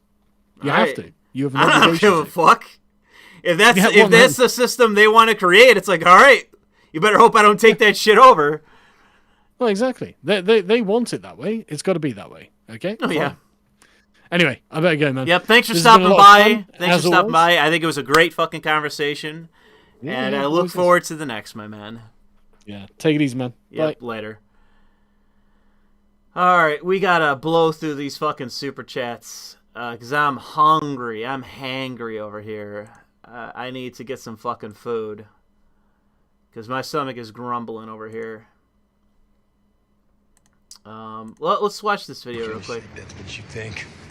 I'm just some crazy asshole going around unloading on whoever I want to. Yeah, huh? That's exactly what I think. That is. You think you're anything else? I think that the people I kill need killing. That's what I think. You left men hanging from meat hooks. They got off easy, in my opinion. You shut up a hospital. Yeah, nobody got hurt or didn't deserve it. Yeah. What about you, Frank? What happens the day someone decides you deserve it? Tell you what, they better not miss. You run around this city like it's your damn shooting gallery. Yeah, what do you do? What do you do? You act like it's a playground. You beat up the bullies with your fists. You throw them in jail. Everybody calls you a hero, right? And then a month, a week, a day later, you're back on the streets doing the same goddamn thing. So you just put him in the morgue. You goddamn right I do. Damn. You ever doubt yourself, Frank? Not even for a second. Really? Yeah. Really? You never think for 1 second? This is winning me over. This is winning me over here to watch The Punisher. Goddamn. I actually hate this actor, too. I forget what his name is, but I hate him as an actor. Shit, I just killed a human being. It's being pretty generous. A human being who did a lot of stupid shit, maybe even evil, but had one small piece of goodness in him. No. Maybe just a scrap, Frank, but something. Shut up, blind man. And that one tiny flicker of light gets snuffed out forever. I think you're wrong. Which part? All of it. I think there's no good in the filth that I put down. That's what I think. And how do you know? I just know. Look around, man. This city, it stinks. It's a sewer. It stinks and it smells like shit, and I can't get the stink out of my nose. I think that this world, it needs men that are willing to make the hard call. That's what I think. I think you and me are the same. We're the same. You know it. Only I do the one thing that you can't. You hit them and they get back up. I hit them and they stay down. I make sure that they don't make it out on the street again. I take pride in that. Let me ask you this. I know. There's a reason I'm not putting this on the screen, guys. Oh, fuck. Come on, Frank. About Santa Claus? You want to talk about Santa Claus? I live in the real world, too, and I've seen it. What have you seen? Redemption, Frank. It's real. And it's possible. The people you murdered deserve another chance. What, to kill again, rape again? Is that what No, you Frank, want? to try again, Frank. To try. And if you don't get that, there's something broken in you you can't fix. And you really are a nut job. What do you say? You're unhinged, Frank. You are. You think God made you a one-man firing squad. But you're wrong. There is goodness in people, even in you. And you're gonna have to kill me because I'm never gonna stop coming. Well, he is good, honestly. He is the good guy, dickhead. You until I take you He's down. not a bad guy. What are you talking about? Why? Why is that? Because you're insane. All right, that's the end of the video. I don't want to show it on screen because I'm afraid of copyright. It might have gotten copyrighted anyways, but whatever. Anime review on Lotus Eater's Wen. Also, at what point is Hispanic makeup most of the military. Honestly, it's headed in that direction, unironically. There's a lot of Hispanics in the apparatus of the state. I know that for a fact. More and more every year. And it's not necessarily a bad thing. I have coworkers of mine that are Hispanic, and they're not bad people. So it's pretty much your mileage varies on people.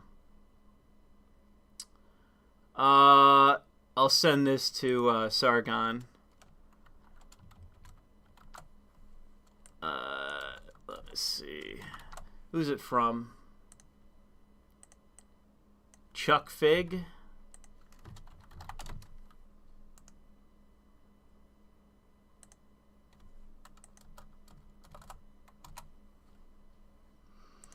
All right. Mel Gibson for Perez. Screw that nerd DeSantis.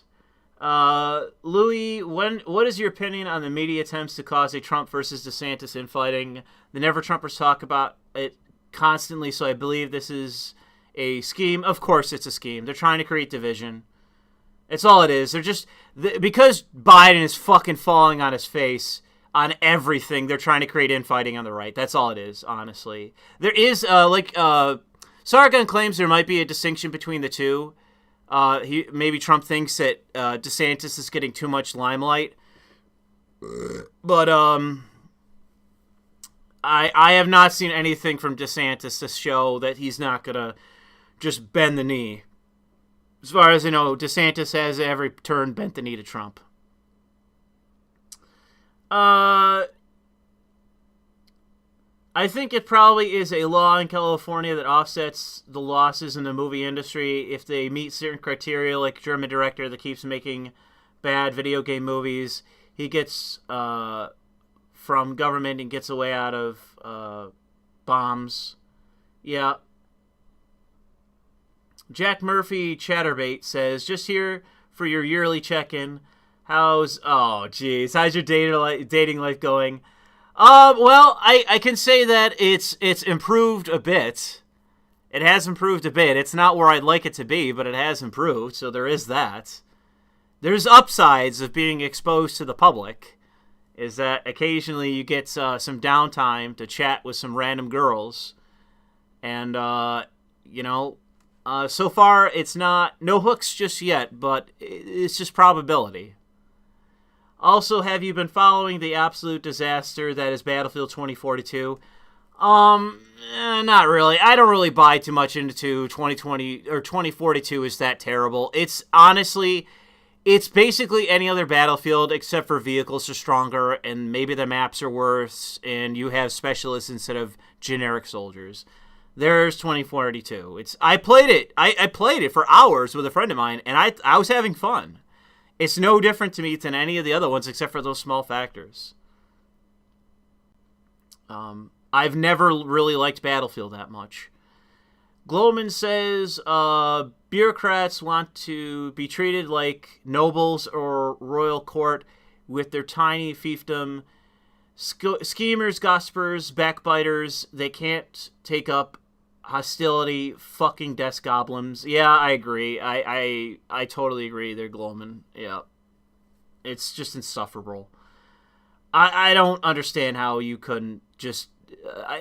being a passive-aggressive faggot is just something I'll never understand. If I don't like you, I'll just say that to your face. I have no means. I have no reason. I don't, like, if I say to someone that I don't like you, and so it says, oh, I can't believe you said that. It's like, well, I have a fucking reason. You want to hear about it? I don't just say things. I don't be rude to people for no reason. And I don't dislike people for no reason. New York Joggers Association says for 657, good to see you two streaming again. Almost all my vax mates got COVID and I did too. I'm in Australia and cases are going through the fucking roof. And all I can say is that it looks like the fucking vaxes are working like a treat. My symptoms weren't even worse than my mates. Well, hope you feel better. There are New York Joggers Associations, and good luck living in Australia. Gaius Nadius Caesar says, 3 times my work has issued a mask mandate. 3 times I have ignored it openly. Well, good for you there, Gaius Nadius Caesar. Hope you're doing well and good luck, and hope you don't get fired, and I hope I don't get fucking fired, but we'll see what happens.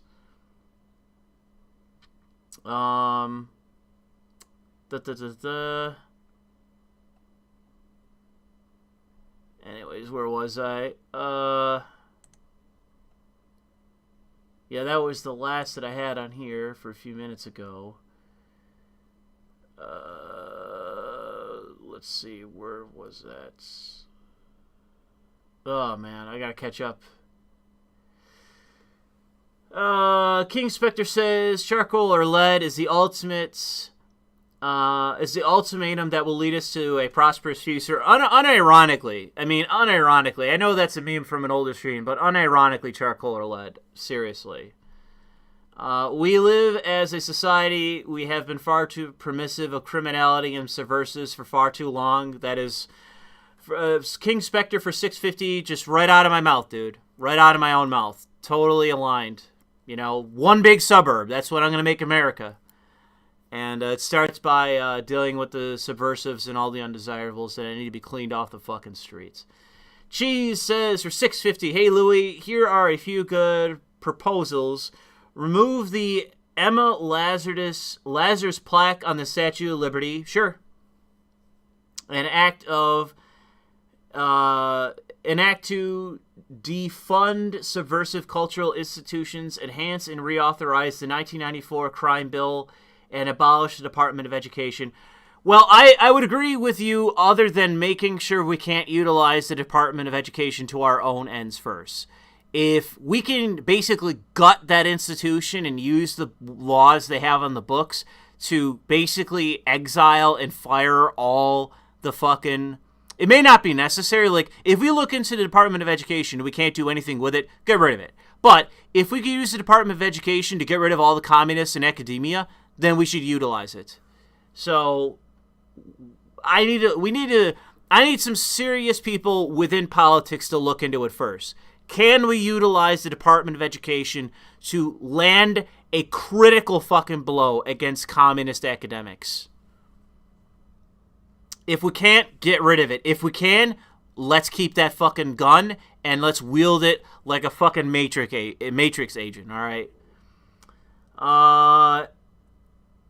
TJ says, in gaming, new Microsoft news, Microsoft is buying Activision Blizzard for $78 billion.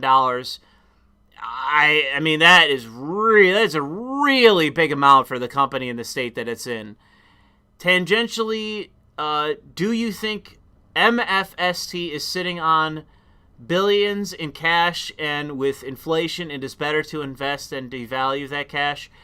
I honestly, that is a very serious financial question that I don't have an answer to. I know that Microsoft is sitting on billions in like liquid equity, but I don't know if that's from inflation or just from their own profit or whatever. I would imagine that with inflation, maybe then buying something would be better than just having the equity itself. But honest to God, Activision Blizzard for $72 billion? Freaking Star Wars was worth $4 billion. That is like insanely overinflated as a fucking price for fucking Activision Blizzard, which is in the shitter on multiple levels. I mean, if they think it's worth it, whatever. I don't get the buy at all. If they bought it for like $10 billion or something, I'd still say that's about $9 billion more than it's actually worth at this point. But $72 fucking billion? Like, Jesus Christ. Anyways, Reap says, friendly reminder that half of China's defense budget is allocated for internal security and new weapons like the hypersonic missile. The media got hysterical about are based on stolen Soviet-era tech. Don't get too black-pilled on them, fellas. I think I'm using them beating us in a war just for the sake to say that they're taking their country seriously. We're not. That's the point I'm trying to make. I'm not really black-pilled about China. I'm black-pilled about my own country. Glowman says right-wing governors should make a prison for illegals only. then charge or take federal taxes before they reach D.C. to pay for it until they're deported. Yeah, that's a nice strategy, Glowman. I don't know if it could actually be implemented the way that things are based on the way that the DHS works, but that is a smart strategy. You keep these people in prison until you know either you can deport them yourselves, work with other governors to deport them yourselves, or charge the Fed until they fucking deport them. All of those things are smart. So it's a smart strategy. Hopefully in the future, right-wing governors start to do that. TK Mao says for $20, Carlgon of Akkad, a cuck, defender of the boomer truth regime. And since he sent me $20 there, TK, I'll send that to Sargon. And I assume you're talking about Martin Luther King when you say that.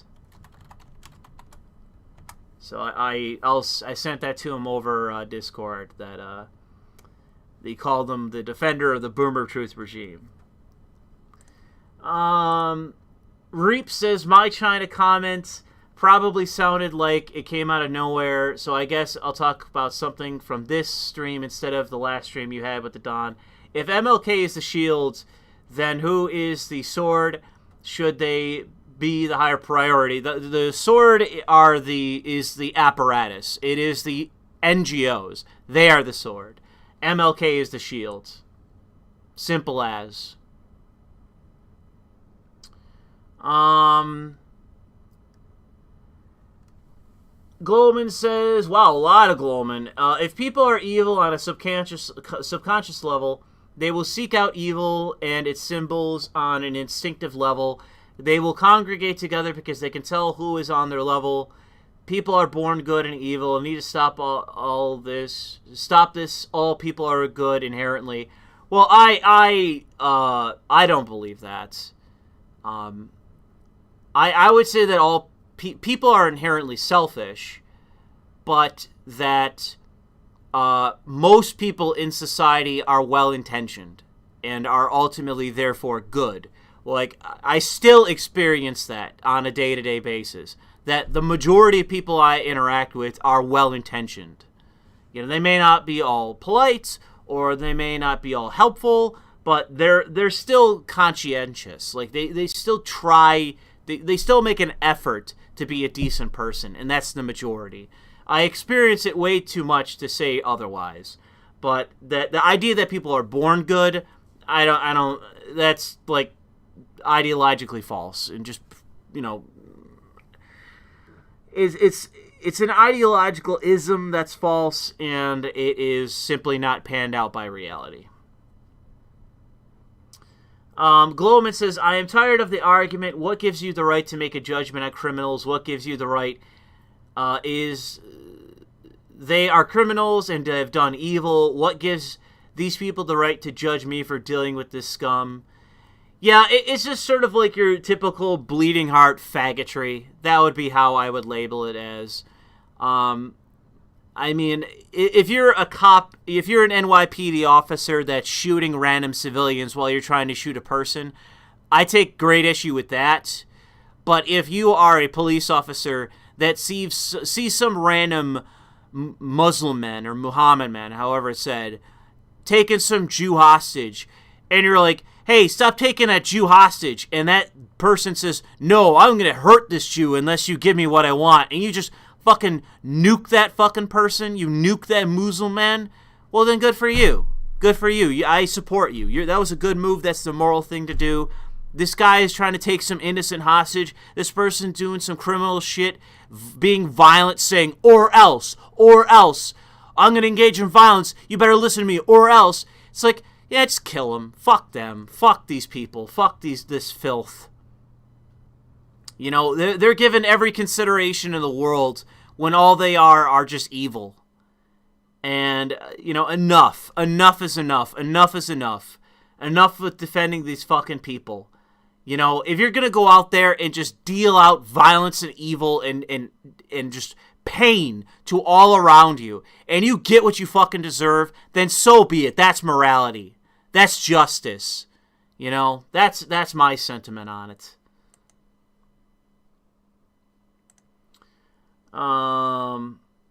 It seems that, unfortunately, Glowman, I think, did the same super chat twice. So thanks for that. The guest says, if it came to blows with China, do you think some localities and corpos would overtly declare themselves Chinese colonies? I could see that if China was winning the war. If China was winning the war, I could definitely see that. People basically saying, I'm with the Chinese now. Fuck it, I'm with the Chinese. I can see that with people, entities, corporations. Yeah, I can see that. If China was winning the war. Not just that if we went to war, no. If China was winning the war, yes. I could see Portland and Seattle doing it. What basis can this say America's better than China? Nothing. They would be more ideologically aligned than opposed. And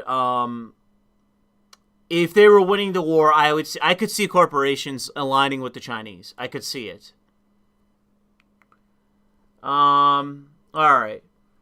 So that is us being caught up on all the super chats. Just want to say really quick, shout out to all the super chatters. That was a lot of super chats. A lot of super chats for a random stream on a fucking Tuesday night.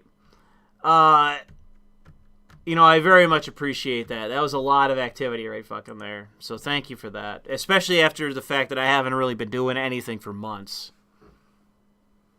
So I'm getting, we're 4 hours in. I'm getting a bit tired and I am hungry, man. I am hungry as shit. So let's wrap this up. Let's wrap up this stream. I hope you guys enjoyed it. I hope you guys enjoyed this stream. I think Carl and I had another good conversation. I do have some ideas for content that I could make. I'll think about it tomorrow. I'm wondering what I want to do, because I do want to do something on the channel. And I got a few options, and I still got that script for, like I said, for True Colors, for Life is Strange 2 Colors. I got that script, and it's almost finished up. I just got to touch it up, and it'll be done.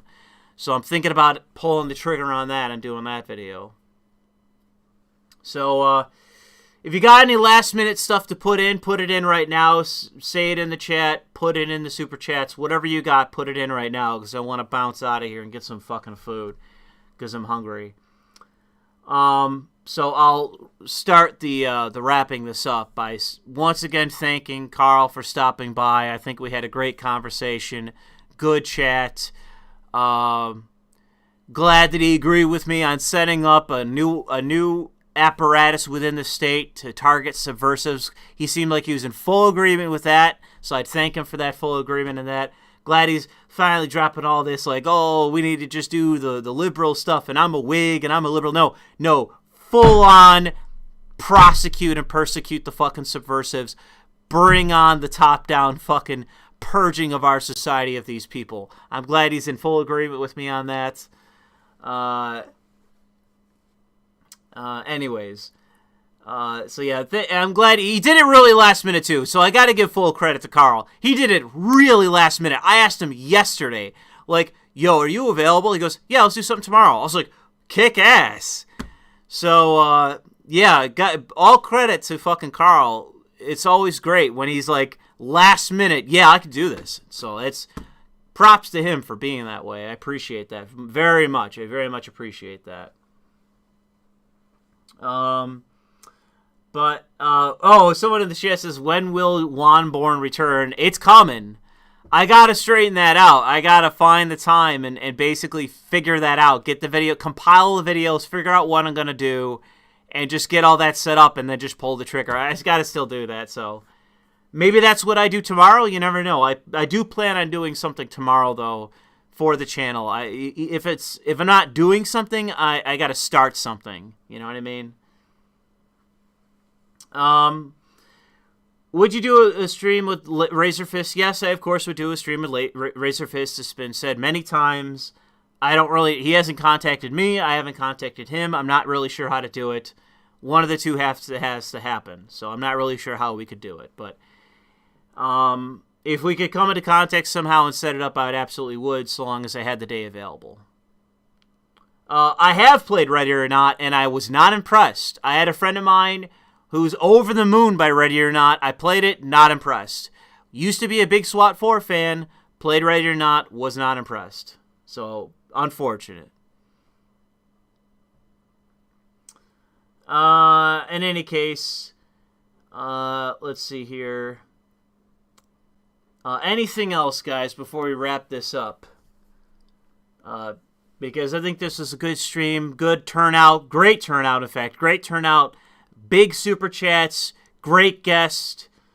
Just stream with AA again. I mean, if he reaches out and he wants to do it, you know, we could do that. But it's not the first time, I don't believe. I might be at odds with Razor Fist. Who knows? I have never streamed with him, so I don't know. Go on EFAP? Nah, that's on them. I can't. That's on them. I'm on. There's a closed circle, and I'm unfortunately on the outside of it. So EFAP is 0 chance. Ask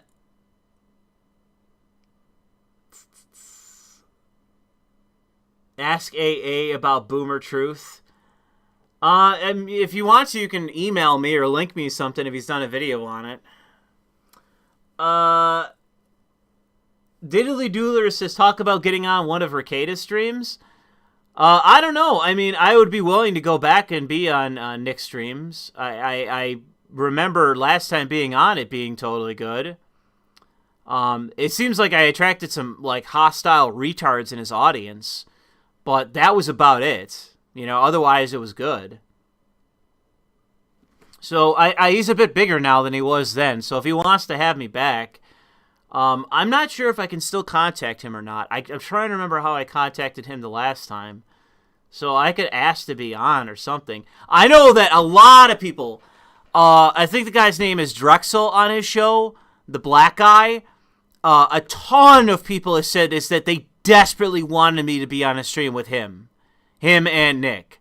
That I had a ton of fucking people say that. That after I went on the stream with Nick, they're like, "Oh, you gotta get on that with that Drexel guy. You gotta get on with that guy." There's several people that are adamant about that happening someday. I guess who's to say what happens? Oh man.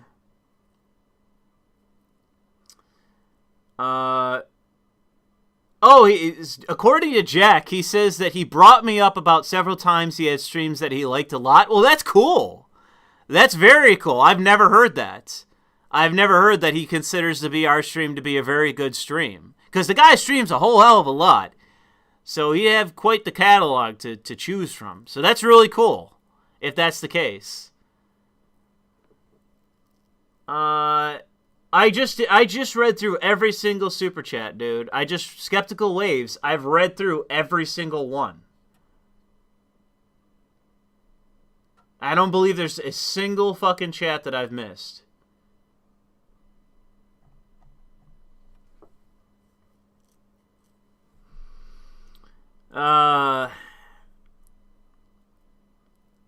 Would I ask Fuentes about Catboys if I had the chance? Nah, not really, because I don't really know what that was about, and I get the feeling he doesn't want to talk about that. So no, if I had a chance to stream with Fuentes, I probably wouldn't ask about Catboys. There would be tons of shit that I could talk to Fuentes about, but it wouldn't be about Catboys.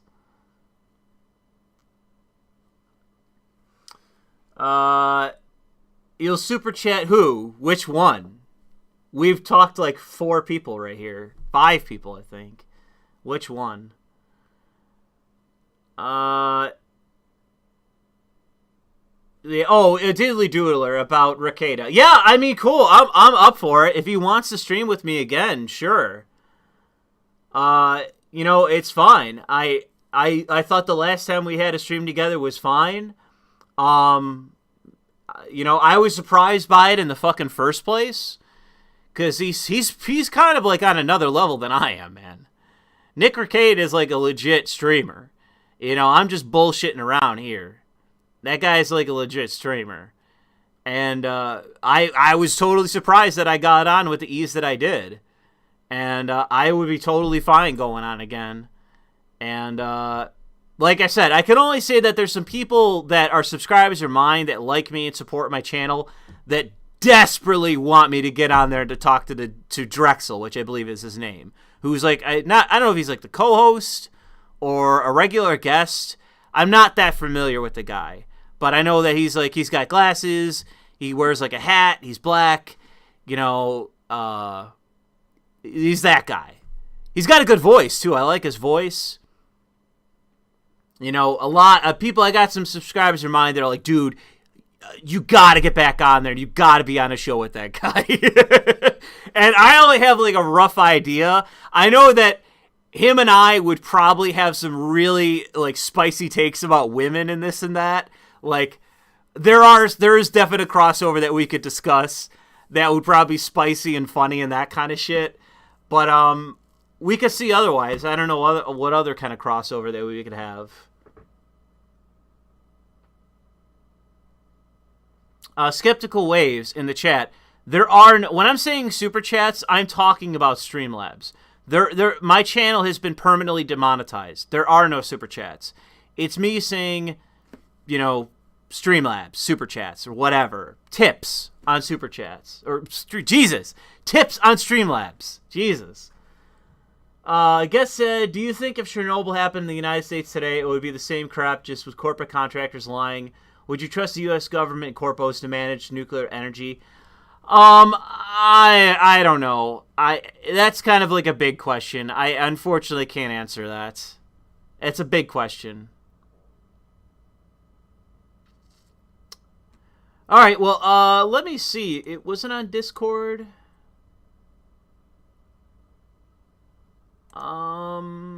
Yeah, I could ask Nick Rekieta on Streamlabs, or Jesus Christ, on Discord, if he wants to do another stream together. I could ask him if you guys want me to. It's honestly up to him. I'm not gonna push him or make demands or anything like that, because like I said, the guy's like a bona fide streamer. I'm not gonna be like, yo, get me on, dude, get me on. Because he's a bit bigger now. Ever since he had that what was it? That one that the Rittenhouse trial. He blew the fuck up.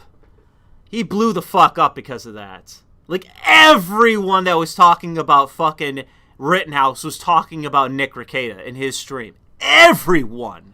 It was wild. In any case. Yeah. In any case, I'm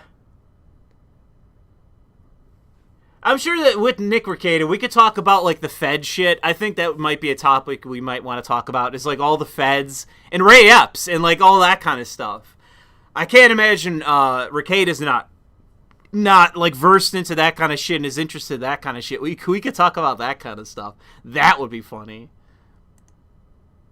And that was the namesake of this, which we actually didn't even get to it. I named the stream this because I thought we would talk about it with Carl. We never even got to it. We never even got to the Fed aspect.